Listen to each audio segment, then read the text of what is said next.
ತತ್ಸತ್. ಎಲ್ಲರಿಗೆ ನಮಸ್ಕಾರ. ಇಂದು ಮತ್ತು ನಾಳೆ ಈ ಒಂದು ತೀರ್ಥಯಾತ್ರೆಯ ಉಳಿದ ಕೆಲವು ಭಾಗಗಳನ್ನು ಮುಗಿಸಿ ಮುಂದಿನ ಕಂತಿನ ಕಡೆಗೆ ಹೋಗಬಹುದು.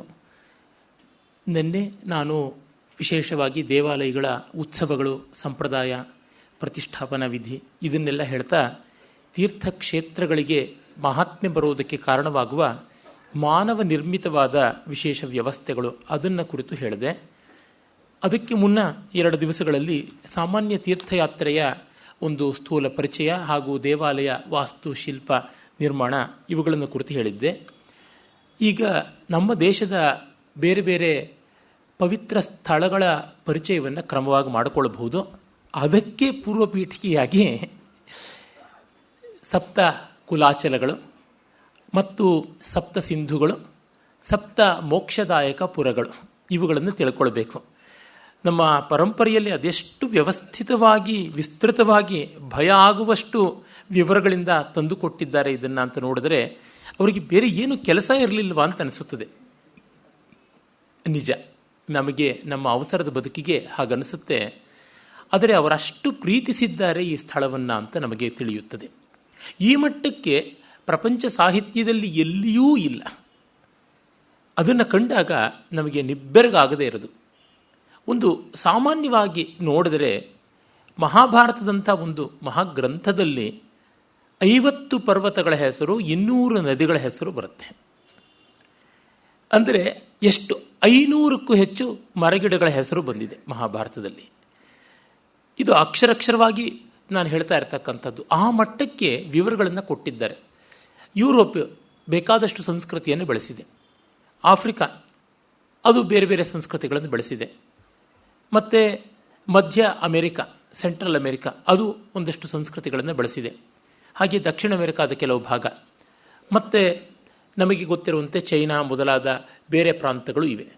ಆದರೆ ಇವು ಯಾವುದರಲ್ಲೂ ಕೂಡ ಇಷ್ಟು ವಿವರವಾಗಿ ಭೌಗೋಳಿಕ ವಿವರಗಳನ್ನೆಲ್ಲ ಕೊಟ್ಟಿಲ್ಲ. ಜಿಯೋಗ್ರಫಿಕಲ್ ಡೀಟೇಲ್ಸ್ ಅಂತೀವಲ್ಲ, ಅದು ಈ ಮಟ್ಟಕ್ಕೆ ಇಲ್ಲವೇ ಇಲ್ಲ. ಈಗ ಈಜಿಪ್ಟ್ನ ಸಂಸ್ಕೃತಿ ಇರಬಹುದು, ರೋಮನರದು, ಗ್ರೀಸರದು, ಅಸೀರಿಯಾ, ಬ್ಯಾಬಿಲೋನಿಯಾ, ಅಕ್ಕಾಡಿಯಾ, ಸುಮೇರಿಯಾ, ಆ ಎಲ್ಲ ಮಧ್ಯಪ್ರಾಚ್ಯ ಪ್ರಾಂತದ್ದು, ಪ್ರಾಚೀನ ಚೀನಾ, ಹೀಗೆ ಎಲ್ಲಿ ನೋಡಿದರೂ ಈ ಮಟ್ಟಕ್ಕೆ ಕಾಣೋಲ್ಲ. ಮತ್ತು ಕಂಠೋಕ್ತವಾಗಿ ಇದರ ಸೌಂದರ್ಯ, ಇದರ ಮಹತ್ವ, ಇಲ್ಲಿ ಒಂದೊಂದು ಕಡೆಯಲ್ಲಿ ಓಡಾಡಿದ್ರೆ ಉಂಟಾಗುವ ಪುಣ್ಯ, ಅದರ ಸ್ವಾರಸ್ಯ ಇಂಥದ್ದನ್ನೆಲ್ಲ ಹೇಳೋದು ಕಂಡಾಗ ಇವರು ಮೊತ್ತ ಮೊದಲಿಗೆ ತುಂಬ ಪ್ರೀತಿಸಿದ್ರು ಇವನ್ನೆಲ್ಲ ಅಂತ ಗೊತ್ತಾಗುತ್ತದೆ. ಇದು ದೊಡ್ಡದು. ನಾವು ನಮ್ಮ ತೀರ್ಥಯಾತ್ರಾ ಕಾಲದಲ್ಲಿ ಸಾಮಾನ್ಯ ಮರೆಯುವಂಥ ಅಂಶ ಇದು. ಆ ಪ್ರಕೃತಿಯನ್ನು, ಆ ಸೌಂದರ್ಯವನ್ನು ನಾವು ಪ್ರೀತಿಸ್ತಾ ಇರೋಲ್ಲ. ಪುಣ್ಯ ಕಟ್ಟಿಕೊಳ್ಬೇಕು ಅಂತ ಕಣ್ಣು ಮುಚ್ಕೊಂಡು ಓಡಿ ಹೋಗಿ ಬಂದುಬಿಡ್ತೀವಿ. ಪುಣ್ಯ ಬರುತ್ತೋ ಇಲ್ವೋ ಪರದೇವತೆಗೆ ಗೊತ್ತು.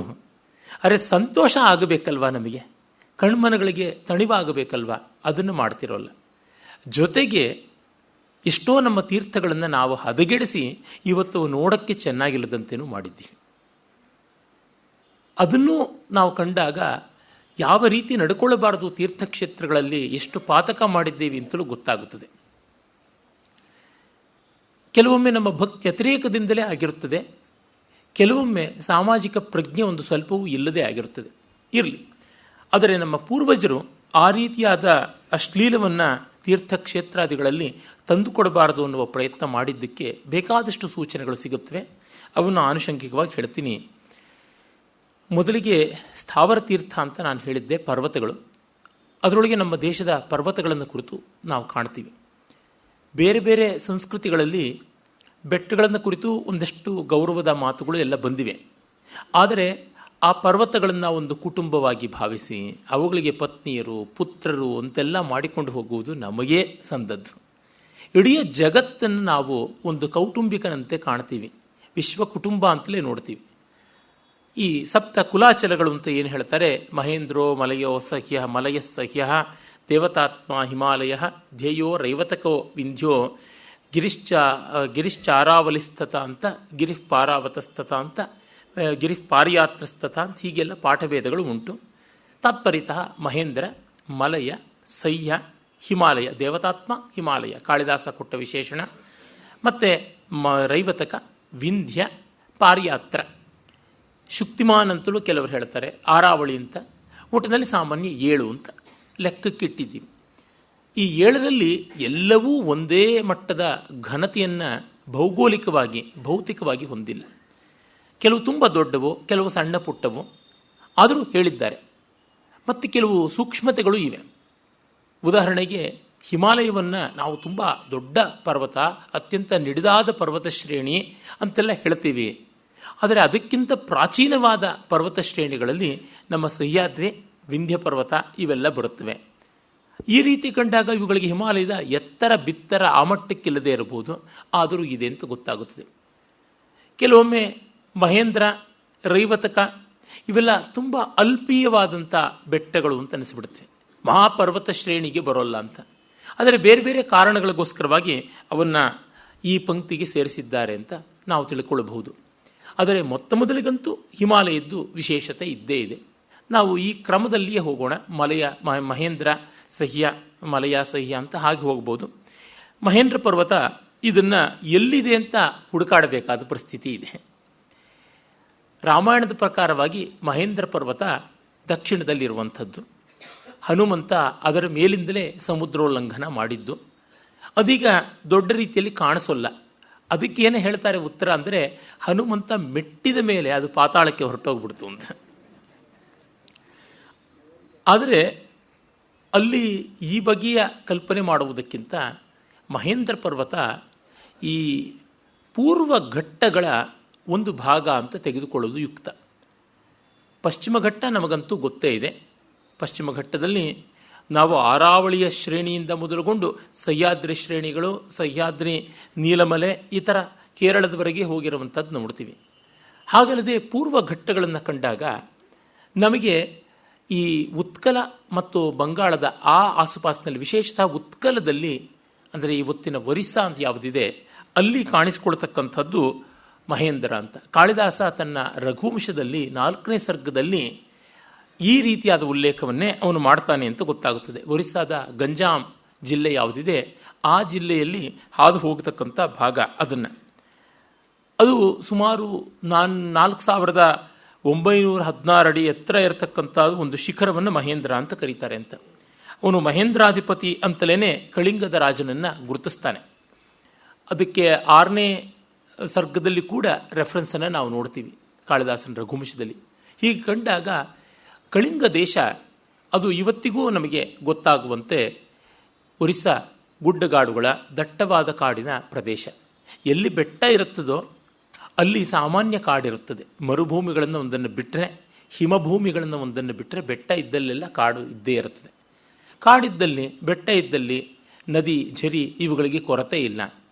ಒರಿಸ್ಸಾದ ದಟ್ಟವಾದ ಕಾಡುಗಳು ಮತ್ತು ಅಲ್ಲಿ ಸಿಗುವ ಆನೆ ಮೊದಲಾದಂಥ ವನ್ಯಮೃಗಗಳು ಇವನ್ನೆಲ್ಲ ಕಂಡಾಗ ಮಹೇಂದ್ರ ಪರ್ವತ ಅಂತಂದರೆ ಅದೇ ಇರಬೇಕು ಅಂತ. ಆ ಮಹೇಂದ್ರ ಪರ್ವತದಲ್ಲಿ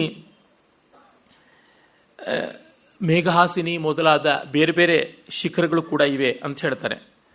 ಆಮೇಲೆ ಬೇಕಾದಷ್ಟು ಝರಿಗಳು ಎಲ್ಲ ಬರುತ್ತದೆ. ತ್ರಿಭಾಗ, ಋಷಿಕುಲ್ಯ, ಇಕ್ಷುದ, ತ್ರಿದಿವ, ಅಚಲ, ತಾಮ್ರಪರ್ಣಿ, ಮೂಲಿ, ಶರವ, ವಿಮಲ ಅಂತೆಲ್ಲ ಬೇರೆ ಬೇರೆ ನದಿಗಳು ಅಲ್ಲಿಂದ ಹುಟ್ಟುತ್ತವೆ ಅಂತಲೂ ಪುರಾಣಗಳು ಹೇಳುತ್ತವೆ.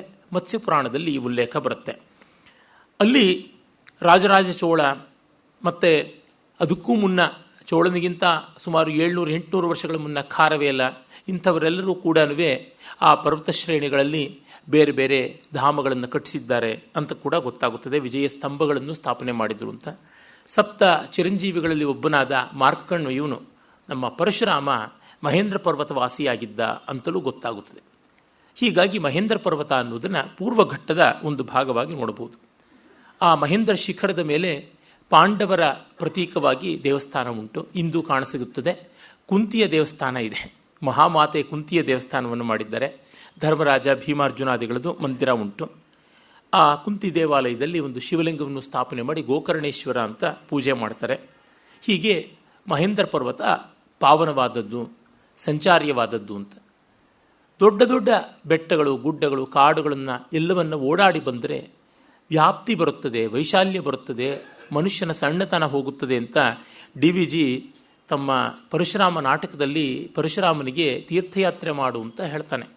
ತಂದೆ ಜಮದಗ್ನಿ ಗಿರಿಶೃಂಗಗಳ ನೇರು ಅಂತಲೇ ಬಹಳ ಸುಂದರವಾದ ಪದ್ಯ ಉಂಟು. ಅದೇ ಥರ ಚರಿಸುಧರ ಪ್ರದಕ್ಷಿಣೆಯ ಮಾಡುವಂಥ ಮತ್ತೊಂದು ಪದ್ಯ ಇದೆ. ಅಲ್ಲಿ ಅವರು ಕೊನೆಯ ಸಾಲು ಮರೆ ನರನಲ್ಪತೆಯನ್ ಅಂತಾರೆ. ಈ ದೊಡ್ಡದನ್ನು ಕಂಡು ಮನುಷ್ಯನ ಕ್ಷುದ್ರತೆಯನ್ನು ಮರೆಯಬೇಕು. ನಮ್ಮ ಬದುಕಿನಲ್ಲಿ ಎಷ್ಟೆಷ್ಟೋ ಕಹಿಗಳು ಬರುತ್ತವೆ, ಎಷ್ಟೆಷ್ಟೋ ಬಗೆಯಲ್ಲಿ ನಮಗೆ ಮುಜುಗರಗಳು, ರೋಷಗಳು, ಕಷಾಯಗಳು ಎಲ್ಲ ಉಂಟಾಗುತ್ತವೆ. ಅವನ್ನು ಮರೆಯೋದಿಕ್ಕಿರುವ ದಾರಿ ಭೂಮಾನುಸಂಧಾನ ಒಂದೇ. ಸಂಸ್ಕೃತದ ವಾಂಗ್ಮಯದಲ್ಲಿ, ಉಪನಿಷತ್ತುಗಳಲ್ಲಿ, ವೇದದಲ್ಲಿ ಎಲ್ಲ ಭೂಮ ಶಬ್ದ ಇದೆ. ಆಮೇಲೆ ನಾವು ಕಾಣುವುದಿಲ್ಲ. ಕ್ಲಾಸಿಕಲ್ ಲಿಟ್ರೇಚರಲ್ಲಿ ಭೂಮ ಶಬ್ದ ಇಲ್ಲವೇ ಇಲ್ಲ. ಅದನ್ನು ಮತ್ತೆ ನನಗೆ ತಿಳಿದಂತೆ ಕನ್ನಡ ಸಾಹಿತ್ಯಕ್ಕೆ ಮರುಕಳಿಸಿಕೊಟ್ಟಿರೋರು ಕುವೆಂಪು. ಅವರಿಗೆ ಆ ಒಂದು ಆರ್ಷ ದೃಷ್ಟಿ ಚೆನ್ನಾಗಿ ಗೊತ್ತಿತ್ತು. ಯೋವೈ ಭೂಮಾ ತತ್ಸುಖಂ ನಾಲ್ಪೆ ಸುಖಮಸ್ತಿ ಅಂತ. ಆ ಥರ ಭೂಮಾ ಅನುಭವ, ಸಬ್ಲೈಮ್ ಫೀಲಿಂಗ್ ಅಂತಿದೆಯಲ್ಲ, ಅದು ಬೇಕು ಅಂತಂದರೆ ಈ ದೃಷ್ಟಿ ಬೇಕಾಗುತ್ತದೆ. ಮತ್ತು ಈ ತೀರ್ಥಯಾತ್ರೆಯನ್ನು ನಮ್ಮ ಪರಂಪರೆಯಲ್ಲಿ ಹೇಳಿರುವ ರೀತಿ ನೋಡಿದಾಗಲೂ ಗೊತ್ತಾಗುತ್ತದೆ ಯಾವ ಸಂದರ್ಭದಲ್ಲಿ ಹೇಳಿದ್ದಾರೆ ಅಂತ. ನಮ್ಮ ಪುರಾಣ ಪುರುಷರು ಎಷ್ಟೋ ಮಂದಿ ತೀರ್ಥಯಾತ್ರೆಗಳನ್ನು ಮಾಡಿದ್ದಾರೆ, ಪುರಾಣ ಸ್ತ್ರೀಯರು ಮಾಡಿದ್ದಾರೆ. ಅದು ಒಂದು ಪುಣ್ಯ ಸಂಪಾದನೆಗೆ, ಇನ್ನೊಂದು ಪಾಪಕ್ಷಯಕ್ಕೆ ಅಂತ. ಪುಣ್ಯ ಸಂಪಾದನೆ ಅಂತಂದರೆ ಅದು ಪೌಷ್ಟಿಕವಾದದ್ದು, ಪಾಪಕ್ಷಯ ಅಂದರೆ ಅದು ಶಾಂತಿಕವಾದದ್ದು. ಕರ್ಮಗಳು ಹಲವು ವಿಧ, ಅದರೊಳಗೆ ಪೌಷ್ಟಿಕ ಕರ್ಮ, ಶಾಂತಿಕ ಕರ್ಮ ಅಂತ. ಟಾನಿಕ್ ಇದ್ದಂತೆ ಪುಣ್ಯ ಸಂಪಾದನೆಗೆ ತೀರ್ಥಯಾತ್ರೆ, ಔಷಧ ಇದ್ದಂತೆ ಪಾಪ ನಿವಾರಣೆಗೆ ತೀರ್ಥಯಾತ್ರೆ. ಹೀಗೆ medicine for curing the disease, warding of the malady and some enriching things. ಇದನ್ನೇ ರಸಾಯನಗಳು ಅಂತ ಆಯುರ್ವೇದದಲ್ಲಿ ಹೇಳುತ್ತದೆ. ಔಷಧಿಗಳು ಬೇರೆ, ರಸಾಯನಗಳು ಬೇರೆ. ಔಷಧಿಗಳನ್ನು ರೋಗಹರಣಕ್ಕಾಗಿ, ರಸಾಯನಗಳನ್ನು ದೇಹ ಪುಷ್ಟಿಗೆ, ಆರೋಗ್ಯ ಸ್ಥಾಪನೆಗಾಗಿ ಅಂತೆಲ್ಲ ಮಾಡಿದ್ದಾರೆ. ಈ ರೀತಿಯಲ್ಲಿ ತೀರ್ಥಯಾತ್ರೆಯನ್ನು ಹೇಳ್ತಾರೆ. ಹಾಗೆ ಹೇಳುವಾಗ ದೇವತೆಗಳನ್ನು ಬಿಟ್ಟಿಲ್ಲ, ಅವರುಗಳು ತೀರ್ಥಯಾತ್ರೆ ಮಾಡಬೇಕು, ಅವರು ಕ್ಷೇತ್ರಾಟನೆ ಮಾಡಬೇಕು ಅಂತ ಅನ್ನುವಾಗ ಅವರ ಕಲ್ಪನೆ ಎಷ್ಟು ವಿಶಾಲವಾಗಿತ್ತು ಅಂತ ತಿಳಿಯುತ್ತದೆ. ನೋಡಿ, ರಾಮಾಯಣಾದಿಗಳಲ್ಲಿ ಬರೋಲ್ಲ, ಆದರೆ ಪುರಾಣಗಳಲ್ಲಿ ಅಲ್ಲಲ್ಲಿ ಕಾಣಿಸುತ್ತದೆ. ತತ್ವ ವಿರೋಧವೇನೂ ಇಲ್ಲ. ವಾಸ್ತವ ಅಥವಾ ಅವಾಸ್ತವ ಅನ್ನೋದು ಬೇರೆ ಸಂಗತಿ. ತತ್ವ ವಿರೋಧ ಇದೆಯಾ ಇಲ್ವಾ ಅನ್ನೋದು ಬಹಳ ಗಮನಿಸಬೇಕಾದದ್ದು. ಋಷಿಕೇಶ ಅಂತ ನಮಗೆಲ್ಲ ಗೊತ್ತಿರುವ ಪ್ರಸಿದ್ಧ ಸ್ಥಳ. ಅಲ್ಲಿ ಲಕ್ಷ್ಮಣ ಝೂಲ ಅಂತ ಇದೆ. ಆ ಲಕ್ಷ್ಮಣ ಝೂಲಾದಲ್ಲಿ ಲಕ್ಷ್ಮಣನ ಹೆಸರು ಯಾಕೆ ಬಂತು ಅಂದರೆ, ನಮಗೆ ಗೊತ್ತಿದೆ ರಾಮಾಯಣದಲ್ಲಿ ರಾವಣನ ಸಂಹಾರ ಮಾಡಿದ್ದಕ್ಕೆ ರಾಮಲಿಂಗನನ್ನು ಸ್ಥಾಪನೆ ಮಾಡ್ದ, ರಾಮೇಶ್ವರನ ಸ್ಥಾಪನೆ ಮಾಡ್ದ ಅಂತ ಅತ್ರ ಪೂರ್ವಂ ಮಹಾದೇವ ಪ್ರಸಾದ ಮಕರೋತ್ ಪ್ರಭು ಅಂತ ರಾಮಾಯಣದಲ್ಲಿ ಒಂದು ಉಲ್ಲೇಖ ಇದೆ. ಇನ್ನು ಬೇರೆ ಬೇರೆ ಪುರಾಣಗಳಲ್ಲಂತೂ ಯಥೇಷ್ಟವಾಗಿದೆ. ಆದರೆ ರಾವಣ ಬ್ರಾಹ್ಮಣ ಆಗಿ ಅವನ ಸಂಹಾರ ಮಾಡಿದ್ದಕ್ಕೆ ಒಂದು ಸಾಂಕೇತಿಕ ಪ್ರಾಯಶ್ಚಿತ್ತ ಅಂತ ರಾಮ ಮಾಡಿಕೊಂಡ್ರೆ, ಅವನ ಮಗ, ಅವನು ಜಿತೇಂದ್ರಿಯನೇ, ತಪಸ್ವಿಯೇ, ದುಷ್ಟಬುದ್ಧಿ ಆದರೂ ಇಂದ್ರಜಿತ್, ಅವನನ್ನು ಕೊಂದವನು ಲಕ್ಷ್ಮಣ. ಅವನು ಪಾಪ ಪ್ರಾಯಶ್ಚಿತ್ತಕ್ಕಾಗಿ ಏನು ಮಾಡ್ದ ಅನ್ನುವುದು ಪುರಾಣಾಂತರಗಳಲ್ಲಿ ಬರುತ್ತದೆ. ಲಕ್ಷ್ಮಣ ಝೂಲಾದ ಬಳಿ ಅವನು ತಪಸ್ಸು ಮಾಡಿದ್ದ. ಗಂಗೆಯನ್ನು ದಾಟೋದಿಕ್ಕೆ ಒಂದು ಹಗ್ಗದ ಸಹಾಯದಿಂದ ಮಾಡ್ತಾ ಇದ್ದ. ಅದರ ನೆನಪಾಗಿ ಆ ಸೇತುವೆ ಮಾಡಿದ್ದಾಯಿತು ಅಂತ. ಅಂದರೆ ಲಕ್ಷ್ಮಣನೂ ತಪಸ್ಸು ಮಾಡಿದ ಜಾಗ ಅಂತ. ಅಲ್ಲಿಯೇ ಸಮೀಪದಲ್ಲಿ ಶಂಕರರು ಸ್ಥಾಪನೆ ಮಾಡಿದ್ದು ಅಂತ ಹೇಳ್ತಕ್ಕಂಥ ಭರತನ ದೇವಾಲಯ ಉಂಟು. ಅಂದರೆ ಇಲ್ಲೆಲ್ಲ ನಮಗೆ ಯಾರ್ಯಾರು ಪ್ರಾಯಶ್ಚಿತ್ತಗಾಗಿ ಎಲ್ಲಿ ಯಾತ್ರೆ ಮಾಡಿ ತಪಸ್ಸು ಮಾಡ್ತಾರೆ ಏನು ಅಂತೆಲ್ಲ ಗೊತ್ತಾಗುತ್ತದೆ. ರಾಮಾಯಣದಲ್ಲಿ ಎದ್ದು ತೋರುವಂಥ ಯಾತ್ರೆ ಅಂದರೆ ಪರಶುರಾಮನದು. ಪರಶುರಾಮನ ಕಥಾನಕದಲ್ಲಿ ಬರುವಂಥದ್ದಾಗಿದೆ. ಇನ್ನು ಮಹಾಭಾರತದಲ್ಲಂತೂ ತುಂಬ ಯಾತ್ರಾ ಪ್ರಸ್ತಾವಗಳಿವೆ. ಪಾಂಡವರೆಲ್ಲರೂ ಕೂಡ ವಿಸ್ತೃತವಾದ ಯಾತ್ರೆಯನ್ನು ಮಾಡ್ತಾರೆ. ಮಹಾಭಾರತದ ವನಪರ್ವದಲ್ಲಿ ತೀರ್ಥಯಾತ್ರೋಪರ್ವ ಇದೆ. ಮತ್ತು ಹಿಂದೆಯೇ ನಾನು ಹೇಳಿದ್ದೆ, ಅದು ಬಲರಾಮ ಶಲ್ಯ ಪರ್ವದಲ್ಲಿ ಮಾಡ್ತಕ್ಕಂಥ ತೀರ್ಥಯಾತ್ರೆ ಸರಸ್ವತಿ ಪರಿಕ್ರಮ. ಅದು ಆದಿಬದ್ರಿ ಅಂತ ಹೇಳ್ತಾರಲ್ಲ, ಇವತ್ತಿನ ಅಂಬಾಲ ಅಲ್ಲಿರ್ತಕ್ಕಂಥದ್ದು. ಅಲ್ಲಿಂದ ಪ್ರಭಾಸ ಅಂದರೆ ಯಾದವರು ಎಲ್ಲರೂ ಕೊನೆಗೆ ನಾಶವಾದ ಜಾಗ, ಇವತ್ತಿನ ಸೋಮನಾಥ. ಅಲ್ಲಿ ಸರಸ್ವತಿಯ ಒಂದು ಕವಲು ಬರುತ್ತದೆ. ಅಲ್ಲಿವರೆಗೂ ಅಂದರೆ ಸರಸ್ವತಿ ಸಮುದ್ರ ಸೇರುವ ಜಾಗದಿಂದ ಮೊದಲುಗೊಂಡು ಸರಸ್ವತಿ ಎಲ್ಲಿ ಹಿಮಾಲಯದಿಂದ ಕೆಳಕ್ಕೆ ನಿಲ್ತಾಳೆ ಅಲ್ಲಿವರೆಗಿನ ಮಧ್ಯದಲ್ಲಿ ಪ್ಲಕ್ಷಪ್ರಸ್ರವಣ ಮತ್ತು ವಿನಶನ, ಆ ಮಧ್ಯದ ಭಾಗದಲ್ಲಿ ಸರಸ್ವತಿ ಇರಲಿಲ್ಲ ಅನ್ನೋದು ನಮಗೆ ತಿಳಿಯುತ್ತದೆ. ಅದನ್ನು ನಾನು ಹೇಳಿದ್ದೀನಿ. ಹೀಗೆ ಆ ವಿಸ್ತೃತವಾದ ತೀರ್ಥಯಾತ್ರೆ ಉಂಟು. ನಮಗೆ ಅದು ಬಹಳ ದೊಡ್ಡದಾದ ಭಾಗ ಅಂತ ಮಹಾಭಾರತವನ್ನು ನೋಡಿದಾಗ ಕಾಣಿಸುತ್ತದೆ. ಅಷ್ಟು ವಿಸ್ತಾರವಾಗಿ ಅಲ್ಲಿ ಯಾತ್ರೆಯ ವಿವರಗಳನ್ನು ಕೊಟ್ಟಿದ್ದಾರೆ. ಧರ್ಮರಾಜ ಎಲ್ಲರನ್ನೂ ಕರ್ಕೊಂಡು ತಮ್ಮಂದ್ರನ್ನ ಧೌಮ್ಯ ರೋಮಶ ಇವರ ಜೊತೆಗೆ ಯಾತ್ರೆ ಮಾಡ್ತಾನೆ. ಅಲ್ಲಿ ದೇವತಾ ಕ್ಷೇತ್ರ ಅನ್ನೋದಕ್ಕಿಂತ, ದೇವತಾ ಮಂದಿರ ಅನ್ನೋದಕ್ಕಿಂತ ತೀರ್ಥ ಸ್ನಾನ ಮತ್ತು ತೀರ್ಥ ಆಚರಣ ಅಂತ, ತೀರ್ಥ ಸ್ನಾನ ಒಂದು ಉಂಟು, ಅದು ಎಲ್ಲೆಲ್ಲೂ ಈಗಲೂ ಮಾಡುವುದಾಗಿದೆ. ಮತ್ತು ತೀರ್ಥಾಚರಣ ಅಂತಿದೆ. ಅಲ್ಲಿ ಏನು ಮಾಡಬೇಕು ಅಂತ ಅದನ್ನು ಮುಂದೆ ನಾವು ನೋಡೋಣ. ಅಲ್ಲಿ ನಡೆಯಬೇಕಾದದ್ದೇನು, ಒಂದು ತೀರ್ಥ ಕ್ಷೇತ್ರಕ್ಕೆ ಹೋದರೆ ಏನೇನನ್ನು ಕೆಲಸ ಮಾಡಬೇಕು ಅನ್ನುವುದೆಲ್ಲ ಬರುತ್ತದೆ. ಒಟ್ಟಿನಲ್ಲಿ ಮಹಾಭಾರತದಲ್ಲಿ ಅಷ್ಟು ವಿಸ್ತೃತವಾಗಿ ಬರುತ್ತದೆ. ಹಾಗಲ್ಲದೆ ಅಲ್ಲಿ ಉಪಕಥೆಗಳಲ್ಲಿ ಅನೇಕತ್ರ ಬರುತ್ತದೆ. ಇನ್ನು ಪುರಾಣಗಳಿಗಂತೂ ನೋಡಿದ್ರೆ ಅದು ಎಷ್ಟು ಜನ ಯಾವ್ಯಾವ ತೀರ್ಥಯಾತ್ರೆಯನ್ನೆಲ್ಲ ಮಾಡಿದ್ರು. ಇಲ್ಲಿವರೆಗೆ ಅಂದರೆ ಲಕ್ಷ್ಮಿ ಒಮ್ಮೆ ವಿಷ್ಣುವಿನ ವಿಷಯದಲ್ಲಿ ತಪ್ಪಾಗಿ ನಡ್ಕೊಂಡು ಅವಳು ತಪಸ್ಸು ಮಾಡೋದು ತೀರ್ಥಯಾತ್ರೆ ಮಾಡುವಂಥ ಕಥೆಗಳಿರ್ಬೋದು. ಬ್ರಹ್ಮ ಯಜ್ಞ ಮಾಡೋದಕ್ಕೆ ಒಂದು ಕಡೆಗೆ ಬಂದು ಅವನು ಯಜ್ಞಕ್ಕಾಗಿ ತೀರ್ಥಕ್ಷೇತ್ರವನ್ನು ಹುಡುಕಿದ್ದು, ಸರಸ್ವತಿಯೇ ತೀರ್ಥವಾಗಿ ಹರಿದದ್ದು. ಇನ್ನು ಶಿವ ಎಲ್ಲ ಕಡೆಯಲ್ಲಿಯೂ ತೀರ್ಥಾಟನೆಯನ್ನು ಮಾಡಿದ್ದು, ಬ್ರಹ್ಮಕಪಾಲ ಕೈಗಂಟುಕೊಂಡ ಮೇಲೆ ಬಿಡಿಸ್ಕೊಳ್ಳೋದಕ್ಕೆ ಜಗತ್ತೆಲ್ಲ ಓಡಾಡದ ಅಂತಕ್ಕಂಥದ್ದು. ಹೀಗೆ ಅಲ್ಲಿಂದ ತೆಗೆದುಕೊಂಡು ಇನ್ನು ಇಡೀ ಭೂಮಂಡಲ ಪ್ರದಕ್ಷಿಣೆ ಮಾಡಬೇಕು ಅಂತ ಹೊರಟ ಗಣಪತಿ ಸುಬ್ರಹ್ಮಣ್ಯರವರೆಗೆ ಎಲ್ಲರಲ್ಲಿಯೂ ಉಂಟು. ಕೃಷ್ಣನ ಮಗ ಸಾಂಬ, ಅವನು ಕೋಣಾದಿತ್ಯ ಅಥವಾ ಕೋಣಾರ್ಕಕ್ಕೆ ಬಂದು ತನ್ನ ರೋಗವನ್ನು ನಿವಾರಣೆ ಮಾಡಿಕೊಂಡಿದ್ದು, ಕುಷ್ಠರೋಗ ನಿವಾರಣೆ ಮಾಡಿಕೊಂಡ ಅಂತ, ಅದು ಕೃಷ್ಣನೇ ಕೊಟ್ಟ ಶಾಪ ಅಂತ ಕೋಣಾದಿತ್ಯ ಕ್ಷೇತ್ರ ಮಹಾತ್ಮ್ಯ ಇತ್ಯಾದಿ ಬ್ರಹ್ಮಾಂಡ ಪುರಾಣಗಳಲ್ಲಿ ಬರ್ತದೆ. ಅದೇ ರೀತಿಯಲ್ಲಿ ಚಂದ್ರ ತಾನು ಕ್ಷೇತ್ರೋಪವಾಸ ಮಾಡಿ ದಕ್ಷಯಾಗವನ್ನು ನಿವಾರಣೆ ಮಾಡಿಕೊಂಡ. ಸೂರ್ಯ ಕೂಡ ಅವನು ಸಂಜ್ಞಾದೇವಿಗೋಸ್ಕರವಾಗಿ ಅಶ್ವರೂಪಿಯಾಗಿ ತೀರ್ಥಯಾತ್ರೆ ಮಾಡ್ದ. ಹೀಗೆ ಒಂದೇ ಎರಡೇ ಎಲ್ಲ ದೇವತೆಗಳಿಗೂ ಬಿಟ್ಟಂತೆ ಇಲ್ಲದೆ ಬಂದಿದೆ. ಇನ್ನು ರಾಜರುಗಳು, ರಾಣಿಯರು, ತಪಸ್ವಿಗಳು, ತಪಸ್ವಿನಿಯರು ಹೀಗೆ ವ್ಯಾಪಕವಾಗಿ ಕಾಣಿಸಿಕೊಳ್ಳುತ್ತದೆ. ಆ ಕಾರಣದಿಂದ ಇವುಗಳನ್ನು ನೋಡುವ ಮನಸ್ಸೆಂಥದ್ದಾಗಿರಬೇಕು. ಒಂದು ಸಂತೋಷ ಅನ್ನೋದು ಇದ್ದೇ ಇದೆ, ದುಃಖವನ್ನು ಕಳ್ಕೊಳ್ಳೋದು. ಪಾಪ ನಿವಾರಣೆ ಅಂದರೆ ದುಃಖ ನಿವಾರಣೆ. ಮತ್ತು ಎಲ್ಲಕ್ಕಿಂತ ನಮ್ಮೊಳಗಿರ್ತಕ್ಕಂಥ ಗಿಲ್ಟ್ ಅಂತೀವಲ್ಲ, ಅಪರಾಧ ಪ್ರಜ್ಞೆ, ಅದನ್ನು ತೊಳ್ಕೊಳ್ಬೇಕು. ತಾಯಿಯನ್ನು ಕೊಂದ ಪರಶುರಾಮ ಮತ್ತೆ ಬದುಕಿಸಿಕೊಂಡ ಅಂತಲೂ ಕಥೆ ಇದೆ. ನೀವು ವಾಸ್ತವವನ್ನೇ ನೆಚ್ಚೋದಿದ್ರೆ ಕೊಂದವರು ಮತ್ತೆ ಬರೋಲ್ಲ. ಏನು ಮಾಡೋಕ್ಕಾಗುತ್ತೆ? ತಾನು ಸಾಯೋಕ್ಕಾಗತ್ಯಾ?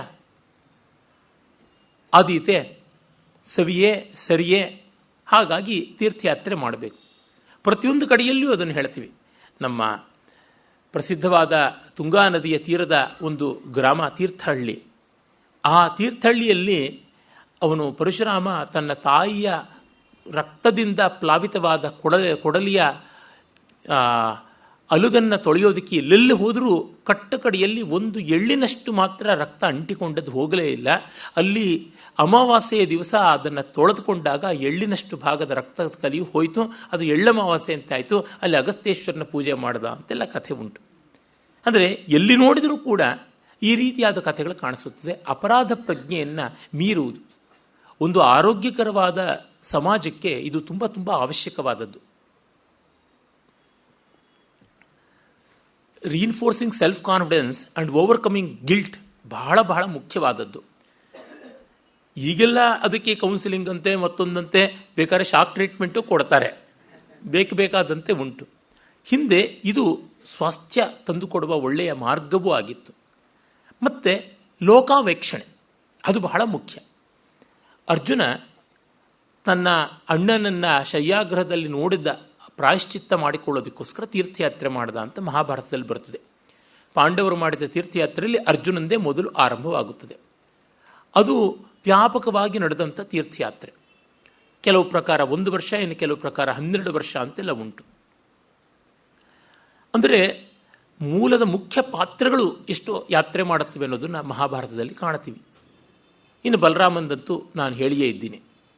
ಮತ್ತು ಮಹಾಭಾರತದ ಪಾತ್ರವಾದ ವಿದುರ, ಅವನು ಮಹಾಭಾರತದ ಯುದ್ಧದಲ್ಲಿ ತಾನು ಪಾಲ್ಗೊಳ್ಳಲ್ಲ ಅಂತ ಹೇಳಿ ತೀರ್ಥಯಾತ್ರೆ ಮಾಡಿದ ಅಂತ ಒಂದು ಪ್ರಸ್ತಾವ ಬರುತ್ತದೆ. ಅದು ಮೂಲದ ಮಹಾಭಾರತದಲ್ಲಿಲ್ಲ, ಭಾಗವತದಲ್ಲಿ ಬರುತ್ತದೆ. ವಿದುರ ಮಾಡಿದ ತೀರ್ಥಯಾತ್ರೆ. ಆ ದಾರಿಯಲ್ಲಿಯೇ ಅವನು ಮೈತ್ರೇಯ ಮಹರ್ಷಿಗಳನ್ನು ಕಾಣ್ತಾನೆ. ಮೈತ್ರೇಯ ಮಹರ್ಷಿಗಳನ್ನು ಕಂಡು ಅಲ್ಲಿಂದ ಎಷ್ಟೋ ವಿಷಯಗಳನ್ನು ತಿಳ್ಕೊಳ್ತಾನೆ ಅಂತ ಅದು ವಿಷ್ಣು ಪುರಾಣದಲ್ಲಿಯೂ ಬರ್ತದೆ ಮತ್ತು ಭಾಗವತದಲ್ಲಿಯೂ ಕೂಡ ಇದೆ. ವಿದುರ ಆ 18 ದಿವಸ ಅವನು ಒಂದು ತೀರ್ಥಯಾತ್ರೆ ಮಾಡ್ತಾನೆ. ಬಲರಾಮ ಒಂದು ರೀತಿ ಮಾಡಿದ್ರೆ ವಿದುರ ಒಂದು ರೀತಿ ಮಾಡ್ತಾನೆ. ಬಲರಾಮ ಸರಸ್ವತಿ ತೀರದಲ್ಲೆಲ್ಲ ಓಡಾಡಿದ್ರೆ ವಿದುರ ಗಂಗಾ ಯಮುನಾದಿಗಳ ಪ್ರಾಂತದಲ್ಲಿ ಓಡಾಡ್ತಾನೆ ಅಂತ ಬರ್ತದೆ. ಅವನಿಗೆ ಆ ಇವತ್ತು ಪ್ರಸಿದ್ಧವಾದ ಹರದ್ವಾರ ಅಥವಾ ಹರಿದ್ವಾರ ಅಂತ ಹೇಳುವ ಗಂಗಾದ್ವಾರ, ಅಲ್ಲಿಯೇ ಮೈತ್ರೇಯರು ಸಿಕ್ಕಿದ್ದು, ವಿಷ್ಣು ಮಹಾತ್ಮ್ಯವನ್ನು ಎಲ್ಲ ಹೇಳಿದ್ದು ಅಂತ ಗೊತ್ತಾಗುತ್ತದೆ.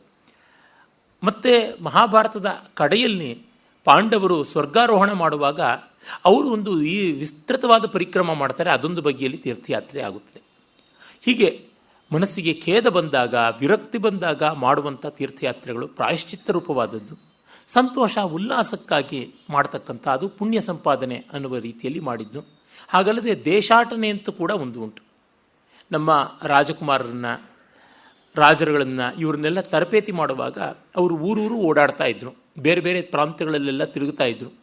ವಿಕ್ರಮಾದಿತ್ಯನ ಕಥೆಯಲ್ಲಿ ನೋಡ್ತೀವಲ್ಲ, ಗಡಕಾಲಿಕಾ ಮಂದಿರ ಅಂತ ಉಜ್ಜಯಿನಿಯಲ್ಲಿ ಉಂಟು. ಗೃಹಕಾಲಿಕಾ ಅಂತ ಹೆಸರು, ಗಡಕಾಲಿಕಾ ಅಂತ. ಮನೆ ದೇವರು ಅವಳ ಕಾಳಿ. ವಿಕ್ರಮಾದಿತ್ಯ ಅವಳಿಗೆ ಹೋಗಿ ಬೇಡಿಕೊಂಡು ಅನುಗ್ರಹ ಮಾಡಿಕೊಂಡ. ಆ ಪ್ರಕಾರ ಅವನಿಗೆ 1000 ವರ್ಷ ಆಯುಷ್ಯ ಅಂತ ಆಯಿತು. ಅವನ ಒಡಹುಟ್ಟಿದ ಸಹೋದರ ಭಟ್ಟಿಗೆ 2000 ವರ್ಷ ಅಂತ ಆಯುಷ್ಯ. ಏನು ಮಾಡೋದು, ಒಬ್ಬ ಅಣ್ಣ 1000 ವರ್ಷನೇ ಬಾಳೋದು, ಇಂಥ ತಮ್ಮ 2000 ವರ್ಷ ಅಂದಾಗ ನೀನು 1000 ವರ್ಷ ಸಿಂಹಾಸನಸ್ಥನಾಗಿರ್ತೀಯ ಅಂತ ವರ ಕೊಟ್ಟಿದ್ದು. ಹಾಗಾಗಿ ನೀನು 6 ತಿಂಗಳು ಸಿಂಹಾಸನಸ್ಥನಾಗಿದ್ದು ಇನ್ನು 6 ತಿಂಗಳು ಪ್ರವಾಸ ಮಾಡು, ನಾನು ನೋಡ್ಕೊಳ್ತೀನಿ, ರಾಜ್ಯಭಾರವನ್ನು ಗಮನ ಇಟ್ಕೊಳ್ತೀನಿ ಅಂತ ಭಟ್ಟಿ ಹೇಳ್ದ ಅಂತ. ಹಾಗೆ ವಿಕ್ರಮಾದಿತ್ಯ ಓಡಾಡ್ದ ಅಂತ. ಇಲ್ಲಿ ಮತ್ತೆ ನಮಗೆ ಗೊತ್ತಾಗುವುದು ಆ ಅನುಭವ ಸಂಚಯಕ್ಕಾಗಿ ಮಾಡುವ ಯಾತ್ರೆ.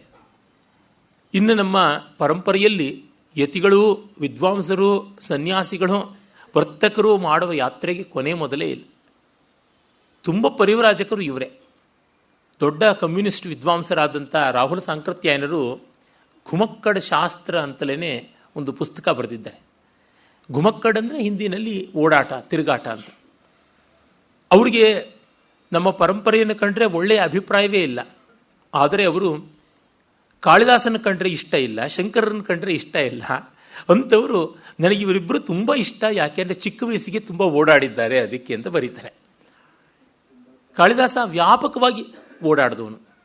ಅದಕ್ಕೆ ಅವನ ಕಾವ್ಯಗಳಲ್ಲಿಯೇ ದೊಡ್ಡ ದೃಷ್ಟಾಂತ ಇದೆ. ಅದು ರಘುವಂಶದ 4ನೇ ಸರ್ಗ ಇರ್ಬೋದು, ಮೇಘದೂತ ಇರ್ಬೋದು, ರಘುವಂಶದ 6ನೇ ಸರ್ಗ ಇರ್ಬೋದು, ಅಥವಾ ರಘುವಂಶದ 13ನೇ ಸರ್ಗ ಇರ್ಬೋದು, ಇಲ್ಲೆಲ್ಲ ಕಾಣಿಸುತ್ತದೆ.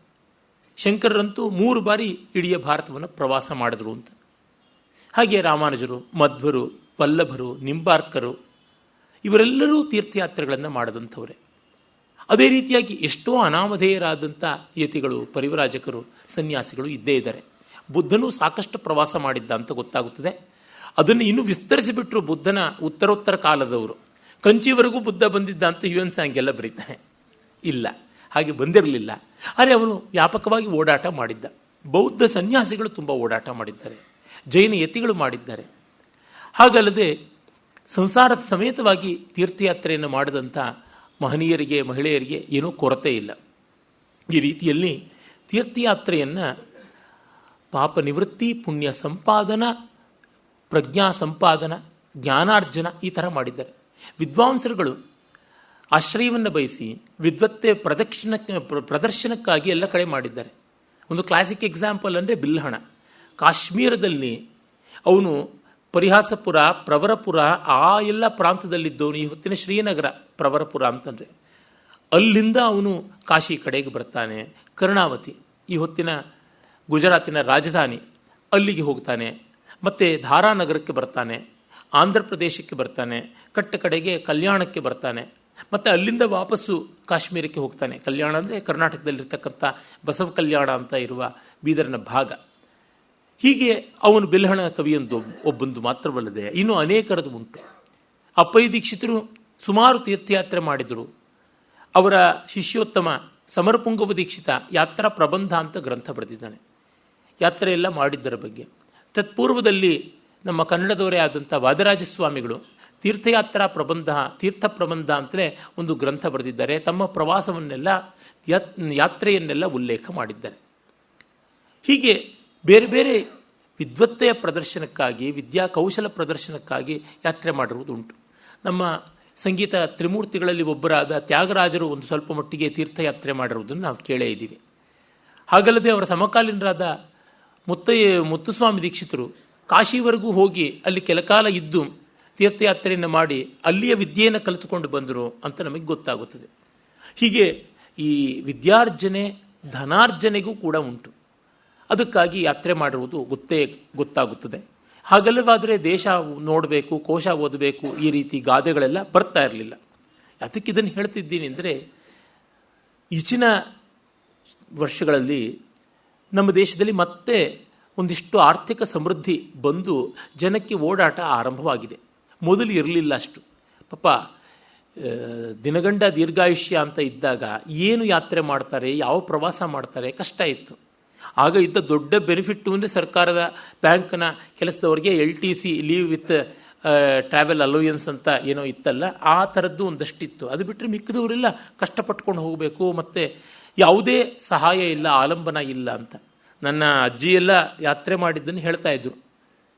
ಆಗ ನಡೆಯಬೇಕು, ಎತ್ತಿನ ಬಂಡಿ, ಯಾವುದಾದ್ರೂ ಒಂದು ಬಹಳ ಕೆಟ್ಟ ಬಸ್ಸು, ಇಲ್ಲದೇ ಇದ್ದರೆ ರೈಲು. ಆ ರೈಲಿಗೆ ತುಂಬ ಕಾಯಬೇಕಾಗ್ತಾ ಇತ್ತು.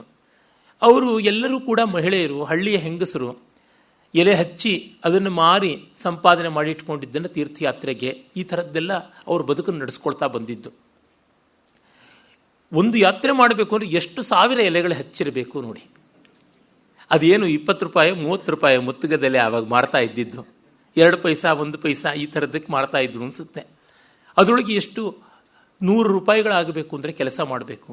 ಹಾಗೆ ಅವರು ಸಂಗ್ರಹ ಮಾಡಿಕೊಂಡು ಆ ಯಾತ್ರೆಯ ಸ್ಥಳಗಳನ್ನೆಲ್ಲ ನೋಡಿಕೊಂಡವರು ಯಾರಿದ್ದಾರೆ, ನೋಡಿಕೊಂಡು ಬಂದವರು ಅವರೇ ಇವರಿಗೆ ಮಾರ್ಗದರ್ಶಕರಾಗಬೇಕು. ತಾವೇ ಮುಂದುವರಿಯೋದು ಹೇಗೆ? ಎಲ್ಲರೂ ಹೆಚ್ಚಾಗಿ ಹೆಣ್ಣು ಮಕ್ಕಳು, ಅವರೊಳಗೆ ಬಾಲ ವಿಧವೆಯರಿದ್ದಾರೆ, ಮಧ್ಯ ವಿಧವೆಯರಿದ್ದಾರೆ, ಒಂದಷ್ಟು ಜನ ಮುತ್ತೈದೆಯರಿದ್ದಾರೆ, ಇನ್ನು ಒಂದಿಬ್ಬರು ಸಹಾಯಕ್ಕೆ ಇರಲಿ ನೋಡ್ಕೊಳ್ಳೋದಕ್ಕಿಂತ ಗಂಡಸರು ಕೆಲವರು ಬಂದಿರ್ತಾರೆ. ಆದರೆ ಯಾರಿಗೂ ಅವರ ಮಾತೃಭಾಷೆ ಬಿಟ್ಟು, ಪ್ರಾಂತ ಭಾಷೆ ಬಿಟ್ಟು ಇನ್ಯಾವ ಬೇರೆ ಭಾಷೆನೂ ಬರೋಲ್ಲ. ಹಾಗಿದ್ದಾಗ ಅಲ್ಲಿ ಕಾಶಿಗೋ ರಾಮೇಶ್ವರಕ್ಕೋ ಎಲ್ಲ ಓಡಾಡಿಕೊಂಡು ಬಂದವ್ರನ್ನ ಇವರು ಮತ್ತೆ ನೀವು ಬನ್ನಿ ಅಂತ, ಅವರು ಪಾಪ ತಮ್ಮ ಖರ್ಚು ಹಾಕ್ಕೊಂಡು ಬರೋಕ್ಕೆ ಅವರಿಗೆಲ್ಲಿರುತ್ತೆ ಹಣ. ಆಸೆ ಇದ್ದರೂ ಶಕ್ತಿ ಇರೋದಿಲ್ಲ. ಅವರ ಹಣವನ್ನು ಇವರೇ ಹೊಂದಿಸ್ಕೊಂಡು ಬರಬೇಕು. ಅಲ್ಲಿಯೋ ಸತ್ರಗಳು, ಧರ್ಮಛತ್ರಗಳಲ್ಲಿ ಮತ್ತು ದೇವಸ್ಥಾನಗಳಲ್ಲಿ ವಾಸ ಮಾಡ್ತಕ್ಕಂಥದ್ದು. ನೀರನ್ನು ಇನ್ಯಾವುದೋ ಕೆರೆಯಿಂದ, ಕುಂಟೆಯಿಂದ, ಕಲ್ಯಾಣಿಯಿಂದ, ನದಿಯಿಂದ ತೆಗೆದುಕೊಂಡು ಬರಬೇಕು. ಅವರು ಹೇಗೆ ಮಾಡ್ತಾ ಇದ್ರು ಅಂತ ಅವರು ಹೇಳ್ತಾರೆ. ಮೂಟೆಗಳನ್ನು ಕಟ್ಟಿಕೊಂಡು ತಲೆ ಮೇಲೆ ಹೊತ್ಕೊಂಡು ಓಡಾಡ್ತಾ ಇದ್ದಿದ್ದಾಗಿತ್ತು. ಕಂಕಳಲ್ಲಿ ಒಂದು ಬುಟ್ಟಿ, ಹೆಗಲ ಮೇಲೆ ಒಂದು ಚೀಲ, ಈ ಥರದ್ದು ಮಾಡ್ಕೊಂಡು ಬರ್ತಾ ಇದ್ವಿ. ಕಡಿಮೆ ಬಟ್ಟೆಗಳು, ಆಹಾರ ಪದಾರ್ಥಗಳು ಜಾಸ್ತಿ, ಎಲ್ಲ ಕಡೆಯಲ್ಲೂ ಸಿಗೋಲ್ಲ ಅಂತ. ಹೋದ ಜಾಗದಲ್ಲಿ ಮಣ್ಣಿನ ಮಡಕೆ, ಸೌದೆ ಕೊಂಡುಕೊಂಡು ಅಲ್ಲಿ ಕಲ್ಲುಗಳನ್ನು ಇಟ್ಟುಕೊಂಡು ರಸ್ತೆ ಪಕ್ಕವೋ ಧರ್ಮಛತ್ರಗಳಲ್ಲಿಯೋ ಸ್ನಾನಘಟ್ಟಗಳಲ್ಲಿಯೋ ಅಡುಗೆ ಮಾಡಿಕೊಂಡು ತಿಂದು ಆ ಪಾತ್ರೆಯಲ್ಲಿ ಏನು ಉಳಿದಿದ್ರೆ ಅದು ಅಲ್ಲಿಯವರೆಗೆ ಕೊಟ್ಟು ಹೊರಟೋಗ್ತಾ ಇರೋದು. ಒಂದೇ ಹೊತ್ತಿನ ಊಟ, ಏನೂ ಇಲ್ಲ. ಕಾಫಿ ತಿಂಡಿ ಅನ್ನೋದ್ರ ಮಾತೇ ಇಲ್ಲವಲ್ಲ. ಒಂದು ಹೊತ್ತು ಊಟ ಮಾಡಿಕೊಂಡು ಪ್ರವಾಸ. ಆ ಪ್ರವಾಸ ಮಾಡೋದಕ್ಕೆ ಮುಂಚೆ ಎಲ್ಲರೂ ಪಾಪ ಕಂಪಲ್ಸರಿಯಾಗಿ ಕಾಲರಾ, ಪ್ಲೇಗು ವ್ಯಾಕ್ಸಿನೇಷನ್ ಹಾಕಿಸ್ಕೊಂಡು ಹೋಗಿದ್ರಂತೆ. ಎಷ್ಟೋ ಜನಕ್ಕೆ ಅದರ ಜ್ವರದಿಂದಾನೇ ಯಾತ್ರಾ ದಿವಸ ಹೊರಡೋಕ್ಕಾಗದ ಸ್ಥಿತಿ ಬಂತು ಅಂತ ಹೇಳ್ತಾರೆ. ಈ ಕಷ್ಟಗಳಲ್ಲಿ, ನಷ್ಟಗಳಲ್ಲಿ ತಿಂಗಳಗಟ್ಟಲೆ ಮಾಡಿಕೊಂಡು ಬಂದರು ಪ್ರವಾಸ. ಅದನ್ನು ನೋಡಿದಾಗ ನಾವಿವತ್ತು ಒಂದು ಬಟನ್ ತುದಿನಲ್ಲಿ ಎಲ್ಲ ಹೋಟೆಲ್ಗಳನ್ನು ಬುಕ್ ಮಾಡಿ ಎಲ್ಲವನ್ನೂ ನೋಡ್ಕೊಂಡು ಹೊರಟೋಗ್ಬಿಡ್ತೀವಿ. ಇದೇನು ಕಷ್ಟದ್ದಲ್ಲ. ಹೀಗೆ ಅನುಕೂಲತೆ ಬಂದಾಗ ಒಳ್ಳೆಯದು ಬಂದಿರೋವಂಥದ್ದು. ಇದು ತುಂಬ ಉಲ್ಲಾಸದ, ಸಂತೋಷದ್ದಾಗಿ ಅದು ಭಾವಶುದ್ಧಿಗೆ ಅವಕಾಶವಾಗ್ತಾ ಇಲ್ಲ ಅಂತ. ಒಂದಿಷ್ಟು ಭಾವ ಬೇಕು. ಭಾವ ಇಲ್ಲದೇ ಇದ್ದರೆ ತೀರ್ಥಯಾತ್ರೆ ಅಂತ ಅನ್ನಿಸ್ಕೊಳ್ಳಲ್ಲ. ನಮ್ಮ ಪೂರ್ವಜರಲ್ಲಿ ಕೆಲವೊಮ್ಮೆ ಸಂತೋಷದ ಪ್ರಮಾಣ ಕಡಿಮೆ, ಭಾವೋದ್ರೇಕದ ಅಂಶ ಉಂಟು. ಅದೇ ಸಂತೋಷ ಅಂತ ಬೇಕಾದ್ರೆ ಹೇಳ್ಬೋದು. ಆದರೆ ಎರಡೂ ಬೇಕು ಅಂತ ನನಗನ್ಸೋದು. ಶ್ರದ್ಧೆ, ಭಕ್ತಿ ಇರುವಂತೆ ಒಂದಿಷ್ಟು ಉಲ್ಲಾಸವೂ ಬೇಕಾಗುತ್ತದೆ. ಪಾಪ ಯಾರೋ ಅರ್ಜುನನಂಥ ರಸಿಕರಿಗೆ ಉಲ್ಲಾಸ, ಶ್ರದ್ಧೆ ಎರಡೂ ಸೇರ್ತಾ ಇತ್ತು ಅನ್ಸುತ್ತೆ, ಮಿಕ್ಕವರಿಗೆ ಸೇರುವಂಥದ್ದಲ್ಲ. ಇರಲಿ. ಹೀಗೆ ನಾವು ಮಲೆ ಪರ್ವತದ ಕಡೆಗೆ ಇನ್ನು ಹೋಗೋಣ. ಮಹೇಂದ್ರವನ್ನು ಮುಗಿಸಿದ್ವಿ, ಮಧ್ಯದಲ್ಲಿ ಇದೊಂದು ಶಾಖಾ ಸಂಕ್ರಮಣವಾಯಿತು. ಮಲೆ ಪರ್ವತ ನಮಗೆಲ್ಲ ಗೊತ್ತಿರುವಂತೆ ದಕ್ಷಿಣ ಭಾರತಕ್ಕೆ ಸೇರಿದಂಥದ್ದು. ನೀಲಮಲೆ ಅಂತ ಹೇಳ್ತಕ್ಕಂಥ ನೀಲಗಿರಿ ಪರ್ವತ ಶ್ರೇಣಿಗೆ ಬರುತ್ತದೆ. ನಮ್ಮ ಮೈಸೂರಿನ ಇಂದ ದೂರಕ್ಕೆ ಹೋದರೆ ಅಲ್ಲಿಂದಲೇ ಕಾಣಿಸ್ಕೊಳ್ತಕ್ಕಂಥದ್ದಾಗುತ್ತದೆ. ಅದು ಈಗ ಉದಕಮಂಡಲ, ಊಟಿ ಅಂತ ಹೆಸರಾದಂಥದ್ದು, ಅದರ ಆಸುಪಾಸಿನದು. ಅಲ್ಲಿ ಅದನ್ನು ಮಲೆ ಪರ್ವತ ಅಂತ ಹೇಳಿ ಕಾವ್ಯ, ಪುರಾಣ ಇತ್ಯಾದಿಗಳಲ್ಲೆಲ್ಲ ಹೇಳಿದ್ದಾರೆ. ತುಂಬ ಸೊಗಸಾದಂಥ ಚಂದನ ವೃಕ್ಷಗಳ ಶ್ರೇಣಿ ಎಲ್ಲ ಇದೆ ಅಂತೆಲ್ಲ ಕಂಗೊಳಿಸುವಂತೆ ಇದೆ ಅಂತೆಲ್ಲ ಹೇಳಿದ್ದಾರೆ. ಅಲ್ಲಿ ಸಣ್ಣ ಪುಟ್ಟ ಜರಿಗಳನ್ನು ರೆಫರ್ ಮಾಡಿದ್ದಾರೆ. ಕೃತಮಾಲ, ತಾಮ್ರ, ಉತ್ಪಲಾವತಿ, ಪುಷ್ಪಜ ಅಂತ. ಆ ಹೆಸರುಗಳು ನೋಡಿದ್ರೆ ಅದೆಷ್ಟು ಚೆನ್ನ ಅಂತ ಅನಿಸುತ್ತದೆ. ನಾವು ಇವತ್ತು ತುಂಬ ಬಿಕನಾಸಿಗಳಾಗಿಬಿಟ್ಟಿದ್ದೀವಿ. ಒಳ್ಳೆಯ ಹೆಸರನ್ನು ಚೆನ್ನಾಗಿಡೋಕ್ಕಾಗದೆ ಏನೇನೋ ಮಾಡ್ಕೊಂಡಿದ್ದೀವಿ.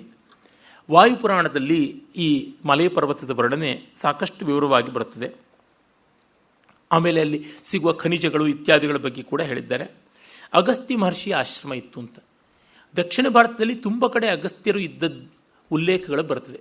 ಗೋದಾವರಿ ತೀರದಲ್ಲಿ ಅವರಿದ್ದರು ಅಂತನ್ನೋದರಿಂದ ಮೊದಲುಗೊಂಡು ಬೇಕಾದಷ್ಟು ಕಡೆಗೆ ಬರ್ತದೆ. ಆಮೇಲೆ ಅಲ್ಲಿ ಈ ಒಂದು ಮಲಯ ಪರ್ವತ ಶ್ರೇಣಿಯ ಒಂದು ಕವಲೆ ಕೇರಳದ ಕಡೆಗೂ ಹೋಗುತ್ತದೆ, ತಮಿಳುನಾಡಿಗೂ ಹೋಗುತ್ತದೆ. ನಾವು ಯಾವ ಕಾಲಡಿ ಮೊದಲಾದ ಕ್ಷೇತ್ರಗಳನ್ನು ಇದರ ತಪ್ಪಲಿಗೆ ಬರುತ್ತವೆ ಅಂತ ಹೇಳ್ತೀವಿ. ಹಾಗಾಗಿ ಶಂಕರರು ಕೂಡ ಇಲ್ಲಿಗೆ ಬಂದವರು. ನಾರಾಯಣ ಗುರುಗಳು ಆ ಅದ್ವೈತದ ಪರಂಪರೆಯನ್ನೇ ಮುಂದುವರಿಸಿಕೊಂಡು ಬಂದವರು. ಈ ಥರದ್ದೆಲ್ಲ ಕೂಡ ಆ ಕ್ಷೇತ್ರದ ಮಹಾತ್ಮ್ಯಕ್ಕೆ ಸೇರಿಕೊಳ್ಳುತ್ತದೆ. ಇನ್ನು ಮುಂದಿನ ಪರ್ವತ ಶ್ರೇಣಿ ಸಹ್ಯಾದ್ರಿ. ಸಹ್ಯಾದ್ರಿ ತುಂಬ ಭವ್ಯವಾದದ್ದು, ತುಂಬ ದೀರ್ಘವಾದದ್ದು. ಸುಮಾರು 800 ಮೈಲಷ್ಟು ಉದ್ದ ಇದೆ ಸಹ್ಯಾದ್ರಿ ಪರ್ವತ ಶ್ರೇಣಿ ಅಂತ ಹೇಳ್ತಾರೆ. ಅದು ಕೊಂಕಣ ಸೀಮೆ ಅಂತ ಮಹಾರಾಷ್ಟ್ರದಲ್ಲಿ ಪ್ರಖ್ಯಾತವಾದ ಯಾವ ಭಾಗ ಇದೆ, 3 ಭಾಗ ಮಹಾರಾಷ್ಟ್ರದಲ್ಲಿ ಉಂಟು. ಕೊಂಕಣ, ವಿದರ್ಭ, ಮರಾಠವಾಡ ಅಂತ. ಆ ಕೊಂಕಣ ಸೀಮೆಯ ವ್ಯಾಪ್ತಿಯಲ್ಲಿ ಉಂಟು. ರತ್ನಗಿರಿಯಿಂದ ಮೊದಲುಗೊಂಡು ಕನ್ಯಾಕುಮಾರಿಯವರೆಗೂ ಹಬ್ಬಿರತಕ್ಕಂಥ ಶ್ರೇಣಿ ಅಂತ ಅಂದುಬಿಡ್ತಾರೆ. ಹಿಮಾಲಯದ ಬಳಿಕ ಔನ್ನತ್ಯದಲ್ಲಿ ಮತ್ತು ದೈರ್ಘ್ಯದಲ್ಲಿ, ಉದ್ದದಲ್ಲಿ ಎರಡೊಳಗೂ ಈ ಪಶ್ಚಿಮ ಘಟ್ಟಗಳೇ. ಇನ್ನು ಜೀವವೈವಿಧ್ಯದಲ್ಲಿ ಹಿಮಾಲಯವನ್ನು ಮೀರಿಸುತ್ತದೆ, ವಯೋಮಾನದಲ್ಲಿ ಹಿಮಾಲಯವನ್ನು ಮೀರಿಸುತ್ತದೆ. ಇಂಥದ್ದು ನಮ್ಮ ರಾಜ್ಯದ ಒಂದು ಪಾರ್ಶ್ವ ಇಡೀ ಇದಾಗಿದೆ ಅಂತನ್ನೋದು ತುಂಬ ಸಂತೋಷದ ಸಂಗತಿ. ಮತ್ತು ಜೀವವೈವಿಧ್ಯಕ್ಕೆ ತುಂಬ ಅತಿಶಯವಾದ ಅವಕಾಶ ಕೊಟ್ಟಿದೆ ಅದು ಅನ್ನೋದು ಅಷ್ಟೇ ನಿಜ. ಇಲ್ಲಿ ಸುಮಾರು ಸರಾಸರಿ ಎತ್ತರವೇ 4000 ಅಂತಂದುಬಿಡ್ತಾರೆ. ಮಹಾರಾಷ್ಟ್ರದಲ್ಲಿ ಎತ್ತರದ ಶಿಖರಗಳು ಕೆಲವಿವೆ, 5,500 ಅಡಿಗಳಷ್ಟು ಎತ್ತರವಾದದ್ದು ಅಂತ. ಎಲ್ಲಕ್ಕಿಂತ ದೊಡ್ಡದಾದದ್ದು ಈ ನೀಲಮಲೆಯು ಸಹ್ಯಾದ್ರಿಯ ಒಂದು ಪಂಕ್ತಿಯ ಭಾಗ ಅಂತಂದ್ರಲ್ಲ, ಅಲ್ಲಿ ದೊಡ್ಡ ಬೆಟ್ಟ ಅಂತ ಇದೆ. ಬೆಟ್ಟದ ಮೇಲೆ ಬೆಟ್ಟ ಅಂತಲೇ ಹೇಳ್ತಾರೆ ಉದಕಮಂಡಲದಲ್ಲಿ. ಅದು ಸುಮಾರು 8,000 ಅಡಿಗಳಷ್ಟು ಎತ್ತರ ಇರತಕ್ಕಂಥದ್ದು. ಈ ಒಂದು ಪಶ್ಚಿಮ ಘಟ್ಟಗಳಲ್ಲಿ ತುಂಬ ಶಕ್ತಿ ಸ್ಥಾನಗಳಿವೆ, ಶಿವಸ್ಥಾನಗಳು, ವಿಷ್ಣು ಸ್ಥಾನಗಳು, ಗಾಣಪತ ಸ್ಥಾನಗಳು ಎಲ್ಲ ಇವೆ. ಗಾಣಪತ ಅಂದರೆ ಗಣಪತಿಗೆ ಸಂಬಂಧಪಟ್ಟದ್ದು. ಅದರ ಹಲವಾರು ಪ್ರದೇಶಗಳನ್ನು ನಾವು ಮಹಾರಾಷ್ಟ್ರದಲ್ಲಿ ಕಾಣ್ತೀವಿ. ಹಾಗೆ ಕರಾವಳಿಯ ಕರ್ನಾಟಕದಲ್ಲಿ ಕೂಡ ನೋಡ್ತೀವಿ. ನೀವು ನೋಡ್ತಾ ಬನ್ನಿ, ಉತ್ತರ ಕರ್ನಾಟಕದಲ್ಲಿ ಕಾಣಿಸ್ಕೊಳ್ತಕ್ಕಂಥ ಇಡಗುಂಜಿಯಿಂದ ಮೊದಲುಗೊಂಡು ನೀವು ಗೋಕರ್ಣದ ಗಣಪತಿ ಇರಬಹುದು. ಇಡಗುಂಜಿ, ಗೋಕರ್ಣ, ಕುಂಭಾಶಿ, ಆನೆಗುಡ್ಡ ಅಂತ ಹೀಗೆ ಲೆಕ್ಕ ಹಾಕ್ತಾ ಬಂದರೆ ಕಡೆಗೆ ಮಧೂರು ಅಂತ ಕರೀತಾರಲ್ಲ, ಮದವೂರು ಅಂತ ಹೇಳ್ತಾರೆ. ಅದು ಕಾಸರಗೋಡು ಹತ್ತಿರಕ್ಕೆ. ಅಲ್ಲಿವರೆಗೂ ಈ ದ್ವಿಭುಜ ಗಣಪತಿಗಳು ಬಹಳ ಪ್ರಾಚೀನವಾದ ಶಿಲ್ಪ ಅಂತ ಹೇಳ್ತಾರೆ. ಯಕ್ಷಾರಾಧನೆಯ ಸಮೀಪ ಬರತಕ್ಕಂಥದ್ದು ಅಂತ. ಸ್ಥಾನಕ ನಿಂತಿರತಕ್ಕಂಥ ಭಂಗಿಯಲ್ಲಿ ದೃಢವಾಗಿ ಸಮಭಂಗ ಅಥವಾ ಅಭಂಗ ಸ್ಥಾನದಲ್ಲಿರುವ ಗಣಪತಿ ವಿಗ್ರಹಗಳು ಕಾಣಿಸುತ್ತವೆ. ಹಾಗೆ ಗಾಣಪತ, ಶಾಕ್ತ, ಕೊಲ್ಲೂರು ಮೊದಲಾದವು ಅದಕ್ಕೆ ಇದ್ದೇ ಇದೆ ದೃಷ್ಟಾಂತವಾಗಿ. ಇನ್ನು ವೈಷ್ಣವ, ಉಡುಪಿ ಮೊದಲಾದಂಥದ್ದು, ಹೀಗೆ ಅನೇಕ ಕ್ಷೇತ್ರಗಳನ್ನು ನಾವು ನೋಡ್ತೀವಿ, ಅದು ಕಾಣಿಸುತ್ತದೆ. ಮತ್ತು ಇಲ್ಲಿ ಇನ್ನೂ ಬೇಕಾದಷ್ಟು ಶಿಖರಗಳು ಎಲ್ಲ ಇವೆ. ತಕ್ಕಂತೆ ನದಿಗಳು ಕೂಡ ಇವೆ. ಗೋದಾವರಿ ಇರಬಹುದು, ಕೃಷ್ಣ ಇರಬಹುದು, ಕಾವೇರಿ ಇರಬಹುದು, ಮತ್ತು ನೇತ್ರಾವತಿ ಇರಬಹುದು, ಪಯಸ್ವಿನಿ ಇರಬಹುದು, ಚಂದ್ರಗಿರಿ ಇರಬಹುದು, ಅಸಂಖ್ಯವಾದ ಶಬರಿ, ಈ ಥರ ಅನೇಕ ನದಿಗಳು ಈ ಪಶ್ಚಿಮ ಘಟ್ಟಗಳಿಂದಲೇ ಹುಟ್ಟಿರತಕ್ಕಂಥವು. ಶರಾವತಿ, ಶಾಲ್ಮಲ, ಈ ಥರ ಬೇಕಾದಷ್ಟು ಉಂಟು, ಅಘನಾಶಿನಿ, ಹೀಗೆಲ್ಲ ಅನೇಕ ನದಿಗಳು ಅಲ್ಲಿ ಉದ್ಗಮ ಆಗಿವೆ. ಆಮೇಲೆ ನಾವು ನೋಡ್ತಕ್ಕಂಥದ್ದು ಮಹೇಂದ್ರ, ಮಲಯ, ಸಹ್ಯ ಆದಮೇಲೆ ಅಲ್ಲಿ ನದಿಗಳು ಇನ್ನೂ ಬೇಕಾದಷ್ಟು ಉಂಟು. ತಾಪಿ ನದಿ ಇರಬಹುದು.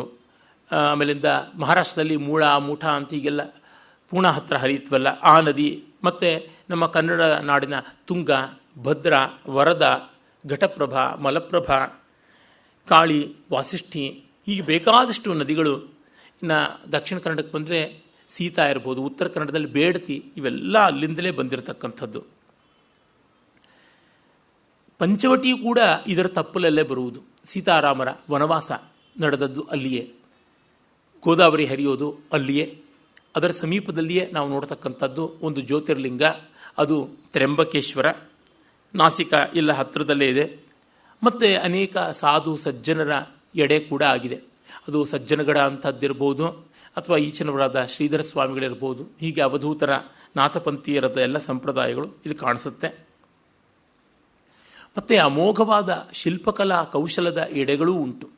ಅದರ ಒಂದು ಕವಲೆ ನಮ್ಮ ಅಜಂತ ಎಲ್ಲೋರ. ಅದನ್ನು ನೋಡಿದ್ರೆ ಸಾಕು, ಇನ್ನು ಏನನ್ನೂ ಹೆಚ್ಚು ಹೇಳಬೇಕಾಗಿಲ್ಲ. ಅಷ್ಟು ದಿವ್ಯವಾದ ಒಂದು ಶಿಲ್ಪದ ಆಕಾರ ಆ ಮಹಾಪರ್ವತ ಶ್ರೇಣಿ ಅಂತ ಗೊತ್ತಾಗುತ್ತದೆ. ಇನ್ನು ಇತಿಹಾಸವನ್ನು ನೋಡಿದ್ರೆ ನಮ್ಮ ದೇಶದಲ್ಲಿ ಸನಾತನ ಧರ್ಮದ ಉಜ್ಜೀವನಕ್ಕಾಗಿ ತುಂಬ ದೊಡ್ಡ ರೀತಿಯಲ್ಲಿ ಪ್ರಯತ್ನಪಟ್ಟ ಶಿವಾಜಿಯ ಲೀಲಾಕ್ಷೇತ್ರ ಆ ಇದು ಸಹ್ಯಾದ್ರಿ ಪರ್ವತ ಶ್ರೇಣಿ ಅಂತ ನಮಗೆ ಗೊತ್ತಾಗುತ್ತದೆ. ಇನ್ನು ಯತಿಗಳು ಒಂದು ಕಡೆ ಮಧ್ವಾಚಾರ್ಯರು, ಇನ್ನೊಂದು ಕಡೆ ಶಂಕರಾಚಾರ್ಯರು, ಇಬ್ಬರು ಈ ಪ್ರಾಂತಕ್ಕೆ ಸಂದಂಥವರು. ಅವರ ಚಟುವಟಿಕೆಗಳು ಎಷ್ಟೋ ಅಲ್ಲಿದ್ದದ್ದನ್ನು ನೋಡ್ತೀವಿ. ಇನ್ನು ಆ ಪರಂಪರೆಯದನ್ನು ಯಥೇಷ್ಟವಾಗಿ ಕಾಣ್ತೀವಿ. ಆಮೇಲೆ ಹಿಮಾಲಯದ ಕಡೆಗೆ ನಾವು ತಿರುಗಬಹುದು. ಹಿಮಾಲಯವನ್ನು ದೇವತಾತ್ಮ ಅಂತ ಕಾಳಿದಾಸ ಗೌರವಿಸಿದ್ದಾನೆ ಅಂತ ಹೇಳಿದೆ. ಜಗತ್ತಿಗೆ ವಿಸ್ಮಯಾವಹವಾಗುವಂಥದ್ದು. ಸುಮಾರು 1500 ಮೈಲಿಗಳಷ್ಟು ದೀರ್ಘವಾಗಿ ಹಬ್ಬಿರತಕ್ಕಂಥದ್ದು.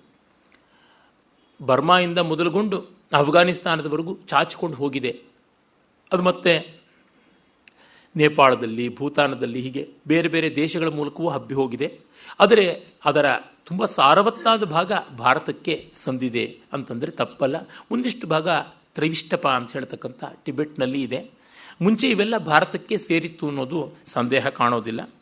ಇನ್ನು ಅಲ್ಲಿಯ ಶಿಖರಗಳ ಎತ್ತರ ಮತ್ತು ಆ ಬಿತ್ತರ ಅದನ್ನು ಏನಂತ ಹೇಳೋಣ, ಸಮುದ್ರ ಮಟ್ಟದಿಂದ 15,000 ಅಡಿಗಳಷ್ಟು ಎತ್ತರ ಇದೆ ಅಂತ ಹೇಳ್ಬಿಟ್ಟಂತಾರೆ. ಅಲ್ಲಿ ಶಿಖರಗಳ ಲೆಕ್ಕ ಅಂತೂ ಹೇಳೋಕ್ಕೆ ಆಗೋದಿಲ್ಲ. ಅತ್ಯುಚ್ಚವಾದವು ಸುಮಾರು 146 ಅಂತಲೂ ಕೆಲವರು ಹೇಳ್ತಾರೆ. ಆ ಸಂಖ್ಯೆಯ ಮಹಾಶಿಖರಗಳು. ಮಹಾಶಿಖರ ಅಂತಂದರೆ 12,000 ರಿಂದ 15,000 ಅಡಿಗಳ ಆಸುಪಾಸಿನಲ್ಲಿರ್ತಕ್ಕಂಥ ಮಹಾಶಿಖರಗಳು. ಅದರಿಂದ ಕೆಳಕ್ಕೆ ಬರ್ತಾ ಇನ್ನೂ ಹೆಚ್ಚಿನ ಸಂಖ್ಯೆವಾಗ್ತಾ ಹೋಗುತ್ತವೆ. ಹಿಮಾಲಯದ ಆರಂಭಿಕ ಶಿಖರಗಳು, ಫುಟ್ ಹಿಲ್ಸ್ ಅಂತಾರಲ್ಲ, ಅವೇ ನಮ್ಮ ಎಷ್ಟೆಷ್ಟೋ ದೊಡ್ಡ ದೊಡ್ಡ ಬೆಟ್ಟಗಳಿಗಿಂತ ಎತ್ತರವಾಗಿರತಕ್ಕಂಥವು. ನಾವು ಹಿಮ ಆಚ್ಛಾದಿತವಾದ ಶಿಖರಗಳನ್ನು ನೋಡಬೇಕಾಗಿಲ್ಲ. ಅದಕ್ಕೂ ದೂರದಲ್ಲಿಯೇ ಯಾವ ಋಷಿಕೇಶದಿಂದಲೇ ಕಾಣಿಸೋಕ್ಕೆ ಆರಂಭವಾಗುತ್ತವೆ. ಅಲ್ಲಿಂದ ಮೇಲಕ್ಕೆ ಹೋಗ್ತಾ ಇದ್ದಂತೆ ರುದ್ರಪ್ರಯಾಗ, ದೇವಪ್ರಯಾಗ, ಅಲ್ಲಿ ಕಾಣಿಸುವ ಬೆಟ್ಟಗಳೇ ರೋಮಾಂಚನ ಮಾಡ್ತಕ್ಕಂಥವು. ಸರ್ವೋಚ್ಚವಾದದ್ದು ಆ ಭಾವ.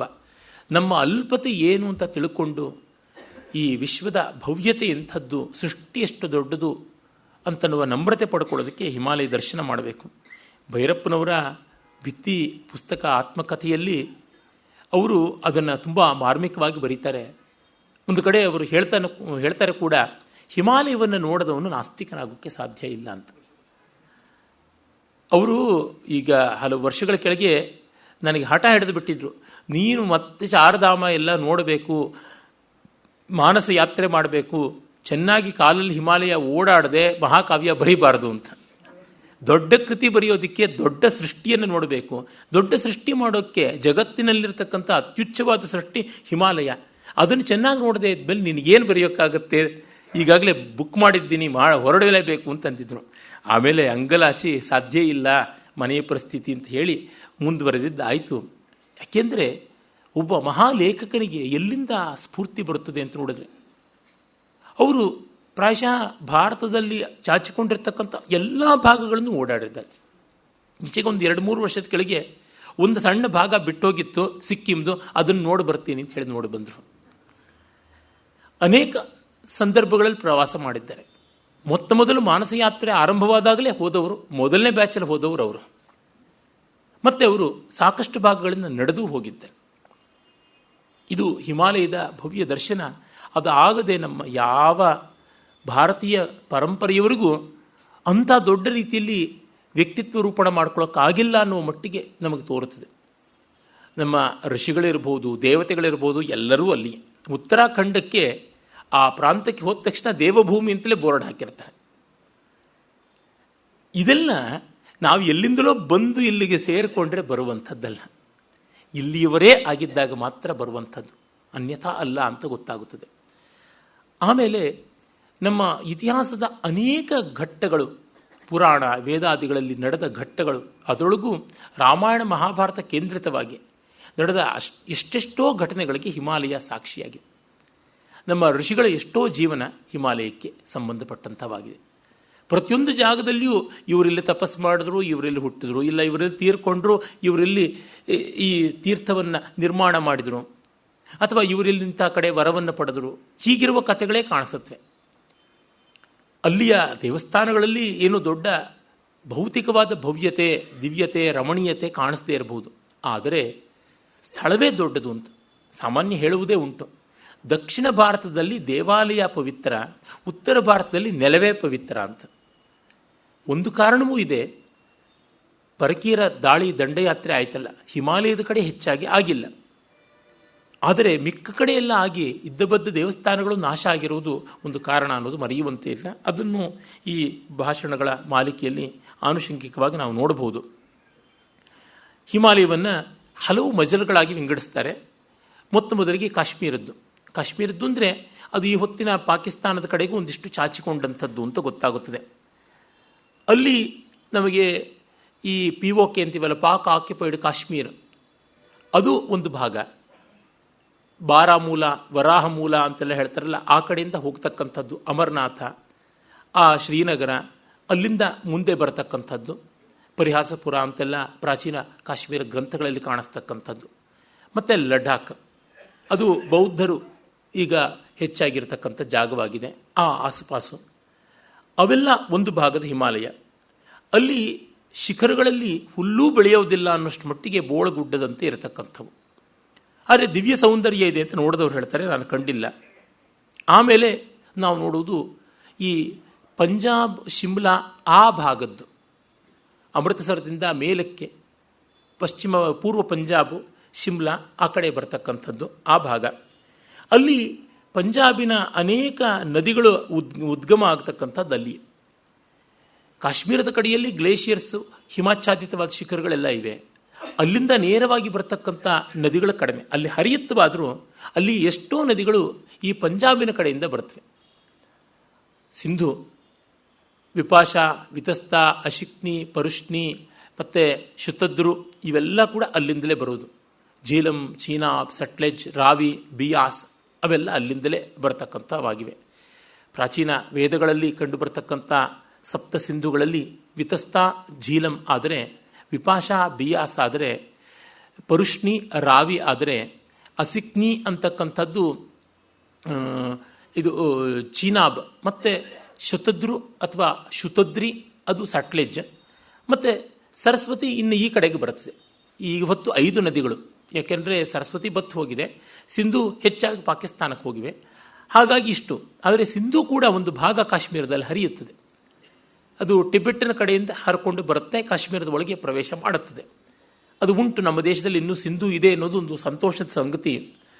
ಅದು ನಮಗೆ ಸ್ಪಷ್ಟವಾಗಿ ಹೆಚ್ಚಿನ ಜನಕ್ಕೆ ಗೊತ್ತಾಗಿದ್ದು, ಅಡ್ವಾಣಿಯವರು ಅಲ್ಲಿಗೆ ಸ್ವತಂತ್ರ ದಿವಸ ಭಾರತದ ರಾಷ್ಟ್ರಧ್ವಜವನ್ನು ಹಾರಿಸ್ತೀನಿ ಶ್ರೀನಗರಕ್ಕೆ ಅಂತ ಹೋದಾಗ ಗೊತ್ತಾಗಿದ್ದು. ಸೈನಿಕ ವಸತಿಯ ಹಿನ್ನೆಲೆಯಲ್ಲಿ ಆ ನದಿ ಇದ್ದಾಗ ಏನು ಅಂದರೆ ಇದು ಸಿಂಧು ನದಿ ಅಂತ ಕರೆದದ್ದು. ಆಮೇಲೆ ಸಿಂಧು ಯಾತ್ರಾ ಅಂತ ಮಾಡುವುದು ಆಯಿತು. ಕಾಂಗ್ರೆಸ್ ಸರ್ಕಾರಕ್ಕೆ ಗೊತ್ತಿರಲಿಲ್ವೇ ಇದು? ಉಪೇಕ್ಷೆ.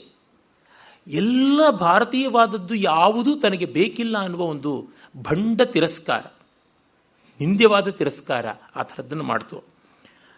ಅಲ್ಲಿ ನಾವು ನೋಡ್ತೀವಿ ಸುಮಾರು 15,000 ಅಡಿಗಳ ಎತ್ತರದ ಶಿಖರಗಳು ಆಸುಪಾಸಿನಲ್ಲಿ ತೋರುತ್ತವೆ ಪಂಜಾಬಿನ ಪ್ರಾಂತದ ಹಿಮಾಲಯದಲ್ಲಿ.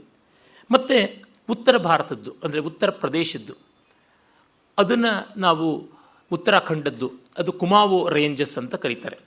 ಅಲ್ಲಿ ಇರ್ತಕ್ಕಂಥದ್ದೇ ಪ್ರಸಿದ್ಧವಾದ ಚಾರ್ಧಾಮ, ಚತುರ್ಧಾಮ, ಗಂಗೋತ್ರಿ, ಯಮುನೋತ್ರಿ ಇತ್ಯಾದಿಗಳೆಲ್ಲ. ಅಲ್ಲಿ ನಂದಾದೇವಿ 26,000 ಅಡಿ ಎತ್ತರದ್ದು ಶಿಖರ. ಅಲ್ಲಿಂದ ಗಂಗೆಯ ಎಷ್ಟೋ ಉಪನದಿಗಳು ಹರಿದು ಬರ್ತವೆ. ಅದು ಗರುಡಗಂಗಾ, ಧೂಲಿಗಂಗಾ, ಪಿಂಡಾರ್, ನಂದಗಂಗಾ, ಮಂದಾಕಿನಿ, ನಂದಾಕಿನಿ, ಅಲಕನಂದ, ಭಾಗೀರಥಿ ಇವೆಲ್ಲ ಅಲ್ಲಿಂದಲೇ ಬರುವುದು. ನೋಡಿದಾಗ ಅದನ್ನು ಯಾವುದನ್ನು ನಾವು ನೇರವಾದ ಹಕ್ಕಿಯ ಹಾರಾಟದ ದೂರ ಅಂತ ಕರಿತೀವಲ್ಲ, ಹಾಗೆ ನೋಡಿದ್ರೆ ಗಂಗೋತ್ರಿ, ಯಮುನೋತ್ರಿ ತುಂಬ ಹತ್ತಿರದಲ್ಲೇ ಇರತಕ್ಕಂಥವು. 50 ಕಿಲೋಮೀಟ್ರು ಅಲ್ಲ. ಆದರೆ ಅವು ಒಟ್ಟು ಸೇರೋದು 100 ಕಿಲೋಮೀಟರ್ಗಳಾದ ಮೇಲೆ. ಅದರಿಂದಾಗಿ ಬೇರೆ ಬೇರೆ ನದಿಗಳಾಗಿ ಹರಿದುಕೊಂಡು ಬೇರೆ ಬೇರೆ ರೀತಿ ಮೈ ತುಂಬಿಕೊಂಡು ನಮ್ಮ ದೇಶವನ್ನು ಅಭಿವೃದ್ಧಿ ಪಡಿಸೋಕ್ಕಾಯಿತು. ಹಿಮಾಲಯದಿಂದ ದಕ್ಷಿಣಕ್ಕೆ ಎಷ್ಟು ನದಿಗಳು ಹರಿದಿವೆಯೋ ಹಿಮಾಲಯದಿಂದ ಉತ್ತರಕ್ಕೆ ಅಷ್ಟು ಹರಿದಿಲ್ಲ. ಅದನ್ನು ನೋಡಿದಾಗ ನಮ್ಮ ಭಾಗ್ಯ ದೊಡ್ಡದು ಅನಿಸುತ್ತೆ, ನಮ್ಮ ದೇಶದ ಭಾಗ್ಯ ದೊಡ್ಡದು ಅನಿಸುತ್ತೆ. ಟಿಬೆಟ್ನಿಂದ ಆಚೆ ಕಡೆಗೆ ಹರಿದಿದ್ರೆ ಚೈನಾ ದೇಶಕ್ಕೆ ಹೆಚ್ಚಿನ ಜಲಸಮೃದ್ಧಿ ಆಗ್ತಾ ಇತ್ತು. ಮಧ್ಯ ಚೈನಾ, ಉತ್ತರ ಚೈನಾದಲ್ಲಿ ಸ್ವಲ್ಪ ಹೆಚ್ಚಿನ ನದಿಗಳ ವ್ಯಾಪ್ತಿ ಉಂಟು, ದಕ್ಷಿಣ ಚೈನಾದಲ್ಲಿ ಇಲ್ಲ. ಅಲ್ಲಿ ಬರಡುತನ ಜಾಸ್ತಿ. ಇದನ್ನು ಕಂಡಾಗ ನಮ್ಮ ದೇಶದ ಅದೆಷ್ಟು ವಿಚಿತ್ರವಾದದ್ದಿರಬೇಕು ಅಂತ. ಪ್ರಾಯಶಃ ಈ ಕಾಂಟಿನೆಂಟಲ್ ಡ್ರಿಫ್ಟ್ ಥಿಯರಿ ಪ್ರಕಾರ ಹೇಳ್ತಾರೆ, ಈ ದಕ್ಷಿಣ ಭಾರತದ ಒಂದು ಖಂಡ ಅದು ಹೋಗಿ ಬಡೀತು, ಮೊದಲೆಲ್ಲ ಅಂಟಿಕೊಂಡಿದ್ದದ್ದು ಈ ಉತ್ತರ ದಕ್ಷಿಣ ಏಷ್ಯಾ ಭಾಗಕ್ಕೆ ಬಡಿದಾಗ ಹಿಮಾಲಯ ಎದ್ದದ್ದು ಅಂತ. ಹಾಗೆ ಎದ್ದು ಈ ಕಡೆ ಕುಲುಕಿ ಅದು ಬಂತೋ ಏನೋ ನೀರು ಅಂತ ಅನಿಸುತ್ತದೆ. ಇರಲಿ. ಆಮೇಲೆ ನೇಪಾಳದ ಭಾಗದ ಹಿಮಾಲಯ, ಅಲ್ಲಿಯ ಸಸ್ಯ ಶ್ಯಾಮಲತೆ ತುಂಬ ಚೆನ್ನಾಗಿದೆ ಅಂತ ಹೇಳ್ತಾರೆ. ಅಲ್ಲಿ 26,000 ಅಡಿಗಳಿಗೆ ಕಡಿಮೆ ಇಲ್ಲದೆ ಇರತಕ್ಕಂಥ ಭವ್ಯೋದಾರವಾದ ರಮಣೀಯ ಶಿಖರಗಳು ಉಂಟು. ಅಲ್ಲಿಯೇ ನಾವು ನೋಡ್ತಕ್ಕಂಥದ್ದು ಬೇಕಾದಷ್ಟು ಅನ್ನಪೂರ್ಣ, ಧವಳ ಮತ್ತು ಗೌರಿಶಂಕರ ಮತ್ತು ಪ್ರಸಿದ್ಧವಾದ ಈ ಎವರೆಸ್ಟ್. ಎವರೆಸ್ಟನ್ನೇ ಗೌರಿಶಂಕರ ಅಂತ ಕೆಲವರು ಹೇಳ್ತಾರೆ, ಇನ್ನು ಕೆಲವರು ಅಲ್ಲ ಅಂತಲೂ ಹೇಳ್ತಾರೆ, ಕಾಂಚನಗಂಗಾ ಈ ಥರದ್ದೆಲ್ಲ. ಆಮೇಲೆ ಪೂರ್ವ ಹಿಮಾಲಯ ಅಂದರೆ ಇತ್ತ ಕಡೆಗೆ ಸಿಕ್ಕಿಂ ಆ ಕಡೆಗೆ ಬರ್ತಾ ಇದ್ದಂತೆ ಭೂತಾನ್ ಆ ಕಡೆಗೆ ಬಂದಾಗ ಬರ್ತದೆ. ಅಲ್ಲಿಯೇ ಬ್ರಹ್ಮಪುತ್ರ ಹರಿತಕ್ಕಂಥದ್ದಾಗಿದೆ. ಇನ್ನು ಸರಯೂ ಇತ್ಯಾದಿಗಳಿಗೂ ಅದೇ ಅವಕಾಶವನ್ನು ಕೊಡುತ್ತದೆ.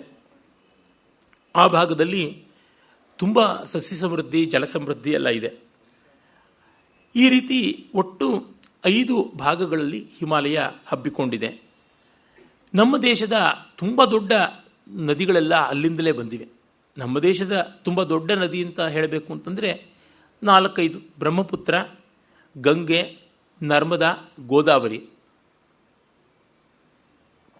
ಅದರೊಳಗೆ ಬ್ರಹ್ಮಪುತ್ರ ಅಲ್ಲಿದೆ ಆಗಿದೆ ನದ. ಇನ್ನು ಗಂಗೆಯ ಉಪನದಿಯಾದ ಯಮುನಾ, ಮತ್ತು ಅದಕ್ಕೆ ಉಪನದಿಯಾಗಿ ಸೇರಿಕೊಳ್ತಕ್ಕಂಥ ಗೋಮತಿ ಇರ್ಬೋದು.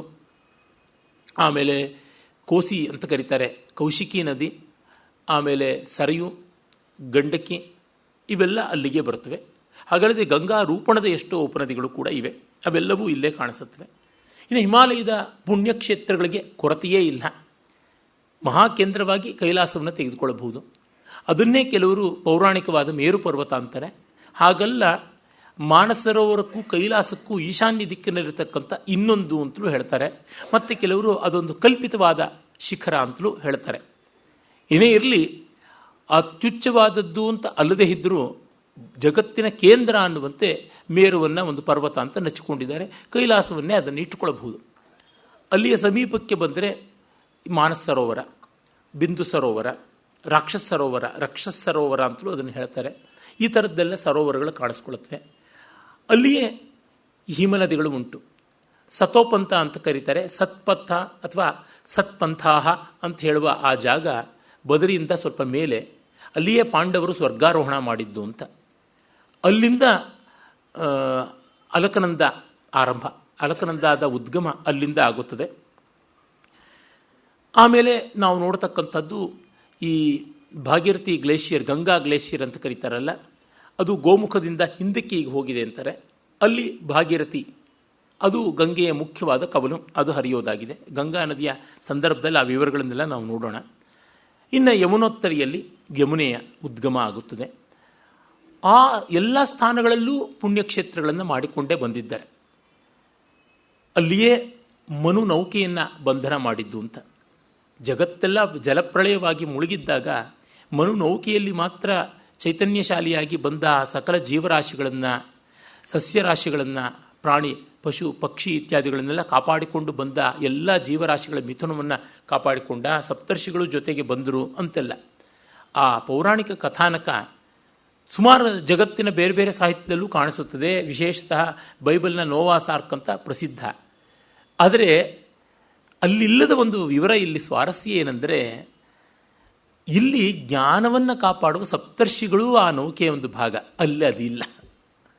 It's a very very phenomenal change or value addition ಅಂತ ನನಗನ್ಸುತ್ತೆ. ಆ ಮನು ನೌಕೆಯನ್ನು ಒಂದು ಕಡೆಗೆ ಕಟ್ಟಿ ಅದು ಹಿಮಾಲಯದ ಒಂದು ಶಿಖರದಲ್ಲಿ ಅದು ಇಳಿದದ್ದು ಅಂತ. ಅದನ್ನು ಕೆಲವರು ಕೈಲಾಸವೇ ಅಥವಾ ಮೈರುವೆ ಅಂತೆಲ್ಲ ಹೇಳ್ತಾರೆ. ಆಮೇಲೆ ನಾವು ಕಾಣತಕ್ಕಂಥದ್ದು ಶಿವನ ತಪೋಭೂಮಿ ಕೈಲಾಸ, ವಿಷ್ಣುವಿನ ತಪೋಭೂಮಿ ಬದರಿ ಶಿಖರ. ವಿಷ್ಣು ಶಿವನಿಗಾಗಿ ತಪಸ್ಸು ಮಾಡ್ದ, ಶಿವ ವಿಷ್ಣುವಿಗಾಗಿ ತಪಸ್ಸು ಮಾಡ್ದ ಅಂತ. ದಾರುಕವನ ಅಲ್ಲಿಯೇ ಬರ್ತಕ್ಕಂಥದ್ದು. ದಾರು ಅಂದರೆ ಮರಗಿಡಗಳು ತುಂಬಿರ್ತಕ್ಕಂಥದ್ದು, ಸ್ವಲ್ಪ ತಪ್ಪಲಿನ ಜಾಗ. ಅಲ್ಲಿಯೇ ಕೃಷ್ಣ ಶಿವನಿಗಾಗಿ ತಪಸ್ಸು ಮಾಡಿ ಅವನಿಂದ ದಗ್ಧನಾದ ಮನ್ಮಥನನ್ನು ಮತ್ತೆ ಮಗನನ್ನಾಗಿ ಪಡೆದ.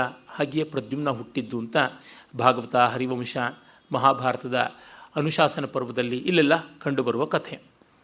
ಇನ್ನು ಪಾರ್ವತಿ ತಪಸ್ಸು ಮಾಡಿದ್ದು ಅಲ್ಲಿಯೇ. ಗೌರಿಕುಂಡ ಅಂತ ನಮಗೆ ಗೊತ್ತೇ ಇದೆ.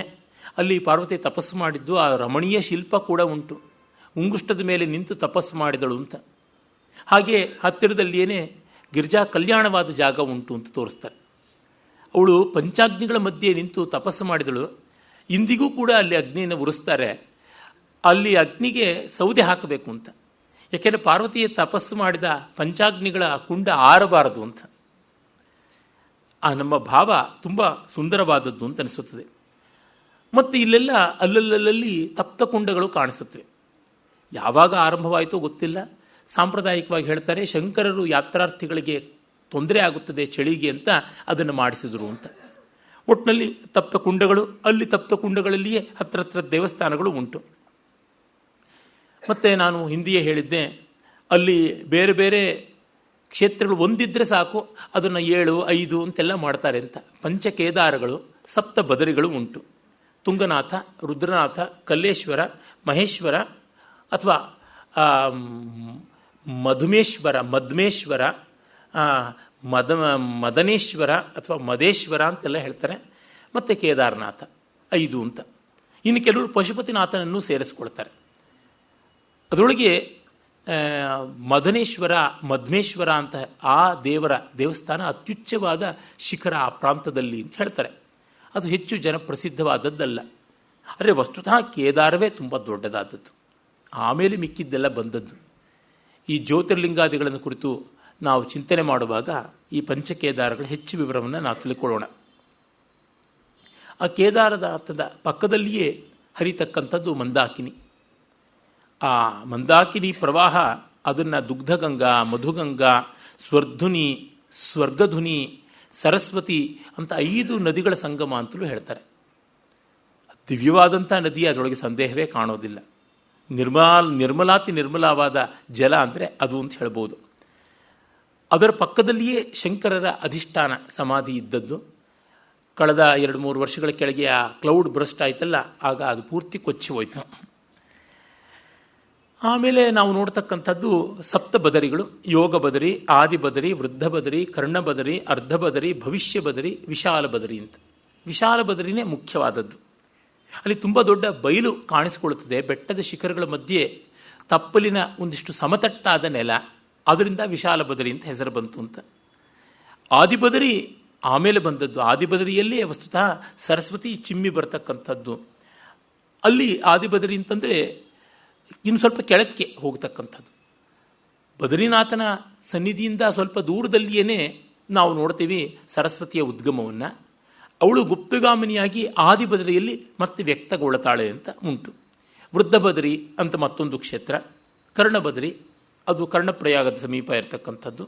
ಭವಿಷ್ಯ ಬದರಿ ಇನ್ನು ಭವಿಷ್ಯದಲ್ಲಿ ಬದರಿ ಆಗತ್ತೆ ಅಂತ, ಅಂದರೆ ಒಂದು ಕ್ಷೇತ್ರ ಮುಂದೆ ಊರ್ಜಿತವಾಗುತ್ತೆ ಅಂತ. ಈ ರೀತಿಯಾದ ಕಲ್ಪನೆ ಹೀಗೆಲ್ಲ ಉಂಟು. ಆಮೇಲೆ ನಾವು ನೋಡ್ತಕ್ಕಂಥದ್ದು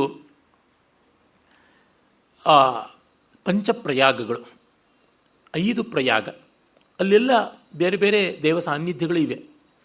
ಪಂಚಪ್ರಯಾಗದಲ್ಲಿ ಮೊದಲಿಗೆ ವಿಷ್ಣು ಪ್ರಯಾಗ, ಅಲಕನಂದ ಅಂದರೆ ಬದರಿಯಲ್ಲಿ ಹರಿತಕ್ಕಂಥ ನದಿ, ಮತ್ತು ವಿಷ್ಣು ಗಂಗಾ ಅಂತ, ಅದನ್ನು ಧೂಲಿ ಗಂಗಾ ಅಂತ ಕರೀತಾರೆ. ಅದು ಧವಲಿ ಗಂಗಾ, ಧಾವಲ್ಯ. ಗಂಗೆಗೆ ನಿರ್ಮಲತ್ವ ಇದೆ. ಆ ಬೆಳ್ಳಗಿನ ಮೈಕಾ ಬೆರೆತಂಥ ನೀರು ಹರಿಯೋ ಕಾರಣದಿಂದ ಅದು ಧವಲಿ ಅಂತಾಗಿದೆ. ಧಾವಲ್ಯ, ಧವಲಿ ಗಂಗಾ, ಅಥವಾ ಅವಳನ್ನೇ ನಾವು ವಿಷ್ಣು ಗಂಗಾ ಅಂತ ಕರಿತೀವಿ. ಅದರ ಸಂಗಮ ಆಗುತ್ತೆ. ಅಲಕನಂದ ಸತೋಪಂಥದಿಂದ ಉದ್ಗಮವಾಗಿ ಬಂದು ಅದು ಇಲ್ಲಿ ಬೆರೆಯುತ್ತದೆ. ಅದು ವಿಷ್ಣು ಪ್ರಯಾಗ. ಆಮೇಲೆ ನೋಡ್ತಕ್ಕಂಥದ್ದು ನಂದ ಪ್ರಯಾಗ. ಅಲ್ಲಿಯೇ ಕಣ್ವಾಶ್ರಮ ಇದ್ದದ್ದು ನಂದಾಕಿನಿ ಎನ್ನುವ ನದಿ. ಅದು ಈ ಅಲಕನಂದ ಜೊತೆಗೆ ಸೇರುತ್ತದೆ. ಈ ಅಷ್ಟು ಪಂಚಪ್ರಯಾಗಗಳು ಈ ವಿಶೇಷವಾದ ನದಿ ಅಲಕನಂದೆಯ ಜೊತೆಗೆ ಬೇರೆಯೂ ಸೇರೋದ್ರಿಂದ ಆಗುತ್ತದೆ. ಆಮೇಲೆ ಅಲ್ಲಿ ಕಣ್ವಾಶ್ರಮದಲ್ಲಿಯೇ ಅವನು ರಾವಣ ಹಿಮಾಲಯವನ್ನು ಎತ್ತಿದ ಜಾಗ ಅಂತ. ತಲೆ ಮೇಲೆ ಅಷ್ಟನ್ನು ಹೊತ್ತು ಬಿಡ್ತಾನಲ್ಲ, 10 ತಲೆಗಳ ಮೇಲೆ ಹಿಮಾಲಯವನ್ನು, ಆ ಕಥೆ ನಡೆದದ್ದು ಅಲ್ಲಿ ಅಂತಂತಾರೆ. ಆಮೇಲೆ ನಾವು ನೋಡ್ತಕ್ಕಂಥದ್ದು ಕರ್ಣಪ್ರಯಾಗ. ಕರ್ಣಪ್ರಯಾಗ ಮಹಾಭಾರತದ ಕರ್ಣನಿಗೆ ಸಂಬಂಧಪಟ್ಟದ್ದಲ್ಲ, ಶಿವನ ಕರ್ಣಕ್ಕೆ ಸಂಬಂಧಪಟ್ಟಂಥದ್ದು. ಅಲ್ಲಿ ಮಣಿಕರ್ಣಿಕಾ ಕಥೆ ಹೇಗಿದೆಯೋ ಅದೇ ರೀತಿಯಲ್ಲಿ ಅಲ್ಲಿ ಕಥೆಯನ್ನು ಹೇಳ್ತಾರೆ. ಶಿವನ ಕರ್ಣಾಭರಣ ಅಲ್ಲಿ ಬಿದ್ದಂಥ ಜಾಗ ಅಂತ. ಅದು ಅಲಕನಂದ ಮತ್ತು ಪಿಂಡಾರ ಅಂತ ಒಂದು ನದಿ ಹರಿಯುತ್ತದೆ. ಆ ಪಿಂಡಾರ ಸೇರಿಕೊಳ್ತಕ್ಕಂಥ ಜಾಗ, ಅದು ಕರ್ಣಪ್ರಯಾಗ ಅಂತ.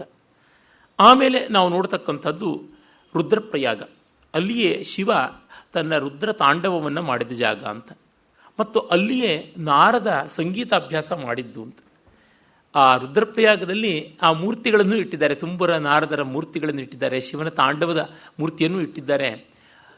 ಎಲ್ಲ ಪ್ರಯಾಗಗಳಿಗಿಂತ ತುಂಬ ರುದ್ರ ರಮಣೀಯವಾಗಿ ಕಾಣಿಸ್ತಕ್ಕಂಥದ್ದು ರುದ್ರಪ್ರಯಾಗವೇ ಅನಿಸುತ್ತೆ. ನಾವು ಹೋದಾಗ ಯಾರೂ ಜನ ಜಾಸ್ತಿ ಇರಲಿಲ್ಲ. ಒಂದು ಉನ್ಮತ್ತತೆಯ ಉತ್ಸಾಹದಲ್ಲಿ ದಡ ದಡ ದಡ ದಡ ಮೇಲಿಂದ ಕೆಳಕ್ಕೆ ಇಳ್ಕೊಂಡು ಸ್ನೇಹಿತರೆಲ್ಲ ಬಿದ್ದೋಗ್ಬಿಡ್ತೀಯಾ ಅಂತ ಹೇಳ್ತಾ ಇದ್ರು. ಕೇರ್ ಮಾಡದೆ ಆ ಸಂಗಮದ ಆ ಜಾಗದಲ್ಲಿ ನಿಂತು ಆ ಜಾಗದ ನೀರನ್ನು ಪ್ರೋಕ್ಷಣೆ ಮಾಡ್ಕೊಳ್ಬೇಕು ಅನ್ನುವ ಉತ್ಸಾಹದಲ್ಲಿ ಹೋಗಿದ್ದಾಗಿತ್ತು. ಅಲ್ಲೆಲ್ಲ ಮಂದಾಕಿನಿಯದು ಅಲಕನಂದ ಒಳ್ಳೆ ಸೊಗಸಾದ ನೀಲಿ ಬಣ್ಣದಲ್ಲಿ ಹರಿತಾ ಇರುತ್ತೆ. ಅದಕ್ಕೆ ಬೇರೆ ಬೇರೆ ಬಣ್ಣದ ನದಿಗಳು ಸೇರ್ಕೊಳ್ತಾ ಬರುತ್ತೆ. ಧೌಲಿ ಗಂಗಾ ಬೆಳ್ಳಗಿರುತ್ತದೆ, ಪಿಂಡಾರ ಬೂದು ಬಣ್ಣದಲ್ಲಿರುತ್ತದೆ. ಇನ್ನು ಇಲ್ಲಿ ಸೇರಿಕೊಳ್ತಕ್ಕಂಥದ್ದು ರುದ್ರಪ್ರಯಾಗದಲ್ಲಿ ಮಂದಾಕಿನಿ ಬರ್ತಾಳೆ, ಅಂದರೆ ಕೇದಾರದಿಂದ ಹರಿತಕ್ಕಂಥ ನದಿ. ಅವಳು ಸ್ವಲ್ಪ ಎಳೆ ಹಸಿರು ಬಣ್ಣದಲ್ಲಿರುತ್ತೆ. ಈ ಎರಡೂ ನದಿಗಳು ಸೇರಿಕೊಂಡು ನೀಲಿಯಾಗಿ ಹೋಗಿ ಮತ್ತೆ ಭಾಗೀರಥಿ ಬರ್ತಾಳೆ ಬೆಳ್ಳಿಗೆ, ಅದು ದೇವಪ್ರಯಾಗದಲ್ಲಿ. ಅಲ್ಲಿಂದ ಮುಂದೆ ಗಂಗೆ ಅಂತ. ಹೀಗೆ ಶಿವತಾಂಡವದ ಜಾಗ. ನಾರದ ಸಂಗೀತ ಕಲಿತಿದ್ದೀನಿ ಅಂತ ಬಿಂಕ ಮಾಡಿಕೊಂಡವನು ಕಟ್ಟ ಕಡೆಗೆ ತನ್ನ ಸಂಗೀತ ಸರಿಗಿಲ್ಲ ಅಂತ ವಿಷ್ಣುವಿನ ಮೂಲಕ ಗೊತ್ತಾಗಿ ಅವನು ತುಂಬುರನ ಸಂಗೀತ ದೊಡ್ಡದು ಅಂತ ಅಂದುಕೊಂಡ ಜಾಗ. ಶಿವನೇ ಅವನಿಗೆ ವೀಣಾವಾದನವನ್ನು ಕಲಿಸ್ತಾನೆ, ರುದ್ರವೀಣಾವಾದನ ಕಲಿಸ್ತಾನೆ ಅಂತ ಕೂಡ ಅಲ್ಲಿ ಉಂಟು. ರುದ್ರವೀಣೆ ನಿರ್ಮಾಣವಾಗಿದ್ದೇ ಅಲ್ಲಿ ಅಂತ. ವಸ್ತುತಃ ರುದ್ರವೀಣೆ ನುಡಿಸಿದ್ದು ರಾವಣನೂ ಹೌದು. ಅದನ್ನು ಕರಳನ್ನೇ ಬಗೆದು ನರನಾಡಿಗಳನ್ನೇ ತಂತಿಗಳಾಗಿ ಎಳೆದುಕೊಂಡು ಮಾಡದ ಅಂತ. ಇವುಗಳ ಸತ್ಯಾಸತ್ಯತೆಗಿಂತ ಸ್ವಾರಸ್ಯ ತುಂಬ ದೊಡ್ಡದು. ಈ ಮೂಲಕವಾಗಿ ನಮಗೆ ಎಂದೂ ಈ ಕಥೆಗಳು ಯಾರ್ದು ಅಂತ ಅನಿಸೋಲ್ಲ. ಇನ್ನೂ ನಡೀತಾ ಇದೆ, ಇನ್ನೂ ನಾವು ಅದರೊಳಗಿದ್ದೀವಿ, we have become part of it ಅನ್ನುವ ಭಾವ ಅದು ಬರುತ್ತದೆ. ಮತ್ತು ಪಂಚಮ ಪ್ರಯಾಗವೇ ದೇವಪ್ರಯಾಗ. ಪ್ರಯಾಗ ಅಂದರೆ ನದಿಗಳ ಸಂಗಮ ಅಂತ ತಾನೆ. ಅಲಕನಂದ ಮತ್ತು ಭಾಗೀರಥಿ ಆ ಎರಡು ನದಿಗಳು ಸೇರ್ತಕ್ಕಂಥದ್ದು. ಅದರ ಸೆಳವು, ಪ್ರವಾಹ, ಅದರ ದುರ್ದಮ್ಯವಾದ ರಮಣೀಯತೆ ಅನುಭವಿಸಿಯೇ ನೋಡಬೇಕಾದದ್ದು. ತುಂಬ ತುಂಬ ಸುಂದರವಾದದ್ದು. ಇಲ್ಲಿ ನೋಡಿ, ಮತ್ತೆ ರುದ್ರಪ್ರಯಾಗ ಮತ್ತು ದೇವಪ್ರಯಾಗಗಳಲ್ಲಿ ಆ ನದಿಗಳು ತುಂಬ ನಿಕಟವಾದ ಕೋಣದಂತೆ ಬರ್ತವೆ. ಆ ಸಂಗಮದ ಸ್ಥಾನ ಒಂದು ಚೂಪಾದ ಬಿಂದುವಿನಂತೆ ತೋರಿಕೊಳ್ಳುತ್ತದೆ. ಎಷ್ಟೋ ಕಡೆ ಆ ನದಿಗಳ ಸಂಗಮದ ಸ್ಥಾನ ಒಂದು ತುಂಬ ಸಣ್ಣ ಕೋಣದಂತೆ ಇರೋಲ್ಲ. ಉದಾಹರಣೆಗೆ ನಮ್ಮ ಹತ್ತಿರದಲ್ಲೇ ಇರತಕ್ಕಂಥದ್ದು ನಮ್ಮ ಬೆಂಗಳೂರಿಗೆ ಅರ್ಕಾವತಿ ಮತ್ತು ಕಾವೇರಿ ಸಂಗಮ. ಅದು ಸ್ವಲ್ಪ ಬೇರೆ ಬೇರೆ ದಿಕ್ಕೇ ಆಗಿದೆ. ನಾನು ತುಂಬ ಚೆನ್ನಾಗಿ ನೀರು ಹರಿತಾ ಇದ್ದ ಕಾಲದಲ್ಲಿ ಆ ಸಂಗಮದ ಸ್ನಾನ ಮಾಡಿ ನೋಡಿದ್ದೀನಿ. ಅದರ ನೆನಪಿಂದ ಹೇಳ್ತಿದ್ದೀನಿ, ಈಚೆಗೂ ಅದನ್ನು ನೋಡಿ ದುಃಖಪಟ್ಟಿದ್ದೀನಿ. ಹಾಗೆ ಕಾವೇರಿ ಮತ್ತು ಕಪಿಲ, ತಿರುಮಲಕೂಡು ನರಸೀಪುರದ ಆ ಸಂಗಮದಲ್ಲೂ ಅಷ್ಟೇ ಬೇರೆ ಬೇರೆ ದಿಕ್ಕಿಂದ ಬಂದಾಗ ಅವುಗಳ ಕನ್ವರ್ಜಿಂಗ್ ಆ್ಯಂಗಲ್ ಅಂತಾರಲ್ಲ, ಇಟ್ಸ್ ಅನ್ ಅಬ್ಟ್ಯೂಸ್ ಆ್ಯಂಗಲ್. ಅದು 90 ಡಿಗ್ರಿಗಿಂತ ಜಾಸ್ತಿ ಇರುತ್ತೆ ಕೆಲವೊಮ್ಮೆ. ಅದು 90 ಡಿಗ್ರಿಗಿಂತ ಕಡಿಮೆ ಇದ್ದಾಗ, 60 ಡಿಗ್ರಿಗಿಂತ ಕಡಿಮೆ ಇದ್ದಾಗ ಆ ಸಂಗಮ ಸ್ಥಾನ ಒಂದು ಬಿಂದುವಿನಂತೆ ತೋರ್ಕೊಳ್ಳುತ್ತೆ. ಅದು ತುಂಬ ಚೆನ್ನ. ಈ ರುದ್ರಪ್ರಯಾಗದಲ್ಲಿ, ದೇವಪ್ರಯಾಗದಲ್ಲಿ ಆ ಸೊಗಸನ್ನು ನಾವು ಕಾಣ್ತೀವಿ. ಮತ್ತು ಅಲ್ಲಿಯ ದುರ್ದಮ್ಯವಾದ ವೇಗ ಅಂತೂ ತುಂಬ ತುಂಬ ಅತಿಶಯವಾದ ಸ್ಫೂರ್ತಿಯನ್ನು ಕೊಡುತ್ತದೆ. ಜೊತೆಗೆ ನಿರ್ಮಲೋದಕ, ತುಂಬ ತಿಳಿಯಾದ ಸೊಗಸಾದ ನೀರು, ಉನ್ನತೋನ್ನತವಾದ ಪರ್ವತಗಳು, ಬಹಳ ನಿರ್ಮಲವಾದ ಸ್ಫಟಿಕೋದಕ, ಮತ್ತು ಅವುಗಳಿಗೆ ಆ ಜಂಗಮಶೀಲತೆ, ಆ ವೇಗ, ಆಮೇಲೆ ಪರಿಸರದ ಶಾಂತಿ, ಇವೆಲ್ಲವೂ ತುಂಬ ದೊಡ್ಡ ಪ್ರಭಾವವನ್ನು ಮಾಡುತ್ತೆ ಅನ್ನೋದ್ರೊಳಗೆ ಸಂದೇಹ ಕಾಣೋದಿಲ್ಲ. ಅದೆಲ್ಲ ಹಿಮಾಲಯದ ಭಾಗ್ಯ. ಅಲ್ಲಿಯೇ ನಾವು ಪಾಂಡುಕೇಶ್ವರವನ್ನು ನೋಡ್ತೀವಿ ಬದರಿಯಿಂದ ಬರುವಾಗ. ಅಲ್ಲಿ ಪಾಂಡುಕೇಶ್ವರದಲ್ಲಿ ಪಾಂಡವರು ಹುಟ್ಟಿದ್ದು, ಪಾಂಡು ಮಹಾರಾಜ ಸತ್ತಿದ್ದು ಅಂತೆಲ್ಲ ಅಲ್ಲಿಯೂ ದೇವಸ್ಥಾನಗಳೆಲ್ಲ ಇದೆ. ಹನುಮಾನ್ ಚೆಟ್ಟಿ ಅಂತ ಒಂದು ಜಾಗ ಇದೆ, ಅಲ್ಲಿಯೇ ಸೌಗಂಧಿಕ ಪುಷ್ಪಾಪಹರಣ ಮಾಡಿದ್ದು ಅಂತ. ಆ ಜಾಗದಲ್ಲಿ ಭೀಮ ಸುಗಂಧ ಪುಷ್ಪಗಳನ್ನು ಕುಬೇರನ ತೋಟದಿಂದ ತೆಗೆದುಕೊಂಡು ಬಂದದ್ದು ಅಂತ. ದೇವಪ್ರಯಾಗದಲ್ಲಿ ಬ್ರಹ್ಮ ತಪಸ್ಸು ಮಾಡ್ದ. ದೇವಶರ್ಮ ಅನ್ನುವ ಒಬ್ಬ ಬ್ರಾಹ್ಮಣ ರಾಮನನ್ನು ಧ್ಯಾನ ಮಾಡ್ದ. ಭಗೀರಥ ನಿಂತು ಒಂಟಿ ಕಾಲದಲ್ಲಿ ತಪಸ್ಸು ಮಾಡಿದ್ದು ಅಲ್ಲಿಯೇ. ಬಲಿ ಯಜ್ಞ ಮಾಡಿದ ಜಾಗ ಅದು ಅಂತ. ಹೀಗೆ ಎಷ್ಟೊಂದು ಪುರಾಣ ಕಥೆಗಳ ಜೊತೆಗೆ ಈ ಪಂಚಪ್ರಯಾಗಗಳನ್ನು ಬೆಸೆದಿದ್ದಾರೆ ಅಂತ ಗೊತ್ತಾಗುತ್ತದೆ. ಆ ಅಲಕನಂದಾದ ಮೂಲ ಹೇಳಿದೆ ಸತೋಪಂತ, ಅದು ನಂದಾದೇವಿ ಶಿಖರಕ್ಕೆ ಹತ್ತಿರ ಇದೆ. ಅಲ್ಲಿ ತ್ರಿಮೂರ್ತಿ ಸರಸ್ಸು ಅಂತ ಒಂದಿದೆ, ಬ್ರಹ್ಮರುದ್ರ ವಿಷ್ಣುಗಳ ಸರೋವರ ಅಂತ ಹೇಳಿಬಿಟ್ಟು. ಈ ವಿಷ್ಣು ಪ್ರಯಾಗ ನಮ್ಮ ಬದರಿಗೆ ಹೋಗುವ ದಾರಿಯಲ್ಲಿ ಸಿಗುತ್ತದೆ. ಅದು ಜ್ಯೋತಿರ್ಮಠ ಅಂತ ಕರೀತಾರೆ. ಶಂಕರ ಪೀಠ ಉಂಟಲ್ಲ, ಜೋಶಿ ಮಠ ಅಂತ, ಆ ಜಾಗವೇ ವಿಷ್ಣು ಪ್ರಯಾಗ ಆಗಿದೆ.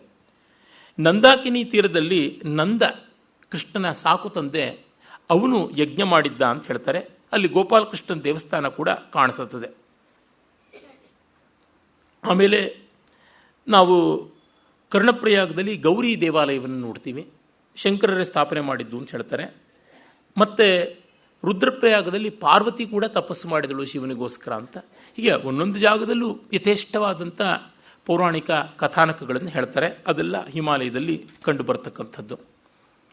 ಕಾಳಿದಾಸನಿಂದ ಮೊದಲುಗೊಂಡು ನಮ್ಮ ಕವಿಗಳೆಷ್ಟೋ ಜನ ವರ್ಣಿಸಿದ್ದಾರೆ ಹಿಮಾಲಯವನ್ನು. ಮಹರ್ಷಿ ವ್ಯಾಸರ ಮಹಾಭಾರತದಲ್ಲಿ ಮತ್ತು ಪುರಾಣಗಳಲ್ಲಿ ಹಿಮಾಲಯದ ವರ್ಣನೆ ಇದ್ದರೂ ಅದಷ್ಟು ಕಾವ್ಯಮಯವಾದದ್ದಲ್ಲ. ವಾಲ್ಮೀಕಿ ರಾಮಾಯಣದಲ್ಲಿ ಅಷ್ಟಾಗಿ ಕಾಣಿಸೋಲ್ಲ ಹಿಮಾಲಯದ ವರ್ಣನೆ, ಅದರಿಂದ ಕೆಳಕ್ಕೇನೆ ಇರುತ್ತದೆ. ಏನಂದರೆ ಸೀತೆ ತಾನು ಪರಿತ್ಯಕ್ತಳಾದಾಗ ಮಾಲಿನಿ ನದಿ ತೀರದ ಯಾವ ವಾಲ್ಮೀಕಿ ಆಶ್ರಮದಲ್ಲಿದ್ದಳು ಅಂತ ಹೇಳ್ತಾರಲ್ಲ, ಅದು ಮತ್ತೆ ಚಾರಧಾಮಕ್ಕೆ ಸಮೀಪವೇ ಆಗುತ್ತದೆ ಮಾಲಿನಿ ನದಿ. ಅದೇ ಫುಟ್ ಹಿಲ್ಸ್ ಆಫ್ ಹಿಮಾಲಯ ಅಂತ ಅಲ್ಲಿಗೆ ಬರುತ್ತದೆ. ಇನ್ನು ಭಾರವಿ ನಮ್ಮ ಸಂಸ್ಕೃತ ಕವಿಗಳಲ್ಲಿ ಕಾಳಿದಾಸ ಆದಮೇಲೆ ಬರೋನು, ಅವನು ತನ್ನ ಕಿರಾತಾರ್ಜುನಿದ 5ನೇ ಸರ್ಗದಲ್ಲಿ ಹಿಮಾಲಯದ ವರ್ಣನೆಯನ್ನು ಬಹಳ ಆಡಂಬರದಲ್ಲಿ ವರ್ಣನೆ ಮಾಡ್ತಾನೆ. ಅದರಿಂದ ಹಿಮಾಲಯದ ದರ್ಶನ ನಮಗಾಗುತ್ತೆ ಅನ್ನೋದು ಸುಳ್ಳು. ಆದರೆ ಕವಿಗಳಿಗೆಲ್ಲ ಇರುವ ಗೌರವ ಎಂಥದ್ದು ಅಂತ ಗೊತ್ತಾಗುತ್ತದೆ. ಬಾಣಭಟ್ಟ ತುಂಬ ಸೊಗಸಾಗಿ ಆ ಹಿಮಾಲಯದಲ್ಲಿದ್ದ ಅಚ್ಚೋದ ಸರೋವರ, ಹೇಮಕೂಟ ಇತ್ಯಾದಿಗಳನ್ನೆಲ್ಲ ವರ್ಣನೆ ಮಾಡ್ತಾನೆ. ಮತ್ತು ದೇಶ ಭಾಷೆಯ ಕವಿಗಳು ಕೂಡ ಕಾಣದೇ ಇದ್ದರೂ ಗೌರವದಿಂದ ಹಿಮಾಲಯವನ್ನು ವರ್ಣಿಸಿದ್ದಾರೆ. ನಮ್ಮ ಪಂಪನಾಗಲಿ, ರನ್ನನಾಗಲಿ, ನನ್ನಯ್ಯ ಆಗಲಿ, ಕಂಬ ಆಗಲಿ ಹಿಮಾಲಯವನ್ನು ಕಂಡವರಲ್ಲ, ಅಥವಾ ಮುರಾರಿ ಆಗಲಿ, ಎಲ್ಲರೂ ವರ್ಣಿಸಿದ್ದಾರೆ, ಎಲ್ಲರೂ ಕೊಂಡಾಡಿದ್ದಾರೆ. ಆಮೇಲೆ ನಮ್ಮ ಸಾಧು ಸಂತರುಗಳು ಅದೆಷ್ಟು ಜನ ಹಿಮಾಲಯವನ್ನು ಆಶ್ರಯಿಸಿಕೊಂಡಿದ್ದಾರೆ ಅನ್ನೋದಕ್ಕೆ ಕೊನೆ ಮೊದಲಿಲ್ಲ ಆ ಉದಾಹರಣೆ. ಸಾಧುಗಳು, ಸಿದ್ಧರು, ಸಂತರು ಎಲ್ಲ ಅಲ್ಲಿ ಅವರವರ ಸ್ಥಾನಮಾನ ಅಳೆಯೋದು ಹೇಗೆ ಅಂತಂದರೆ ಎಷ್ಟು ಕಾಲ ವರ್ಷದಲ್ಲಿ ಅವರು ಹಿಮ ಶಿಖರಗಳ ಹತ್ತಿರ ಇರ್ತಾರೆ ಅಂತ. ಬಾರಾಮಾಸಿ ಮಹಾರಾಜ್ ಅಂತಾರೆ, 12 ತಿಂಗಳು ಹಿಮಾಲಯದ ಮೇಲೆಯೇ ಶಿಖರಗಳಲ್ಲಿಯೇ ಇದ್ದರೆ, ಬದರಿ ಕೇದಾರಗಳ ಆ ಎತ್ತರದಿಂದ ಮೇಲಕ್ಕೆ ಇದ್ದರೆ ಅವರು ಬಾರಾಮಾಸಿ. ಹಾಗಲ್ಲದೆ ಇನ್ನು ಕಡಿಮೆ ಕಡಿಮೆ ಆಗ್ತಾ ಇದ್ದಂತೆ ಅವರಿಗೆ ಇನ್ನು ಕೆಳಗೆ ಬರ್ತಾರೆ. ಚಳಿಗಾಲ ಆಗ್ತಿದ್ದಂತೆ ಕೆಳಗೆ ಇಳಿದು ಬರ್ತಾರೆ. ಭೈರಪ್ಪನವರ ನಿರಾಕರಣದಲ್ಲಿ ಬಾರಾಮಾಸಿ ಮಹಾರಾಜ ಒಬ್ಬರು ಚಿತ್ರಣ ಬರ್ತದೆ. ನಾನು ಅವ್ರನ್ನ ಕೇಳಿದ್ದೆ, ನೀವು ಕಂಡಿದ್ದೀರಾ ಬಾರಾಮಾಸಿ ಮಹಾರಾಜ್ ಅವರನ್ನ ಅಂತ. ಹೌದು ಕಂಡಿದ್ದೆ ಅಂತಂದರು. ಅಂದರೆ ಅವರಿಗೆ ಆ ಚಳಿಯ ಅಕ್ಲಮಟೈಸೇಷನ್ ಅದೆಷ್ಟು ವಿಶೇಷವಾಗಿ ಆಗಿರಬೇಕು. ಅಲ್ಲಿಯ ನಿರಾಕರಣದಲ್ಲಿ ಬರತಕ್ಕಂಥ ಚಿತ್ರಣವೇ ತುಂಬ ಭವ್ಯವಾಗಿದೆ, ಧ್ವನಿಪೂರ್ಣವಾಗಿದೆ. ಉನ್ನತಿಯನ್ನು ನಿರೀಕ್ಷೆ ಮಾಡ್ತಕ್ಕಂಥವನು, ಔನ್ನತ್ಯವನ್ನು ಬಯಸ್ತಕ್ಕಂಥವನು ಹೇಗೆ ಅನ್ನೋದಕ್ಕೆ ಹಿಮಾಲಯವನ್ನು ಒಂದು ಪ್ರತೀಕವಾಗಿ ಕೊಟ್ಟಿದ್ದಾರೆ. ಪ್ರವಾಹಕ್ಕೆ ಎದುರಾಗಿ ಈಜಬೇಕು ಅಂತ, ಗಂಗಾ ಪ್ರವಾಹಕ್ಕಾಗಿ ಎದುರಾಗಿ ಈಜುವಾಗ ಆ ಮೂಲಕ ಮೇಲಕ್ಕೆ ಹೋಗಬೇಕು. ಒಂದು ಅಂಗಲವಾದರೂ ಅಲ್ಲಿ ಈಜಿಯೇ ಹೋಗಬೇಕು, ದಡಕ್ಕೆ ಬಂದು ಹತ್ತಬಾರದು ಅಂತ ಅನ್ನುವಲ್ಲಿ ನಾವು ಯಾವ ಮಾರ್ಗದಲ್ಲಿ ಎಕ್ಸಲೆನ್ಸ್ ಪಡಿಬೇಕು ಅಂತ ಆಯ್ಕೆ ಮಾಡಿಕೊಂಡು ನಮ್ಮ ಮನೋಭೂಮಿಕೆಯನ್ನು ಸಿದ್ಧ ಮಾಡ್ಕೊಳ್ತೀವಿ, ಅದೆಷ್ಟು ಕಷ್ಟ ಆದರೂ ಬಿಡದೆ ಅಲ್ಲಿಯೇ ಹೋಗಬೇಕು. ಅಡ್ಡ ದಾರಿ ಹಿಡಿಬಾರ್ದು, ಅನಂತಮೂರ್ತಿ ದಾರಿ ಹಿಡಿಬಾರ್ದು, ಭೈರಪ್ಪನವ್ರ ದಾರಿಯಲ್ಲಿ ಹೋಗಬೇಕು ಅನ್ನುವುದೇ ಅಲ್ಲಿ ಮಹಾಲಕ್ಷಣವಾಗಿ ಕಾಣಿಸುತ್ತೆ. ಅಂದರೆ ಆ ಉತ್ಕಟತೆ, ತೀವ್ರತೆ ಮುಖ್ಯ. ಈಚೆಗೆ ಅರವಿಂದ್ ಅಡಿಗ ಅಂತ ಬೂಕರ್ ಪ್ರಶಸ್ತಿ ಬಂದು ಕುಖ್ಯಾತಿ ಪಡೆದಂಥ ಲೇಖಕ, ವೈಟ್ ಟೈಗರ್ ಅಂತೆಲ್ಲ ಬರೆದು, ವೈಟ್ ಟೈಗರೇ ಬರೆದು ನಮ್ಮ ದೇಶವನ್ನೆಲ್ಲ ಓಡಾಡಿಕೊಂಡು ಬಂದು ಅಲ್ಲಿ ಇಲ್ಲಿ ಇಣುಕಿ ಕಂಡು ತನ್ನದಾದ ಅಭಿಪ್ರಾಯ ರೂಪಿಸಿಕೊಂಡ ವ್ಯಕ್ತಿ ಆಸ್ಟ್ರೇಲಿಯಾದಲ್ಲಿದ್ದಾರೆ ಅಂತ ಅನಿಸುತ್ತೆ. ಭೈರಪ್ಪನವ್ರ ಬಗ್ಗೆ ಬಹಳ ಗೇಲಿಯ ಒಂದು ಲೇಖನವನ್ನು ಬರೆದಿದ್ದುಂಟು. ಈಚೆಗೇನೋ ಟಾಂಗ್ ಬಿರಾಂಗ್ ಆಗಿದ್ದಾರೆ. ಭೈರಪ್ಪನವರಿಗೆ ಒಂದು ಲೆಫ್ಟ್ ಹ್ಯಾಂಡ್ ಕಾಂಪ್ಲಿಮೆಂಟ್ ತರಹ ಒಂದು ಕೊಟ್ಟಿದ್ದಾರೆ. ತುಂಬ ಬುದ್ಧಿವಂತರು, ಅವರು ನೋಡಿದ್ರೆ ತುಂಬ ಸ್ಫೂರ್ತಿ ಬರುತ್ತದೆ ಮತ್ತೊಂದು ಅಂತ. ಇದನ್ನು ಎಲ್ಲಿ ಸಲ್ಲೋದಕ್ಕೆ ಮಾಡುವ ಪ್ರಯತ್ನವು ಅಂತ ಅನಿಸುತ್ತದೆ. ಅಂತರಂಗದ ಪಶ್ಚಾತ್ತಾಪವಾಗಿ ಬದಲಾವಣೆಯಾಗಿ ಏನು ಕಾಣುವಂಥದ್ದಲ್ಲ. ಇರಲಿ, ಯಾತಕ್ಕೆ ಹೇಳ್ತಾ ಇದ್ದೀನಿ ಅಂತಂದರೆ, ನಮ್ಮ ಧ್ಯೇಯ ದೊಡ್ಡದಾಗಿರಬೇಕು ಅನ್ನೋದಕ್ಕೆ ಆ ಕಾದಂಬರಿಕಾರರು ಎಷ್ಟು ಚೆನ್ನಾದ ಒಂದು ಪ್ರತಿಮೆಯನ್ನು, ಮೆಟಫಾರನ್ನು ಅವರ ಕಾವ್ಯದಲ್ಲಿ ಕೊಟ್ಟಿದ್ದಾರೆ. ಅದು ಹಿಮಾಲಯದ ಸ್ಫೂರ್ತಿಯೇ, ಅದು ಇನ್ಯಾವುದೂ ಅಲ್ಲ ಅನಿಸುತ್ತೆ. ಮತ್ತೆ ನಾವು ಇನ್ನು ಬೇರೆಯ ಪರ್ವತ ಶಿಖರಕ್ಕೆ ಬಂದರೆ ಅದು ರೈವತಕ. ರೈವತಕ ಹೆಸರೇ ಹೇಳ್ತಕ್ಕಂಥದ್ದು ದ್ವಾರಾವತಿಯ ಹತ್ತಿರ. ದ್ವಾರಾವತಿಯ ಪಕ್ಕದಲ್ಲಿದ್ದಂಥ ಪರ್ವತ ಅಂತ ಮಹಾಭಾರತ, ಹರಿವಂಶ, ವಿಷ್ಣು ಪುರಾಣಾದಿಗಳೆಲ್ಲ ಕೂಡ ಹೇಳುತ್ತವೆ. ಸೌರಾಷ್ಟ್ರದಲ್ಲಿರ್ತಕ್ಕಂಥದ್ದು. ಅದರ ಎತ್ತರ ಕಡಿಮೆ, 2500 ಅಡಿಗಳು, 2600 ಅಡಿಯೋ ಎಷ್ಟೋ ಅಷ್ಟು ಎತ್ತರ ಇರತಕ್ಕಂಥದ್ದು. ಆದರೆ ಅದನ್ನು ತುಂಬ ಪ್ರೀತಿಯಿಂದ ಜನ ಕಂಡಿದ್ದರು. ಆ ಪರ್ವತದಲ್ಲಿ ಹಬ್ಬಗಳು, ಉತ್ಸವಗಳು ಮಾಡಿಕೊಳ್ತಾ ಇದ್ದರು ಅಂತ ಮಹಾಭಾರತವೂ ಹೇಳುತ್ತದೆ. ಸುಭದ್ರೇನ ಅರ್ಜುನ ನೋಡಿದ್ದು ಹಾಗೆ ಅಲ್ಲಿಂದಲ್ಲಿಗೆ ಹಾರಿಸ್ಕೊಂಡು ಹೋಗಬೇಕು ಅಂತಾಗಿದ್ದು ಅದೇನೆ. ಆ ರೈವತಕ ಪರ್ವತದ ಬಳಿಯಲ್ಲಿಯೇ ಇದ್ದವನು ರೈವತಕ. ಅವರ ಮಗಳೇ ರೇವತಿ, ಅವಳು ಬಲರಾಮನ ಮದುವೆ ಆಗಿದ್ದು ಅಂತ ಹೀಗೆಲ್ಲ ಕಥೆ ಉಂಟು. ಅಂದರೆ ಮೊದಲಿಂದ ಈ ಭಾರತೀಯರು ಆ ಪರ್ವತ ಶ್ರೇಣಿಯ ಆಸುಪಾಸಿನಲ್ಲಿದ್ದವರು ಅಲ್ಲಿಂದ ಪಶ್ಚಿಮ ದೇಶಗಳಿಗೆ ಬೇರೆ ಬೇರೆ ವಾಣಿಜ್ಯ ಇತ್ಯಾದಿಗಳ ಸಂಪರ್ಕವನ್ನು ಇಟ್ಟುಕೊಂಡಿದ್ದರು ಅಂತ ಗೊತ್ತಾಗುತ್ತದೆ. ದ್ವಾರಾವತಿ ಅನ್ನೋದಕ್ಕೆ ಪುರಾಣಗಳಲ್ಲೆಲ್ಲ ಬಹುದ್ವಾರಾವತಿ ಇತಿ ದ್ವಾರಾವತಿ ಅಂತ ಏನೋ ಹೇಳಿಬಿಟ್ಟಿದ್ದಾನೆ. ತುಂಬ ದ್ವಾರಗಳಿತ್ತು ಅಂತ. ಯಾವ ಊರಲ್ಲೂ ಹೆಚ್ಚು ದ್ವಾರ ಇರಬೇಕು, ಯಾವ ಕೋಟೆಯಲ್ಲೂ ಇರಬೇಕು. ಅವರಿಗೆ ಪಾಪ ಗೊತ್ತಾಗಲಿಲ್ಲ ಆ ಹೊತ್ತಿಗೆ. ದ್ವಾರಾವತಿ ಅಂತಂದರೆ ಗೇಟ್ ವೇ ಆಫ್ ಇಂಡಿಯಾನೇ. ಅದು ಪಶ್ಚಿಮ ದೇಶಗಳಿಗೆಲ್ಲ ತೆರೆದುಕೊಂಡಿರ್ತಕ್ಕಂಥದ್ದು. ಸರಸ್ವತಿ ಮುಖಭೂಮಿ, ವಾಣಿಜ್ಯಾದಿಗಳನ್ನು ಮಾಡೋದಕ್ಕೆ ಯಥೇಷ್ಟದ ಅವಕಾಶ ಬರ್ತದೆ ಅಂತ. ಆ ಪ್ರಾಂತವನ್ನು ಈಗ ಸೌರಾಷ್ಟ್ರ ಅಂತ ಹೇಳ್ತೀವಲ್ಲ, ಅದು ಆನರ್ತ ಅಂತ ಕರಿತಾ ಇದ್ರು. ಆನರ್ತ ದೇಶ ಅಂತ. ಅಲ್ಲಿ ಹತ್ತಿರದಲ್ಲೇ ಕುಶಸ್ಥಲಿ ರಾಜಧಾನಿಯಾಗಿ ಅವನು ಕಕುದ್ಮಿ ಅಥವಾ ರೈವತಕ ಅಂತ ಅವರುಗಳು ಯಾದವ ಪ್ರಮುಖರು ಆಳ್ತಾ ಇದ್ರು. ಕೃಷ್ಣನಿಗಿಂತ ಮುಂಚೆ ಬಂದ ಅರ್ಲಿ ಸೆಟಲ್ಮೆಂಟ್ಸ್ ಅವ್ರದ್ದಾಗಿತ್ತು. ಅದನ್ನೆಲ್ಲ ಕೃಷ್ಣ ನೋಡಿಕೊಂಡೇ ಜರಾಸಂಧ ಭಯದಿಂದಾಗಿ ಸಂತ್ರಸ್ತರಾದ ಯಾದವರನ್ನ ಕರೆದುಕೊಂಡು ಒಂದು ದೊಡ್ಡ ಎಕ್ಸೋಡಸ್ ಮಾಡಿ ಅಲ್ಲಿಗೆ ಬಂದ ಅಂತ ಗೊತ್ತಾಗುತ್ತದೆ. ಇದು ಬೌದ್ಧರಿಗೂ ಪವಿತ್ರ ಕ್ಷೇತ್ರ. ತೀರ್ಥಂಕರ ಆದಿದೇವ ವೃಷಭನಾಥ ಅಲ್ಲಿ ಇದ್ದ, ಅವನು ಆ ಕಡೆಗೆ ಬಂದಿದ್ದ ಅಂತಲೂ ಹೇಳ್ತಾರೆ. ಅದು ಒಂದು ಶಕ್ತಿಪೀಠವೂ ಆಗಿದೆ. ಅದು ಸ್ಕಾಂದ ಪುರಾಣದ ಪ್ರಕಾರ ಪಾರ್ವತಿ ಶಿವನನ್ನು ತನ್ನ ಸಂಗೀತದಿಂದ ಮೆಚ್ಚಿಸಿದ ಜಾಗ ಅದು. ಹಾಗಾಗಿ ಪಾರ್ವತಿಯ ಅಂಶದ ಜೊತೆಗೆ ಅಲ್ಲಿ ಇರ್ತೀನಿ ಅಂತ ಶಿವ ಅನುಗ್ರಹ ಮಾಡ್ದ ಅಂತ. ಆಮೇಲೆ ಅಶೋಕನಿಗೂ ಅದು ಪೂಜನೀಯವಾದ ಕ್ಷೇತ್ರ ಆಗಿತ್ತು. ಹಾಗಾಗಿ ಅವನು ಧರ್ಮಶಾಸನವನ್ನು ಅಲ್ಲಿ ಮಾಡಿಸಿದ್ದಾನೆ. ಅವನ 18 ಅಂಶಗಳ ಧರ್ಮಾಜ್ಞೆ ಆ ಒಂದು ಶಾಸನ ಅಲ್ಲಿದೆ. ಗಿರ್ನಾರ್ ಶಾಸನ ಅಂತಲೇ ಕರೀತಾರೆ. ರೈವತ ಪರ್ವತದ ಒಂದು ಶಿಖರವೇ ಅದು ಗಿರ್ನಾರ್. ಅಲ್ಲಿ ಮತ್ತೆ ಬರತಕ್ಕಂಥದ್ದೇ ಸ್ಕಂದಗುಪ್ತನ ಶಾಸನ, ಅದು ಕೂಡ ಇದೆ. ರುದ್ರದಾಮನ ಶಾಸನ ಇದೆ. ಅಶೋಕ ಕ್ರಿಸ್ತಪೂರ್ವ 3ನೇ ಶತಮಾನವಾದರೆ ರುದ್ರದಾಮ ಅವನು ಕ್ರಿಸ್ತ ಶಕ 2ನೇ ಶತಮಾನದ ಮಧ್ಯಭಾಗ. ಇನ್ನು 5ನೇ ಶತಮಾನದ ಮಧ್ಯಭಾಗದಲ್ಲಿ ಬರ್ತಕ್ಕಂಥವನು ಸ್ಕಂದಗುಪ್ತ, ಕುಮಾರಗುಪ್ತನ ಮಗ. ಹೀಗೆ 3 ಜನ ಮಹಾಚಕ್ರವರ್ತಿಗಳು ಬರೆಸಿದ ಶಾಸನ ಉಂಟು. ಅದೆಲ್ಲ ಅಲ್ಲಿಯೇ ಕಾಣಿಸುತ್ತದೆ. ಮತ್ತು ಅಲ್ಲಿ ಸರೋವರಗಳನ್ನು ನಿರ್ಮಾಣ ಮಾಡಿದ್ದು ಉಂಟು. ಮೌರ್ಯ ಚಕ್ರವರ್ತಿ ಚಂದ್ರಗುಪ್ತ ಅವನು ನಿರ್ಮಾಣ ಮಾಡಿದ್ದ ಅಂತಲೂ ಹೇಳ್ತಾರೆ. ಜೈನ ತೀರ್ಥಂಕರಲ್ಲಿ 22ನೇ ತೀರ್ಥಂಕರ ನೇಮಿನಾಥ ಆ ಪರ್ವತದಲ್ಲಿಯೇ ನಿರ್ವಾಣವನ್ನು ಪಡೆದದ್ದು, ಮೋಕ್ಷವನ್ನು ಗಳಿಸಿದ್ದು ಅಂತ ಹೇಳ್ತಾರೆ. ಅಲ್ಲಿ ಬೇಕಾದಷ್ಟು ಪೂಜಾ ಮಂದಿರಗಳು ಎಲ್ಲ ಇವೆ. ಬ್ರಹ್ಮ ಯಜ್ಞ ಮಾಡಿದ ಜಾಗ ಅಂತ ಹೇಳ್ತಾರೆ. ಮತ್ತು ಅಂಬಿಕಾದೇವಿಯ ಕ್ಷೇತ್ರ ಶಕ್ತಿಪೀಠವಾಗಿದೆ ಅಂತ. ಮತ್ತು ಗೋರಕ್ಷನಾಥ ಅಂದರೆ ಗೋರಖ್ ಅಂತ ಏನು ಹೇಳ್ತಾರೆ, ಅದು ಈ ನಾಥಪಂಥೀಯರ ಪ್ರವರ್ತಕ ಆತ. ಮತ್ಸ್ಯೇಂದ್ರನಾಥನ ಪ್ರಧಾನ ಶಿಷ್ಯ, ನವನಾಥರಲ್ಲಿ ಅಗ್ರಗಣ್ಯ. ಆ ಗೋರಕ್ಷನಾಥನ ತಪೋಭೂಮಿ ಅದು ಅಂತ. ದತ್ತಾತ್ರೇಯ ಪಾದುಕೆಯೂ ಅಲ್ಲಿದೆ ಅಂತಾರೆ. ಮತ್ತು ಅಲ್ಲಿಯೇ ನೇಮಿನಾಥನ ವಿಗ್ರಹ ಕೂಡ ಇದೆ. ಜೈನರ ಷಟ್ಖಂಡಾಗಮ ಅಲ್ಲಿ ನಿರ್ಮಾಣವಾಯಿತು ಅಂತ. ಹೀಗೆಲ್ಲ ಬೇಕಾದಷ್ಟು ಉಂಟು. ಚಿಕ್ಕ ಬೆಟ್ಟ, ಸುಮಾರು 3000 ಮೆಟ್ಲುಗಳಿರ್ತಕ್ಕಂಥ ಬೆಟ್ಟ. ಅದಕ್ಕೆ ಬೇಕಾದಷ್ಟು ಕಥೆಗಳು, ಇತಿಹಾಸಗಳು ಎಲ್ಲ ಬೆಳೆದಿವೆ. ಅದು ನಮಗೆ ಒಂದು ಕುಲಪರ್ವತದ ಒಂದು ಅಂಶವಾಗಿ ಕಾಣುತ್ತೆ. ಆಮೇಲೆ ನಾವು ನೋಡುವುದು ತುಂಬ ಪ್ರಸಿದ್ಧವಾದ ವಿಂಧ್ಯ ಪರ್ವತ. ವಿಂಧ್ಯ ಪರ್ವತ ಮಧ್ಯ ಭಾರತದದ್ದು, ಭಾರತದ ಮೇಖಲೆ ಅಂತಲೂ ಹೇಳಬಹುದು. ಆ ಥರ ಹಿಮಾಲಯಕ್ಕಿಂತ ಪ್ರಾಚೀನವಾದದ್ದು ಅಂತ. ಸುಮಾರು 700 ಮೈಲಿಗಳಷ್ಟು ಉದ್ದ ಹಬ್ಬಿಕೊಂಡಿದೆ. ಈ ಕಡೆ ಒರಿಸ್ಸಾ, ಬಂಗಾಳ, ಛತ್ತೀಸ್ಗಢ ಆ ಕಡೆಯಿಂದ ವ್ಯಾಪ್ತವಾಗಿ 10 ಕಡೆ ಗುಜರಾತಿನವರೆಗೂ ಚಾಚಿಕೊಂಡಿರ್ತಕ್ಕಂಥದ್ದಾಗಿದೆ. ಸಾಕಷ್ಟು ಅಗಲವೂ ಇರತಕ್ಕಂಥದ್ದಾಗಿದೆ. ಅಲ್ಲಿಯ ಜೀವ ವೈವಿಧ್ಯ, ಸಸ್ಯ ಪ್ರಾಣಿ ವೈವಿಧ್ಯ ಎಲ್ಲ ಸಾಕಷ್ಟು ದೊಡ್ಡದು ಅಂತ ನಮಗೆ ತಿಳಿಯುತ್ತದೆ. ದಾಶರಥಿ, ಅಂಬಾಪಾಣಿ, ಮೃಗನಾಥ ಈ ತರಹ ಅನೇಕ ಶಿಖರಗಳು ಕೂಡ ಇವೆ. ಸಾಮಾನ್ಯವಾಗಿ 3000 ಚಿಲ್ಲರೆ ಅಡಿಯಷ್ಟು ಎತ್ತರದ ಶಿಖರಗಳು ಉಂಟು. ಆದರೆ ನಮ್ಮ ಪಶ್ಚಿಮ ಘಟ್ಟಗಳಷ್ಟು ಆವರಿಸಿಕೊಂಡು ಬರುವಂಥ ಪ್ರಭಾವ ಅಲ್ಲಿ ಕಾಣಿಸೋಲ್ಲ.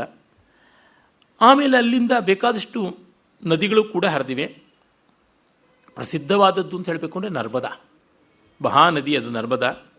ಮತ್ತು ಇದು ಕ್ಷಿಪ್ರ ಅಂದರೆ ಶಿಪ್ರಾ ಅಂತ ಕರೀತಾರಲ್ಲ, ಉಜ್ಜಯಿನಿ ಹತ್ತಿರ ಹರಿತಕ್ಕಂಥದ್ದು ಅದು. ಕರತೋಯ, ವೈನಗಂಗಾ, ತಮಸ, ದಶಾರ್ಣ, ವಿಪಾಶ. ವಿಪಾಶ ಅನ್ನೋದು ಬಿಯಾಸ್ ಅಲ್ಲ, ಬೇರೊಂದು ವಿಪಾಶ. ಶೋಣಭದ್ರ ಮತ್ತು ಮಹಾನದಿ ಬಹಳ ಪ್ರಸಿದ್ಧವಾದದ್ದು, ಈ ಒರಿಸ್ಸಾದ ಒಂದು ದೊಡ್ಡ ಜೀವನದಿ ಅದು. ಇವೆಲ್ಲ ಕೂಡ ಅಲ್ಲಿಂದಲೇ ಹೊರಟದ್ದು ಅಂತ ನಮಗೆ ತಿಳಿಯುತ್ತದೆ. ಈ ವಿಪಾಶ ಅಂತ ಹೇಳಿದಾಗ ನೆನಪಾಯಿತು, ನದಿಗಳ ಸಂದರ್ಭದಲ್ಲಿ ಅದನ್ನು ಹೇಳ್ತೀನಿ. ಆ ಹೆಸರುಗಳೆಲ್ಲ ಹೇಗೆ ಬಂದದ್ದು ಅಂತ ಕೂಡ ವೇದಗಳಲ್ಲಿಯೇ ಗೊತ್ತಾಗುತ್ತದೆ. ಮುಂದೆ ನಾನು ಅದನ್ನು ತಿಳಿಸ್ತೀನಿ. ಈ ನದಿಗಳಲ್ಲಿ ಮುಖ್ಯವಾದ ನದಿ ನರ್ಮದಾ ಮಾತ್ರ ಆ ಪರ್ವತ ಶ್ರೇಣಿಗೆ ಸಮಾನಾಂತರದಲ್ಲಿ ಪ್ಯಾರಲಲ್ ಆಗಿ ಹರಿದುಕೊಂಡು ಹೋಗುತ್ತದೆ. ಮತ್ತು ಅದು ಆಮ್ರಕೂಟದಿಂದ ಅಮರಕಂಟಕ್ ಅಂತಾರಲ್ಲ, ಅಲ್ಲಿಂದ ಅದು ಕಟ್ಟ ಕಡೆಗೆ ಸಮುದ್ರ ಸೇರುವವರೆಗೆ ಇರತಕ್ಕಂಥದ್ದನ್ನು ಪರಿಕ್ರಮ ಮಾಡ್ತಾರೆ ಅಂತ ಅದನ್ನು ನಾನು ಹೇಳಿದ್ದೆ. ಆ ನದಿಯ ವಿಶೇಷವನ್ನು ಮುಂದೆ ನಾನು ಹೇಳ್ತೀನಿ. ನಮಗೆ ಪುರಾಣಗಳಲ್ಲಿ ವಿಂಧ್ಯ ಪರ್ವತದ ಬಗ್ಗೆ ಬಹಳ ಒಳ್ಳೆಯ ಕಥೆನೇ ಇದೆ. ಶಿವನಿಂದಾಗಿ ಅವನು ಅನುಗ್ರಹವನ್ನು ಅನುಗ್ರಹ ಪಡೆದು ಎಷ್ಟು ಉನ್ನತಿಯನ್ನು ಪಡೆಯೋದಕ್ಕೆ ಸಾಧ್ಯವಾಗುತ್ತದೆ ಅಂತ ಬೆಳೆದ. ಹಾಗೆ ಬೆಳೆದು ಲೋಕಾಲೋಕ ಪರ್ವತವನ್ನೇ ಮೀರಿಬಿಟ್ಟ. ಲೋಕಾಲೋಕ ಪರ್ವತಗಳು ಅಂತಂದರೆ ಸಪ್ತದ್ವೀಪಗಳ ಆಚೆಗಿರ್ತಕ್ಕಂಥ ಪರ್ವತಗಳು. ಲೋಕ ಅಲೋಕ್ಯತೆ ತದತೀತ ಲೋಕ ಅಲೋಕ್ಯತೆ ಇತಿ ಲೋಕಾಲೋಕ ಅಂದರೆ ಅದರ ಆಚೆಗಿನ ಲೋಕ ಕಾಣಿಸೋಲ್ಲ. ಈಗ ವಿಂಧ್ಯ ಪರ್ವತದ ಮೇಲೆ ನಿಂತರೆ ಅದೂ ಕಾಣಿಸುತ್ತೆ ಅನ್ನೋಷ್ಟರ ಮಟ್ಟಿಗೆ ಅವನು ಬೆಳೆದು ಬಿಟ್ಟ. ಮೇರು ಪರ್ವತವನ್ನು ಮೀರಿಬಿಟ್ಟ. ಮೇರುವನ್ನು ಸುತ್ತಿ ಬರತಕ್ಕಂಥದ್ದು ಸೂರ್ಯಚಂದ್ರರ ಗತಿ. ಹಾಗಿಲ್ಲದೆ ಹಗಲು ರಾತ್ರಿ ಆಗೋಲ್ಲ. ಈಗ ಅಡ್ಡವಾಗಿ ಬೆಳೆದ ಮೇಲಿಂದ ಒಂದು ಕಡೆಗೆ ಬೇಸಿಗೆ, ಇನ್ನೊಂದು ಕಡೆಗೆ ಕತ್ತಲು. ಹೀಗಾಗಿ ಲೋಕಕಂಟಕವಾದಾಗ ಎಲ್ಲರೂ ಏನು ಕೇಳಿದ್ರೂ ಶಿವವರ ಪ್ರಭಾವ ಅಂದುಬಿಟ್ಟ. ಆಗ ಅಗಸ್ತ್ಯರು ಹೋಗಿ, ನಾನು ದಕ್ಷಿಣಾಪಥ ಯಾತ್ರೆ ಮಾಡ್ತಾ ಇದ್ದೀನಿ, ನೀನು ತಗ್ಗಬೇಕು ಅಂತಂದಾಗ ಅಗಸ್ತ್ಯರ ಮೇಲಿನ ಗೌರವದಿಂದ ತಗ್ಗದ. ಹಾಗೆ ತಗ್ಗುವಾಗ ಅವ್ರು ಹೇಳಿದ್ರಂತೆ, ನಾನು ಮತ್ತೆ ವಾಪಸ್ ಬರೋವರೆಗೂ ನೀನು ಹೀಗೆ ಇರು ಅಂತ. ಹಾಗಾಗಿ ಅವನು ಅದೇ ಥರ ಇದ್ದ. ಆ ರೀತಿಯಲ್ಲಿ ಅದು ಕುಬ್ಜವಾಯಿತು ಅಂತ ಕಥೆ ಉಂಟು. ತುಂಬ ಸುಂದರವಾಗಿದೆ. ದಕ್ಷಿಣಾಪಥಕ್ಕೆ ಅಗಸ್ತ್ಯರು ಬರೋದಕ್ಕೆ ಕಾರಣವಾಗಿದ್ದು ಹಾಗೆ ಅಂತ. ಮತ್ತು ಆ ವಿಂಧ್ಯ ಪರ್ವತ ಶ್ರೇಣಿಯಲ್ಲಿ ಅನೇಕ ದೇವತಾ ಮೂರ್ತಿಗಳ, ದೇವತಾ ಮಂದಿರಗಳ ಇದೆಲ್ಲ ಇದೆ. ಆದರೆ ವಿಂಧ್ಯವಾಸಿನಿ ಅಂತ ಒಂದು ದೇವಾಲಯ ವಿಂಧ್ಯ ಪರ್ವತಕ್ಕೆ ಸಂಬಂಧಪಟ್ಟಿಲ್ಲ. ಅದು ಗಂಗಾ ತೀರದಲ್ಲಿದೆ. ನಾವು ಶಕ್ತಿ ಸ್ಥಳಗಳನ್ನು ಕುರಿತು ಯೋಚನೆ ಮಾಡುವಾಗ ನೋಡಬಹುದು. ಅದಕ್ಕೂ ಇದಕ್ಕೂ ಯಾವ ಸಂದರ್ಭ ಇಲ್ಲ. ಅಲ್ಲಿ ಬೇರೆ ಬೇರೆ ಸಣ್ಣ ಪುಟ್ಟ ನದಿಗಳು ಹರಿಯುತ್ತವೆ.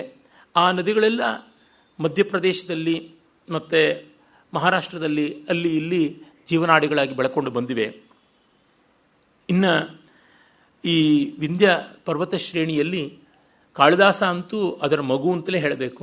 ಅವನು ಬಹಳ ಪ್ರೀತಿಯಿಂದ ಅಲ್ಲಿ ಸಣ್ಣ ಪುಟ್ಟ ಎಡೆಗಳನ್ನು ಕೂಡ ವರ್ಣಿಸಿದ್ದಾನೆ. ಮಿಕ್ಕ ಕಾವ್ಯಗಳಲ್ಲಿ ಎಲ್ಲಿಯೂ ಆ ವಿವರಗಳಿಲ್ಲ. ಬಾಣಭಟ್ಟ ಒಬ್ಬ ಮಾತ್ರ ಅದನ್ನು ಅಜರಾಮರ ಮಾಡಿದ್ದಾನೆ ತನ್ನ ಕಾದಂಬರಿ ಕಾವ್ಯದಲ್ಲಿ. ಇನ್ನು ನಾವು ನೋಡ್ತಕ್ಕಂಥದ್ದು ಆರಾವಳಿ ಅಂತಲೂ ಹೇಳ್ತಾರೆ. ಅದು ಪಶ್ಚಿಮ ಘಟ್ಟಗಳ ಎಕ್ಸ್ಟೆನ್ಷನ್ನೇ ಆಗಿದೆ, ರಾಜಸ್ಥಾನಕ್ಕೆ ಹೋಗುತ್ತದೆ. ಅದನ್ನೇ ಪಾರಿಯಾತ್ರ ಅಂತಲೂ ಕರೀತಾರೆ ಅಂತ ವಿದ್ವಾಂಸರು ಹೇಳ್ತಾರೆ. ಪಾರಿಯಾತ್ರ ಮಂಡಲ ಅಂತ ಹೇಳ್ತಾರೆ. ಮುಂಚೆ ಆ ಕಡೆಗೆ ಸರಸ್ವತಿ ಹರಿತಾ ಇದ್ದಳು, ಈಗಿಲ್ಲ, ಅದು ಬೋಳಾಗಿದೆ. ಅದರ ದಕ್ಷಿಣದ ರಾಜಸ್ಥಾನ ಅಂದರೆ ಯಾವುದನ್ನು ನಾವು ನೈಋತ್ಯ ದಿಕ್ಕಿನ ರಾಜಸ್ಥಾನ ಇದೆಯಲ್ಲ, ಅದು ಸಸ್ಯಶ್ಯಾಮಲವಾದದ್ದು. ಆ ಭಾಗ ಆರಾವಳಿ ಪರ್ವತ ಶ್ರೇಣಿ. ಪ್ರತಾಪ್ ಸಿಂಹ ಮೊದಲಾದಂಥ ಮಹಾವೀರರ ಲೀಲಾಭೂಮಿ ಅದು ಆಗಿದೆ. ಮೌಂಟ್ ಅಬು ಅಂತೀವಲ್ಲ, ಅದು ಅರ್ಬುದ ಪರ್ವತ ಅಂತ. ಅರ್ಬುದಾದೇವಿ ಅಂತ ಶಕ್ತಿಪೀಠ ಉಂಟು. ಅಂಬಾಜಿ ಅಂತ ಗುಜರಾತಿಗೆ ಪ್ರವೇಶ ಮಾಡುವಾಗ ಅಂಬಿಕಾ ಶಕ್ತಿಪೀಠನೂ ಉಂಟು. ಅಲ್ಲಿಯೇ ಒಂದು ದೊಡ್ಡ ಯಜ್ಞಕುಂಡದಿಂದ 4 ಬಗೆಯ ರಜಪೂತ ಕ್ಷತ್ರಿಯರ ಕುಲ ಹುಟ್ಟಿ ಬಂತು. ಅದೆಲ್ಲ ಆದದ್ದು ಅರ್ಬುದ ಪರ್ವತದಲ್ಲಿಯೇ ಅಂತ ಹೇಳ್ತಾರೆ. ಅದು ಪಾರಿಯಾತ್ರದ ಒಂದು ಭಾಗ, ಅರ್ಬುದಾಚಲ ಅಂತ ಕರೀತಾರೆ. ಆಮೇಲೆ ಅದು ಜೈನರಿಗೂ ಕೂಡ ಪವಿತ್ರವಾಗಿದೆ. ಅಲ್ಲಿಯೇ ದಿಲ್ವಾರ ಟೆಂಪಲ್ ಅಂತ ಹೇಳಿ ವಿಮಲ್ ಶಾ ಮಾಡಿದ್ದಾನೆ, ಅದು ನಮಗೆ ಗೊತ್ತಿದೆ. ಕೌಶಿಕ ವಿಶ್ವಾಮಿತ್ರ, ಅವನು ಮುಂಚೆ ವಿಶ್ವರಥ ಅಂತ ಗಾದಿ ಮಹಾರಾಜನ ಮಗ ಚಕ್ರವರ್ತಿಯಾಗಿದ್ದಾಗ ನಂದಿನಿಗಾಗಿ ಹೋರಾಡದಂಥ ಸ್ಥಳ ಅದು ಅಂತೂ ಕೂಡ ಹೇಳ್ತಾರೆ. ಅಲ್ಲಿ ವಸಿಷ್ಠಾಶ್ರಮ ಇತ್ತು ಅಂತಾರೆ. ಮತ್ತು ಅಲ್ಲಿಯೇ ರಾಮ ಲಕ್ಷ್ಮಣ ಮೊದಲಾದ ಮೂರ್ತಿಗಳನ್ನು ಕೂಡ ನಾವು ನೋಡ್ತೀವಿ. ಮತ್ತು 5 ಜನ ತೀರ್ಥಂಕರರ ಸಂಕೇತವಾದ ದೇವಸ್ಥಾನ ಇದೆ. ಅದರ ತಪ್ಪಲಿಗೆ ಸ್ವಲ್ಪ ಬಂದರೆ ನಾವು ಪ್ರಸಿದ್ಧವಾದ ರಾಣಕ್ಪುರದ ಆದಿನಾಥನ ಒಂದು ಬಸ್ದಿನೂ ನಾವು ನೋಡ್ತೀವಿ. ಮತ್ತು ಅರ್ಬುದ ದೇವಸ್ಥಾನದ ಹತ್ತಿರವೇ ಅಚಲೇಶ್ವರ ಸ್ವಾಮಿ ಅಂತ ಶಿವಸನ್ನಿಧಿಯೂ ಇದೆ. ದತ್ತಾತ್ರೇಯ ನಿವಾಸ ಅಂತ ದತ್ತಪೀಠವೂ ಕೂಡ ಅಲ್ಲಿದೆ. ಬೇಕಾದಷ್ಟು ಉಂಟು. ಇನ್ನು ಪಾರ್ಶ್ವನಾಥ ಜೈನರ 23ನೇ ತೀರ್ಥಂಕರ, ಆತನ ಕ್ಷೇತ್ರವೂ ಕೂಡ ಇದೆ. ಅದು ಕೂಡ ಪಾರಸ್ನಾಥ್ ಅಂತ ಹೇಳ್ತಾರೆ. ಹೀಗೆ 7 ಕುಲಾಚಲಗಳು ಭಾರತದಲ್ಲಿ ವ್ಯಾಪ್ತವಾಗಿ ಹರಡಿರುವಂಥದ್ದು ಗೊತ್ತಾಗುತ್ತದೆ. ಇನ್ನು ನಾವು ನದಿಗಳ ಕಡೆಗೆ ಬಂದರೆ ಋಗ್ವೇದದ ಸಪ್ತಸಿಂಧುಗಳ ಬಗ್ಗೆ ಹೇಳಿದ್ರಾದರೂ ಹೆಸರುಗಳನ್ನು ಕುರಿತು ವಿವರಿಸಿರಲಿಲ್ಲ. ಈ ವಿಪಾಶಾ ಅನ್ನುವ ಹೆಸರು ಹೇಗೆ ಬಂತು ಅಂದರೆ, ವಸಿಷ್ಠರ ಮಕ್ಕಳನ್ನು ವಿಶ್ವಾಮಿತ್ರ ಕ್ರೋಧದಿಂದ ಸಂಹಾರ ಮಾಡಿಬಿಟ್ಟ ಅಂತ ಬ್ರಾಹ್ಮಣಗಳಲ್ಲಿ ಕಥೆ ಸಿಗುತ್ತದೆ. ಆ ವಸಿಷ್ಠರ ದುಃಖ ಎಂಥದ್ದು ಅನ್ನೋದು ಕೂಡ ಋಗ್ವೇದದಲ್ಲಿ ವಸಿಷ್ಠ ಮಂಡಲದ ಕೆಲವು ಸೂಕ್ತಗಳಲ್ಲಿ ನಮಗೆ ಗೊತ್ತಾಗುತ್ತದೆ. ಆ ಒಬ್ಬ ವಿಶ್ವಾಮಿತ್ರ ಹೀಗೆ ತನ್ನ ಮಕ್ಕಳನ್ನು ಕೊಂದ ಅಂತ ವಸಿಷ್ಠರು ಸೇಡು ತೀರಿಸ್ಕೊಳ್ಳಿಲ್ಲ, ದುಃಖಪಟ್ಟರು. ಆ ದುಃಖದಲ್ಲಿ ಬದುಕಿರಲಾರದೆ ಆತ್ಮಹತ್ಯೆ ಮಾಡಿಕೊಳ್ಬೇಕು ಅಂತ ಕೈಕಾಲನ್ನು ಕಟ್ಟಿಕೊಂಡು ಬಿದ್ದರು, ನದಿಗೆ ಬಿದ್ದರು. ಬಿದ್ದಾಗ ನದಿ ದೇವತೆ ಇವರ ಮೇಲಿನ ಭಕ್ತಿ ಗೌರವಗಳಿಂದ, ಪ್ರೀತಿ ಕರುಣೆಯಿಂದ ಕಟ್ಟನ್ನು ಬಿಚ್ಚಿದ ಅಡಕ್ಕೆ ತಂದು ಬಿಟ್ಟಳು. ಹಾಗಾಗಿ ಪಾಶ ವಿಗತಃ ಪಾಶಃ ಯಸ್ಯಾಮಿತಿ ವಿಪಾಶ ಅಂತ ಹೆಸರಾಯಿತು ಅಂತ. ಅವರು ಅದಕ್ಕೆ ಬಿಡದೆ ಮತ್ತೊಮ್ಮೆ ಇನ್ನೊಂದು ನದಿಗೆ ಧುಮುಕಿದ್ರು. ಆ ಥರ ಧುಮುಕಿದಾಗ ನದಿ 100 ಸೀಳಾಗಿ ಒಡ್ಕೊಂಡು ತನ್ನ ನೀರನ್ನೇ ಕಡಿಮೆ ಮಾಡ್ಕೊಳ್ಬಿಡ್ತು. ಅವರಿಗೆ ಜಾನುದಗ್ನವೂ ಆಗಲಿಲ್ಲ ನೀರು ಅಂತ, ಮಂಡಿಗೂ ಬರಲಿಲ್ಲ ಅಂತ. ಹಾಗೆ ಶತಧ ಸೀಳಿಕೊಂಡದ್ದು ಶತದ್ರು ಅಂತ ಆಯಿತು ಅಂತ ಹೇಳ್ತಾರೆ. ಇನ್ನು ನಾವು ನೋಡ್ತಕ್ಕಂಥ ಮತ್ತೊಂದು ಮಹಾನದಿ ಅಂತಂದರೆ ಅಲ್ಲಿ ಬರ್ತಕ್ಕಂಥದ್ದು ಪರುಷ್ಣಿ. ಪರುಷ್ಣಿನ ಕೆಲವು ಕಡೆ ಅದನ್ನು ವೇದಗಳಲ್ಲಿ ಮತ್ತೊಂದು ಹೆಸರಿಂದನೂ ಕರೀತಾರೆ. ಆ ಹೆಸರು ತಕ್ಷಣ ಹಂಗೆ ಮರ್ತು ಹೋಗ್ತಾ ಇದೆ. ಚಂದ್ರಭಾಗಾನ ಯಾವುದೋ ಒಂದು 4 ಅಕ್ಷರದ ಹೆಸರು ಬರುತ್ತೆ, ನಾನು ಮತ್ತೆ ಜ್ಞಾಪಿಸ್ಕೊಂಡು ಹೇಳ್ತೀನಿ. ಆ ಪರುಷ್ಣಿ ನದಿ ತೀರದಲ್ಲಿನೇ ದಾಶರಾಜ್ಞಿ ಯುದ್ಧವಾಗಿದ್ದು ಅಂತ ಗೊತ್ತಾಗುತ್ತದೆ.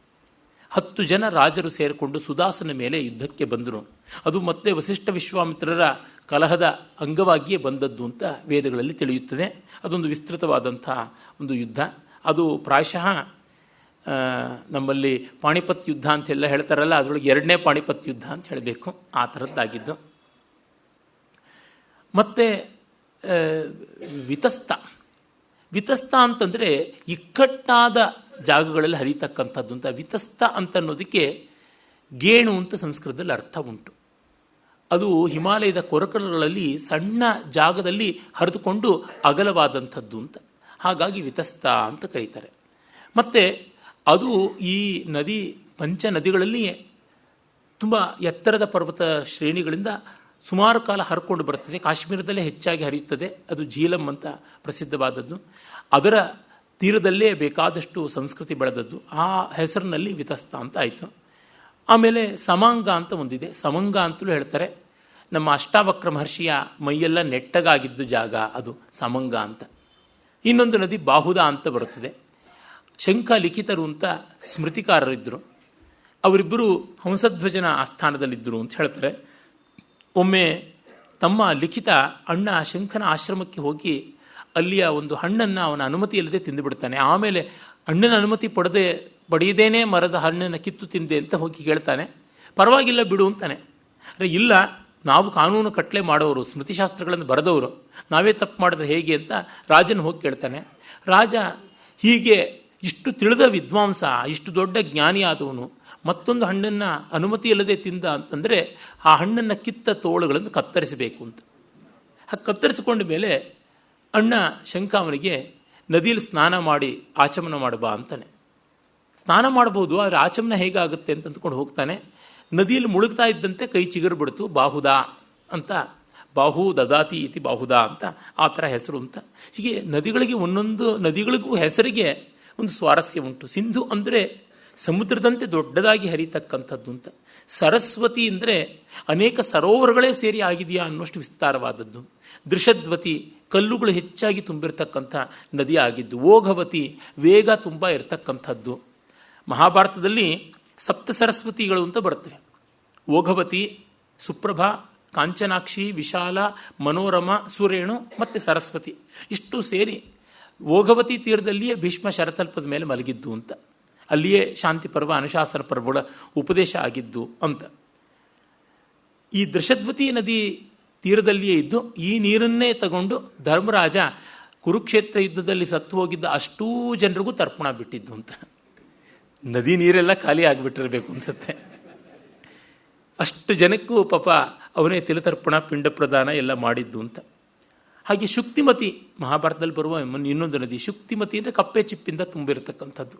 ಆ ಶುಕ್ತಿಮತಿ ನದಿ ನಾಯಿಕೆ, ಅದರ ಪಕ್ಕ ಇರತಕ್ಕಂಥ ಬೆಟ್ಟ ಕೋಲಾಹಲ ಅಂತ. ಸ್ವಾರಸ್ಯಕಾರಿಯಾಗಿದೆ ಮಹಾಭಾರತದ ಆ ಕಥೆ. ಆ ಸಂಭವ ಪರ್ವದಲ್ಲಿ ಏನೇ ಬರುತ್ತದೆ, ಆದಿಪರ್ವದ ಒಂದು ಭಾಗದಲ್ಲಿ. ಆ ಬೆಟ್ಟ ಈ ನದಿಯನ್ನು ತಡೆಯೋಕೆ ನೋಡ್ತಾ ಇತ್ತಂತೆ. ಅವನು ಗಂಡು ಈ ಹೆಣ್ಣಿನ ಸ್ವಾತಂತ್ರ್ಯವನ್ನು ತಗ್ಗಿಸೋದಕ್ಕೆ ನೋಡ್ತಾ ಇದ್ದ. ಅವರಿಬ್ಬರ ಮಧ್ಯೆ ತುಂಬ ತಗಾದೆ ಆಯಿತು. ಆಗ ಅವರಿಬ್ಬರು ಮಹಾರಾಜ ಉಪರಿಚರ ವಸುವನ್ನು ಕೇಳ್ತಾರೆ, ನೀನು ತೀರ್ಮಾನ ಮಾಡು ಅಂತ. ಇಬ್ಬರು ಮದುವೆ ಆಗಿಬಿಡಿ, ಸರಿಯಾಗುತ್ತೆ ಅಂತ. ಆಮೇಲೆ ಮದುವೆ ಆಗಿ ಅವರಿಗೆ ಹುಟ್ಟಿದ ಮಗಳೇ ಅವಳು ಗಿರಿಕಾನ ಇವನು ಮದುವೆ ಆಗ್ತಾನೆ. ಉಪರಿಚರ ವಸು ಅಂತ ಕಥೆ ಬರುತ್ತದೆ. ಹೀಗೆ ನದಿಗಳ ಹೆಸರಿಗೆ ಎಷ್ಟೆಷ್ಟು ಸ್ವಾರಸ್ಯಗಳಿವೆ ಅನ್ನೋದಕ್ಕೆ ವೇದಗಳಲ್ಲಿಯೇ, ವೇದದ ವ್ಯಾಖ್ಯಾನ ರೂಪವಾದ ಮಹಾಭಾರತದಲ್ಲಿಯೇ ನಾವು ನೋಡ್ತೀವಿ. ಇನ್ನು ನೇರವಾಗಿ ನಮ್ಮ ನದಿಗಳಲ್ಲಿ ಗಂಗೆ ಚಮನೆ ಚೇವ ಗೋದಾವರಿ ಸರಸ್ವತಿ ನರ್ಮದೆ ಸಿಂಧು ಕಾವೇರಿ ಜಲಸ್ಮಿನ್ ಸನ್ನಿಧಿಂ ಕುರು ಅಂತ ಸಪ್ತ ಸ್ರೋತಸ್ಸುಗಳನ್ನು ನಿರಂತರವೂ ನೆನೀತೀವಿ. ವೇದಗಳಲ್ಲಂತೂ 21 ನದಿಗಳ ಹೆಸರು ಬರುತ್ತದೆ ವಿಶೇಷವಾಗಿ. ಗಂಗಾ, ಯಮುನಾ, ಸರಸ್ವತಿ, ಶತದ್ರು, ವಿಪಾಶಾ, ಅಸಿಕ್ನಿ, ಪರುಷ್ಣಿ, ಮರುದ್ವೃದ, ವಿತಸ್ತಿ, ಆರ್ಜಿಕೀಯ, ಸುಷೋಮ, ತ್ರಿಸಾಮ, ಸುಸರ್ತು, ಶ್ವೇತಿ, ಸಿಂಧು, ಕುಭ. ಈ ಕುಭ ಅನ್ನೋದೇನೆ ಕಾಬೂಲ್ ನದಿ. ಗೋಮತಿ. ಗೋಮತಿ 2 ಹೆಸರುಗಳಲ್ಲಿವೆ.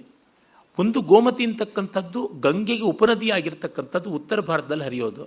ಮತ್ತೊಂದು ಗೋಮತಿ ದ್ವಾರಕಾವತಿ ಪಕ್ಕ ಹರಿತಕ್ಕಂಥದ್ದು. ದ್ವಾರಾವತಿಯನ್ನು ಪಂಚಗಕಾರಯುತವಾದದ್ದು ಅಂತ ಹೇಳ್ತಾರೆ. ಗೋಮತಿಯಲ್ಲಿ ಸ್ನಾನ ಮಾಡಬೇಕು, ಮತ್ತು ಗೋಪಾಲನನ್ನು ನೋಡಬೇಕು, ಗೋಪಿಚಂದನ ಹಚ್ಕೊಳ್ಬೇಕು, ಹೀಗೆಲ್ಲ ಉಂಟು. ಅದಕ್ಕೆಲ್ಲ ಈ ಚಮತ್ಕಾರಗಳು ಮಾಡ್ತಾರೆ. ಅದು ಬೇರೆಯೇ ಸ್ವಾರಸ್ಯ. ಆದರೆ ಅದು ದ್ವಾರಕೆಯ ಹತ್ತಿರದ ಗೋಮತಿಯನ್ನು ಕುರಿತು ಹೇಳ್ತಾ ಇಲ್ಲ, ಗಂಗೆಯ ಉಪನದಿಯಾದ ಗೋಮತಿಯನ್ನು ಹೇಳ್ತಾ ಇರ್ತಕ್ಕಂಥದ್ದು. ಕ್ರಮು ಅಂದರೆ ಕ್ರಮು ಅಂತಂದರೆ ಖುರ್ರಂ ಅಂತ ಇರ್ತಕ್ಕಂಥ ನದಿ. ಹೀಗೆಲ್ಲ ಮೆಹತ್ನು, ಹೀಗೆಲ್ಲ ನದಿಗಳ ಉಲ್ಲೇಖ ಋಗ್ವೇದದಲ್ಲಿಯೇ ಬರುತ್ತದೆ. ದಶಮಂಡಲದಲ್ಲೇ ನಾವು ನೋಡ್ತೀವಿ. ಹಾಗಾದರೆ ಇತರ ಮಂಡಲಗಳಲ್ಲಿ ಕೂಡ ಬೇರೆ ಬೇರೆ ಹೆಸರುಗಳನ್ನು ನಾವು ಕಾಣ್ತೀವಿ. ಇನ್ನು ಪೌರಾಣಿಕವಾಗಿ ಮೇರು ಪರ್ವತದಿಂದ 4 ಕವಲಾಗಿ 4 ನದಿಗಳು ಹೋಗುತ್ತವೆ ಅಂತ. ಮಿಥಿಕಲ್ ಅಂತೀವಲ್ಲ, ಪೌರಾಣಿಕವಾದ ನದಿಗಳು, ವಾಸ್ತವವಲ್ಲ. ಅದು ಮಂದಾಕಿನಿ 4 ಕವಲು ಅಂತ. ಅರುಣೋದ, ಮಾನ, ಸಿತೋದ ಮತ್ತು ಗೋಭೂಮಿ ಅಂತ. ಹೀಗೆ ಅಲ್ಲಿ ಒಂದು ಪ್ರವಾಹ ಅರುಣೋದ ಸರೋವರದ್ದು, ಮಾನ ಸರೋವರದ್ದು, ಸಿತೋದ ಸರೋವರದ್ದು, ಮಹಾಭದ್ರ ಸರೋವರದ್ದು, ಹೀಗೆ ಬರುತ್ತದೆ ಅಂತ. ಅಲ್ಲಿ ದಕ್ಷಿಣಕ್ಕೆ ಬಂದದ್ದೇ ಗಂಗೆ ಆಯಿತು ಅಂತ ಹೇಳ್ತಾರೆ. ಹಾಗಲ್ಲದೆ ಗಂಗೆಯನ್ನು ಕುರಿತು ಹೇಳುವಾಗ 7 ಸೀಳುಗಳಾಗಿ ಹರಡಿಕೊಳ್ತು. ಆ 7 ಸೀಳುಗಳಲ್ಲಿ ಒಂದು ಭಾಗೀರಥಿ ಎನ್ನುವಂಥದ್ದು ನಮಗೆ ದಕ್ಕಿದ್ದು ಅಂತಲೂ ಹೇಳ್ತಾರೆ. ಅದನ್ನು ನಾನು ಮುಂದಕ್ಕೆ ತೆಗೆದುಕೊಳ್ತೀನಿ. ಹಿಮಾಲಯದಲ್ಲಿ ಬೇಕಾದಷ್ಟು ನದಿಗಳು ಬರುತ್ತವಲ್ಲ, ಅದು ಒಂದೊಂದು ಪರ್ವತ ಶ್ರೇಣಿಗಳಲ್ಲೂ ಒಂದೊಂದು ಸೆಟ್ಟಷ್ಟು ನದಿಗಳು ಹರಿಯುತ್ತವೆ. ಬಹಳ ವಿಸ್ತಾರವಾಗಿ ಆ ಪಟ್ಟಿಯೇ ಇದೆ. ಸಾಮಾನ್ಯ ಲೆಕ್ಕ ಇಟ್ಟು ನೋಡಿದ್ರೆ ಒಟ್ಟು ಸುಮಾರು 84ರಿಂದ 100 ನದಿಗಳು, ಗಣ್ಯ ಅಂತ ಹೇಳ್ಬೋದಾದ ನದಿಗಳು ಈ ಸಪ್ತ ಕುಲಾಚಲಗಳಿಂದಲೇ ಬರುತ್ತವೆ ಅಂತ ಗೊತ್ತಾಗುತ್ತದೆ. ಅವುಗಳಲ್ಲಿ ಎಷ್ಟನ್ನು ನಾನು ಹೇಳಿದ್ದೇನಾದ್ದರಿಂದ ಅದನ್ನು ಹಾಗೆ ಮುಂದುವರಿಯಬೇಕು. ಆ ಪರುಷ್ಣಿ ಅಂತಂದ್ರಲ್ಲ, ಅದು ಇರಾವತಿ ಎನ್ನುವ ನದಿ. ಇರಾವತಿಗೆ ಪರುಷ್ಣಿ ಅಂತಲೂ ಹೇಳ್ತಾರೆ. ಅದೇ ಜೀನಾಬ್ ನದಿ, ರಾವಿ ನದಿ. ಇರಾವತಿ ವೇದಗಳಲ್ಲಿ ಬರತಕ್ಕಂಥದ್ದೇ ಆಗಿದೆ. ಇರಾವತಿ ಅಂತಲೂ ಅದನ್ನು ಕರೆದಿದ್ದಾರೆ, ಪುರುಷ್ಣಿ ಅಂತಲೂ ಕರೆದಿದ್ದಾರೆ, ಮಹಾಭಾರತದಲ್ಲೂ ಬರ್ತದೆ. ಕೆಲವೊಮ್ಮೆ ಆ ಹೊತ್ತಿಗೆ ಸರಿಯಾಗಿ ಜ್ಞಾಪಕ ಬರದೆ ಕಷ್ಟ. ಈಗ ಗಂಗೆಯನ್ನು ನೋಡೋದಿದ್ದರೆ ಗಂಗೆಗೆ ಕುರಿತಂತೆ ಬೇಕಾದಷ್ಟು ಕಥೆಗಳಿವೆ. ನಮಗೆಲ್ಲರಿಗೂ ಪ್ರಖ್ಯಾತವಾಗಿ ಗೊತ್ತಿರತಕ್ಕಂಥ ಕಥೆ ತ್ರಿಮೂರ್ತಿಗಳನ್ನು ಸೇರಿಸುವ ಆ ವಾಮನ ತ್ರಿವಿಕ್ರಮನಾದಾಗ ಬ್ರಹ್ಮಾಂಡ ಕಟಾಹವನ್ನು ಕಾಲಿಂದ ತಿವಿದಾಗ ಅದರ ಆಚೆಯೇ ಹರಿತಾ ಇದ್ದದ್ದು. ಅಂದರೆ ನೀವು ಕಲ್ಪನೆ ಮಾಡಿಕೊಳ್ಬೇಕು, ಆಕಾಶ ಅನ್ನೋದೊಂದು ಕವಚ. ಆ ಆಕಾಶವನ್ನು ತಿವಿದು ತೂತು ಮಾಡಿದಾಗ ಅದರ ಆಚೆಗೆ ಹರಿತಾ ಇದ್ದದ್ದು ದೇವಗಂಗೆ, ಅಲ್ಲಿಂದ ಉದುರು ಬಿದ್ದದ್ದು ಅಂತ ಒಂದು ಕತೆ. ಇನ್ನೊಂದು, ಅವನು ಸಪ್ತ ಊರ್ಧ್ವಲೋಕಗಳಿಗೆ ಚಾಚಿದನಲ್ಲ, ಇದು ಭೂಹು. ಇನ್ನು ಭುವಃ ಸುವಃ ಮಹಾಜನಃ ತಪಃ ಸತ್ಯಂ, ಸತ್ಯಲೋಕಕ್ಕೆ ಚಾಚಿದಾಗ ಅಲ್ಲಿ ಬ್ರಹ್ಮ ತನ್ನ ಕಮಂಡಲುವಲ್ಲಿ ಹಿಡಿದಂಥ ಆ ಒಂದು ಆದಿಮೂಲವಾದ ಜಲ, ಅದು ಪ್ರಪಂಚದ ಆಚೆಗೆ ಹರಿತಕ್ಕಂಥದ್ದು. ಅದರ ವಿರಜಾ ನದಿ ಅಂತ ಕೆಲವರು ಹೇಳ್ತಾರೆ, ವೈಕುಂಠದಲ್ಲಿ ಹರಿಯುವ ನದಿ ಅಂತ. ಇನ್ನು ಕೆಲವರು ರಸಾ ನದಿ ಅಂತ, ಈ ಜಗತ್ತಿನ ಆಚೆಗಿರ್ತಕ್ಕಂಥದ್ದು ಅಂತ. ಗ್ರೀಕರ ಪುರಾಣದಲ್ಲಿ ಕೂಡ ಬರ್ತದೆ, ಈ ಪ್ರಪಂಚದ ಆಚೆಗೆ ಒಂದು ನದಿ ಹರಿಯುತ್ತೆ ಅಂತ, ಓಷಿಯಾನಸ್ ಅಂತ ಆ ನದಿ ಹೆಸರು. ಆ ಪ್ರಪಂಚದ ಆಚೆಗೆ ಹರಿಯುವ ನದಿ ತರಹ ಇಲ್ಲಿ ಅದು ರಸ ಅಂತ ಹೇಳ್ತಾರೆ. ಆ ರಸಾ ನದಿ ಅಥವಾ ವಿರಜಾ ನದಿ ಅಂತಲೂ ಅಂತಾರೆ. ವಿರಜ, ರಜೋಗುಣ ಇಲ್ಲದೆ ಇರತಕ್ಕಂಥದ್ದು, ಶುದ್ಧ ಸತ್ವದ್ದು. ಆ ನೀರನ್ನು ಕಮಂಡಲದಲ್ಲಿ ಹಿಡ್ಕೊಂಡಿದ್ದ. ಅದು ಸೃಷ್ಟಿಗೆ ಮೂಲವಾದ ಜಲ. ಆ ಜಲದಿಂದ ನಾರಾಯಣನ ಪಾದ ಪದ್ಮಗಳನ್ನು ತೊಳೆದ. ಆಗ ಹರಿದದ್ದು ಗಂಗೆ ಆಯಿತು. ಅವಳು ದೇವಲೋಕದಲ್ಲಿ ಇದ್ದಳು, ದೇವಗಂಗೆ. ಅದನ್ನು ಎಲ್ಲಿ ಕಾಣಿಸ್ತಾರೆ ಅಂದರೆ, ನಮಗೆ ಖಗೋಳಶಾಸ್ತ್ರದ ಪ್ರಕಾರ ಆಕಾಶದಲ್ಲಿ ನಾವು ಯಾವುದನ್ನು ಮಿಲ್ಕಿ ವೇ ಅಂತೀವಿ, ಅದು ದೇವಗಂಗೆ ಅಂತ, ಆಕಾಶಗಂಗೆ ಅಂತ. ನಕ್ಷತ್ರಗಳು ಕೋಟ್ಯಂತರ ನಕ್ಷತ್ರಗಳಿವೆಯಲ್ಲ, ಅದು ಮಿಲ್ಕಿ ವೇ, ಅದನ್ನೇ ದೇವಗಂಗೆ ಅಂತ. ಪ್ರಪಂಚದ ಯಾವ ಪರಂಪರೆಯಲ್ಲಿಯೂ ಒಂದು ನದಿಗೆ 3 ಹಂತಗಳು ಹೇಳಿಲ್ಲ. ಇದನ್ನು ದೇವಗಂಗಾ, ಸ್ವರ್ಣದಿ, ಸ್ವರದೀರ್ಘಿಕಾ, ಆಕಾಶಗಂಗಾ ಅಂತೆಲ್ಲ ಹೇಳ್ತಾರೆ. ಆಮೇಲೆ ಮಾನವ ಲೋಕಕ್ಕೆ ಬಂದಾಗ ಭಾಗೀರಥಿ, ಅದನ್ನು ಮಂದಾಕಿನಿ ಅಂತ, ಅಲಕನಂದ ಅಂತ ಕೂಡ ಹೇಳ್ತಾರೆ ದೇವಗಂಗೆನ. ಮನುಷ್ಯ ಲೋಕಕ್ಕೆ ಬಂದಾಗ ಅವಳು ಭಾಗೀರಥಿ. ಪಾತಾಳಕ್ಕೆ ಬಂದಾಗ ಭೋಗವತಿ ಅಂತ. ಭೋಗವತಿ ಪಾತಾಳದಲ್ಲಿ ಹಾವುಗಳಿಗೆ ಅವಳು ರಕ್ಷಣೆ ಕೊಡ್ತಕ್ಕಂಥ ರೀತಿಯಲ್ಲಿ ಇರ್ತಾಳೆ ಅಂತ. ಹೀಗೆ 3 ಹಂತದಲ್ಲಿ ಹೇಳ್ತಾರೆ. ಆಮೇಲೆ ಭಗೀರಥ ತಪಸ್ಸು ಮಾಡಿದ ಕಥೆ ನಿಮಗೆಲ್ಲ ಗೊತ್ತೇ ಇದೆ. ಯಾವ ಉಗ್ರವಾದಂಥ ಮಹರ್ಷಿಗಳ ಆಗ್ರಹಕ್ಕೆ ತುತ್ತಾಗಿ ಸಗರನ 60,000 ಮಕ್ಕಳು ತೀರ್ಕೊಂಡ್ರಲ್ಲ, ಆ ಸಂದರ್ಭದಲ್ಲಿ ಕಪಿಲನ ಆಗ್ರಹಕ್ಕೆ ತುತ್ತಾಗಿ ತೀರಿಕೊಂಡವರನ್ನು ಉದ್ಧರಿಸಬೇಕು ಅಂತ ಹೋಗಿ ಅವನು ತಪಸ್ಸು ಮಾಡಿದ್ದು ಸಗರನ ಮಗ ಅಂಶುಮಾನ್ ಮಾಡ್ದ. ಸಗರನೂ ಮಾಡ್ದ, ಸಗರನ ಮೊಮ್ಮಗ ಅಂಶುಮಾನ್. ಸಗರನ ಜ್ಯೇಷ್ಠ ಪುತ್ರ ಅಸಮಂಜ, ಅವನು ಅಯೋಗ್ಯ, ಅಸಮಂಜಸ ಅಂತಲೂ ಹೇಳ್ತಾರೆ ಅವನಿಗೆ. ಅವನನ್ನು ಪರಿತ್ಯಾಗ ಮಾಡಿಬಿಟ್ಟ ಮಹಾರಾಜ. ಕಾರಣ ಅವನು ಲೋಕಕಂಟಕನಾಗಿದ್ದ ಅಂತ. ಅವನ ಮಗ ಅಂಶುಮಾನ್. ಅಂಶುಮಂತನ ಮಗ ದಿಲೀಪ, ದಿಲೀಪನ ಮಗ ಭಗೀರಥ. ಸಗರ ತಪಸ್ಸು ಮಾಡಿದ, ಫಲಿಸಲಿಲ್ಲ. ಅಂಶುಮಂತ ತಪಸ್ಸು ಮಾಡಿದ, ಫಲಿಸಲಿಲ್ಲ. ದಿಲೀಪನೂ ತಪಸ್ಸು ಮಾಡಿದ, ಫಲಿಸಲಿಲ್ಲ. ಭಗೀರಥ ತಪಸ್ಸು ಮಾಡಿದ, ಆಗ ಫಲಿಸಿತು. ಅದು ಈ ಕಾಲದ ಸರ್ಕಾರಿ ಕಚೇರಿಗಳಿಗೆ ಹೋಗಿ ಒಂದನ್ನು ಅಪ್ರೂವ್ ಮಾಡಿಸ್ಕೊಂಡ್ರೆ ಅದಕ್ಕೆಷ್ಟು ರೆಡ್ ಟೇಪು ಕ್ವೈರಿ ಆಗುತ್ತೆ, ಆ ತರಹ ಕಾಣಿಸುತ್ತದೆ ಅದು. ಮೊದಲು ಬ್ರಹ್ಮನನ್ನು ತಪಸ್ಸು ಮಾಡಿ ದೇವಗಂಗೆ ಭೂಮಿಗೆ ಬರೋದ ರಹದಾರಿ ಪಡ್ಕೊಂಡ, ಸನ್ನದ ಪಡ್ಕೊಂಡ, ಅಪ್ರೂವಲ್ ಫಾರ್ ದಟ್, ಅಂಗೀಕಾರವನ್ನು ಪಡೆದ. ಆಮೇಲೆ ಏನಾಯಿತು, ಗಂಗೆಯನ್ನು ಒಲಿಸಿಕೊಂಡ. ಬ್ರಹ್ಮ ಒಪ್ಪಿಗೆ ಕೊಟ್ಟ. ಗಂಗೆಯೂ ಮನಸ್ಸಾ ಬರಬೇಕಲ್ಲ, ಅವಳನ್ನು ಬೇಡ್ದ. ಗಂಗೆ, ನಾನು ಬಂದೇನು, ಆದರೆ ನಾನು ಭೂಮಿಗೆ ಬಿದ್ದಾಗ ನನ್ನ ತಾಳಬಲ್ಲವರು ಯಾರು, ಎಲ್ಲಾದರೂ ನೋಡು ಅಂತ. ಅವಳಿಗೆ ಮತ್ತೆ ಭೂಮಿಗೆ ಬರೋಕ್ಕೆ ಇಷ್ಟ ಇಲ್ಲ. ಬೇರೆ ರಾಮಾಯಣದ ಬಾಲಕಾಂಡದಲ್ಲಿ ಬರುತ್ತದೆ, ಗಂಗೆ ಗೌರಿ ಇಬ್ಬರು ಹಿಮವಂತನ ಮಕ್ಕಳು. ಆಗ ಪಾರ್ವತಿಗೆ ಶಿವನ ಜೊತೆಗೆ ಮದುವೆ ಆಯಿತು. ಒಂದು ಲೋಕ ಕಲ್ಯಾಣಕ್ಕೆ ಒಬ್ಬ ಮಗಳಾದಳು, ಮತ್ತೊಬ್ಬ ಮಗಳು ಲೋಕ ಕಲ್ಯಾಣಕ್ಕೆ ನದಿಯಂತೆ ಹರಿಯಲಿ ಅಂತ. ಕೆಲವು ಕಡೆ ಪಾರ್ವತಿಯ ಮತ್ತೊಂದು ರೂಪವೂ ಗಂಗೆ ಅಂತ ಹೇಳ್ತಾರೆ. ನಮ್ಮ ಪುರಾಣ ಕಥೆಗಳಲ್ಲಿ ಇದನ್ನು ನಾವು ನೋಡ್ತೀವಿ. ಒಬ್ಬ ಹೆಣ್ಣು ಲೋಕ ಕಲ್ಯಾಣಕ್ಕಾಗಿ ಸ್ತ್ರೀ ರೂಪ, ನದಿ ರೂಪ ಎರಡರೊಳಗೂ ಇರ್ತಾಳೆ ಅಂತ. ಇನ್ನು ಅದಕ್ಕೆ 2-3 ಉದಾಹರಣೆ ಕೊಡೋದಿದ್ದರೆ, ಕೃಷ್ಣನ ಪತ್ನಿ ಕಾಳಿಂದಿ, ಅವಳೇ ಯಮುನೆ. ಮತ್ತು ತಪತಿ, ಅವಳು ಅಷ್ಟೇ. ನರ್ಮದಾನೂ ಅಷ್ಟೇ. ಶಿವ ಮಾನಸ ಪುತ್ರಿಯರು, ಅವರು ನದಿ ರೂಪ, ಸ್ತ್ರೀ ರೂಪ ತಾಳಿದ್ದು ಅಂತ. ಕೌಶಿಕಿ, ಕೋಸಿ ಅಂತ ಕರೀತಾರೆ, ಉತ್ತರ ಭಾರತದಲ್ಲಿರುವುದು. ಅದು ವಿಶ್ವಾಮಿತ್ರನ ಅಕ್ಕ, ಸತ್ಯವತಿ ಅಂತ ಪುರಾಣಗಳಲ್ಲಿ ಬರುತ್ತದೆ. ಅವಳಿಗೆ ಕುಶಿಕನ ಮಗಳಾದ ಕಾರಣ ಕೌಶಿಕಿ ಅಂತಲೂ, ಕುಶಿಕ ವಂಶದವಳು ಅಂತ ಕೌಶಿಕಿ ಅಂತ. ಅವಳು ರುಚಿಕ ಮಹರ್ಷಿಯ ಪತ್ನಿ, ಹಾಗಾಗಿ ಅವಳು ಹರದಳು ಅಂತ. ಅದೇ ರೀತಿ ಕವೇರ ಮಹಾರಾಜ ರಾಜರ್ಷಿಯ ಮಗಳು ಲೋಪಾಮುದ್ರ, ಅವಳು ಕಾವೇರಿ ಎನ್ನುವ ನದಿ ರೂಪದಿಂದಲೂ ಹರಿದಳು. ಲೋಪಾಮುದ್ರೆಗೆ ಅಗಸ್ತ್ಯ ಪತ್ನಿಯೂ ಆಗಿದ್ದಳು ಅಂತ. ಮುಖ್ಯವಾಗಿ ಕಾಣಿಸುವುದು ತಪಸ್ವಿನಿಯರು ಲೋಕ ಕಲ್ಯಾಣ ಹೇಗೆ ಮಾಡಿದ್ರು ಅಂತ.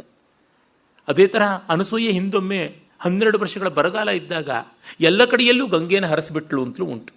ತಾನು ನದಿ ಆಗಲಿಲ್ಲ, ಎಲ್ಲ ಕಡೆ ನದಿಯನ್ನು ಮಾಡಿದಳು ಅಂತ. ಈ ನದಿಗಳ ತಾಯ್ತನದ ಲಕ್ಷಣ, ಲೋಕಪೋಷಕ ಲಕ್ಷಣ ಮತ್ತು ನದಿಯಾಗೋದಕ್ಕೆ ಬೇಕಾದ ತಪಸ್ಸು ಎಂಥದ್ದು ಅನ್ನೋದು ಇದಿಷ್ಟು ಕೂಡ ಈ ಥರದ ಕಥೆಗಳಲ್ಲಿ ಧ್ವನಿಸುತ್ತವೆ ಅಂತ ನಾವು ನೋಡಬಹುದು. ಇನ್ನು ಆ ಗಂಗೆಗೆ ಸಂಬಂಧಪಟ್ಟಂತೆ ಹಲವು 10 ಕಥೆಗಳಿವೆ. ಆ ಕಥೆಗಳನ್ನು ಮತ್ತು ಗಂಗೆ ಗೌರಿಯರ ಕಲಹವನ್ನು ಅದನ್ನು ಎಲ್ಲ ಮುಂದೆ ನೋಡೋಣ. ನಮಸ್ಕಾರ.